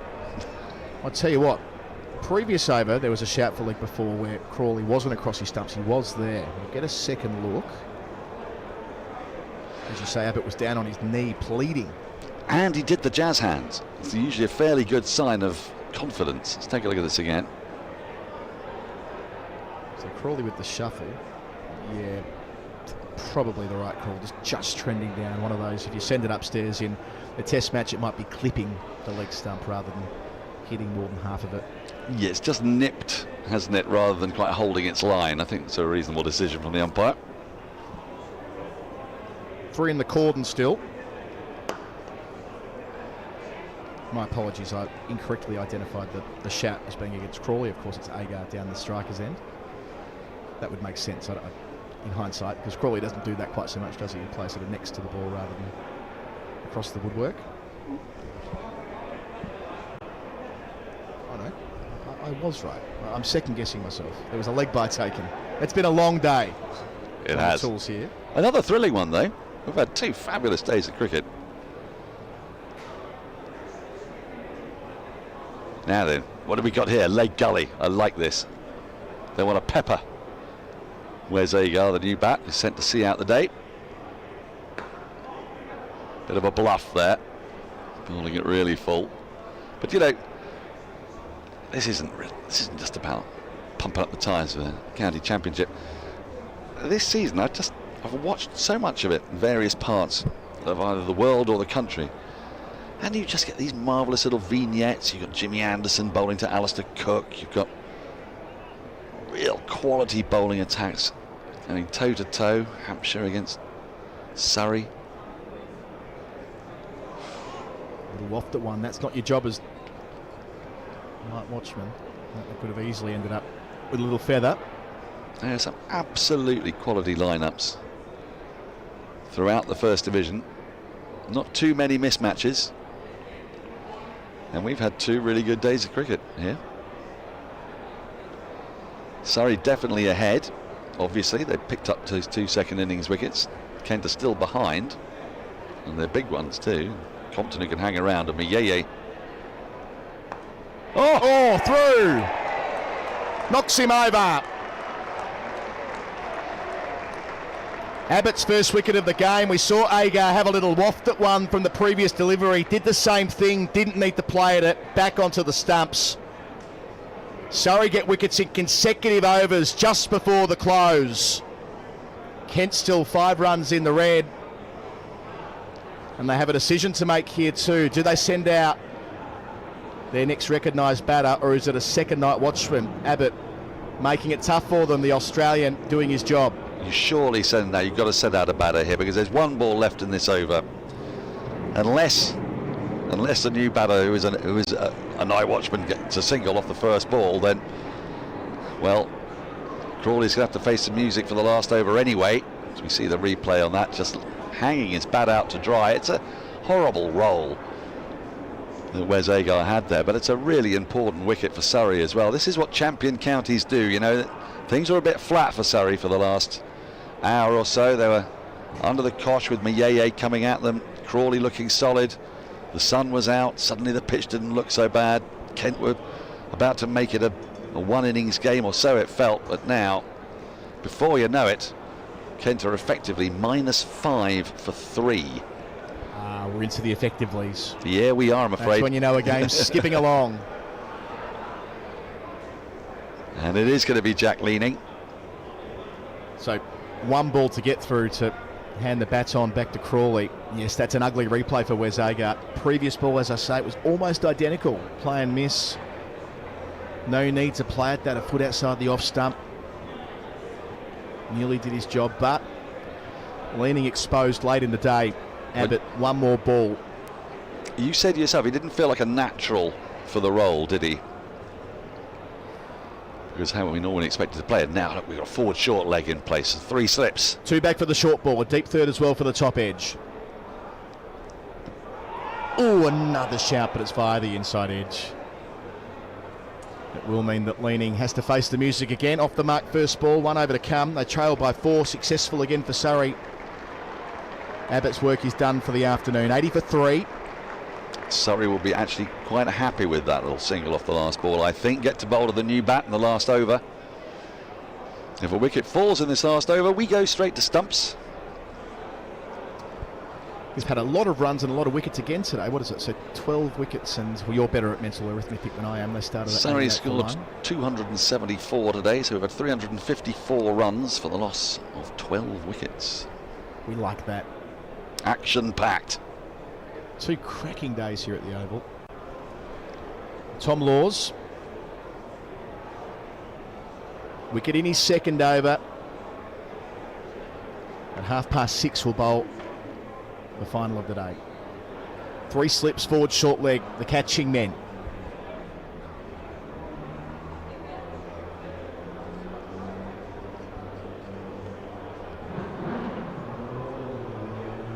Leaning in the first dig, played pretty well up until lunch.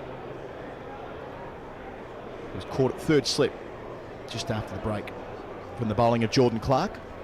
Made 28. Batted for just under an hour and a half.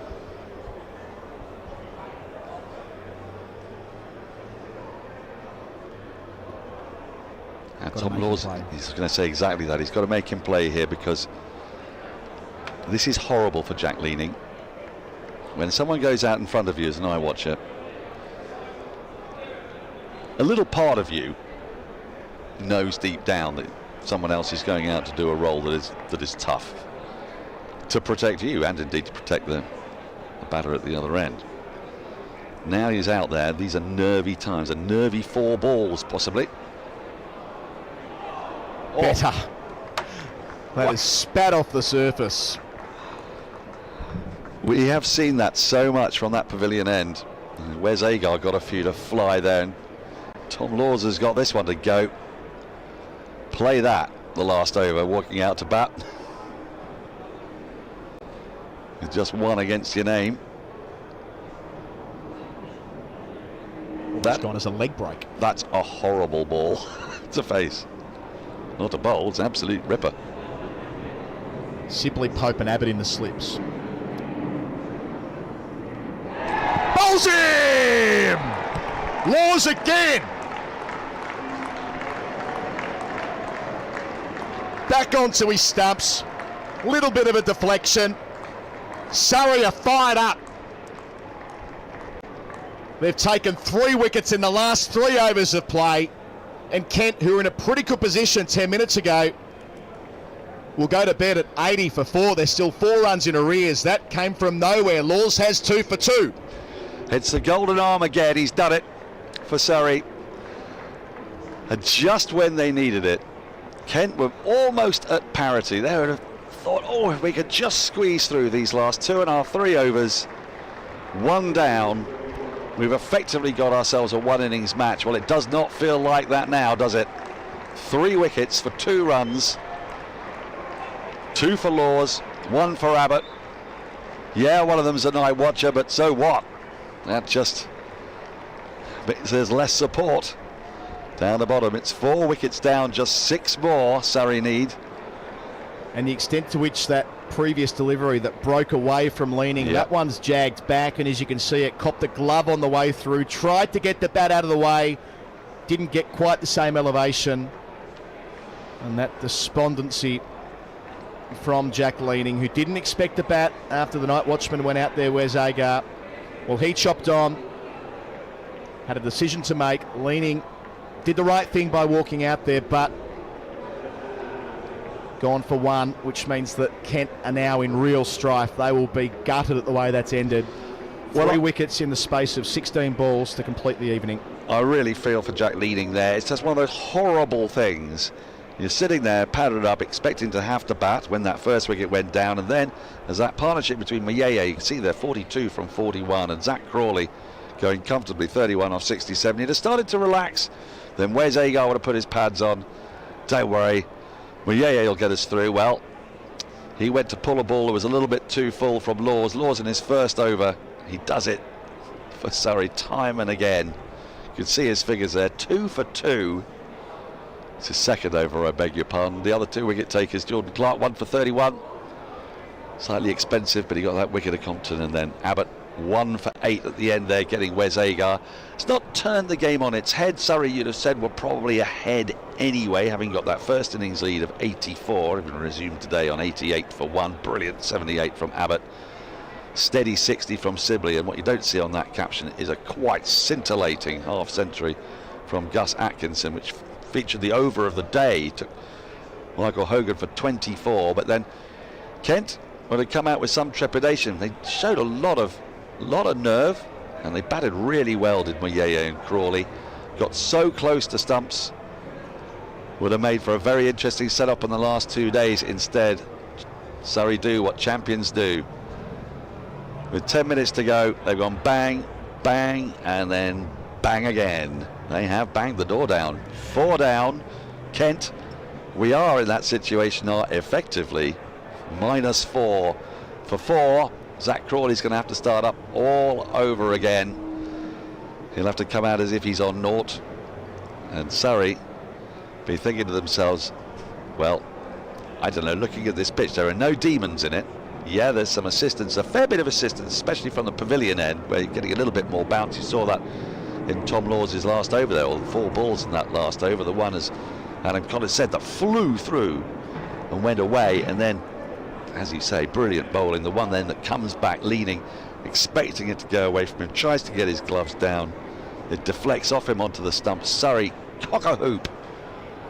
The game, well, it has been transformed in that last 10 minutes, and now Surrey very, very strong favourites indeed to wrap up the win tomorrow that would keep them top of the county championship after what is effectively the first phase of the competition as we move into T20 Blast stage, and it hasn't always looked like that.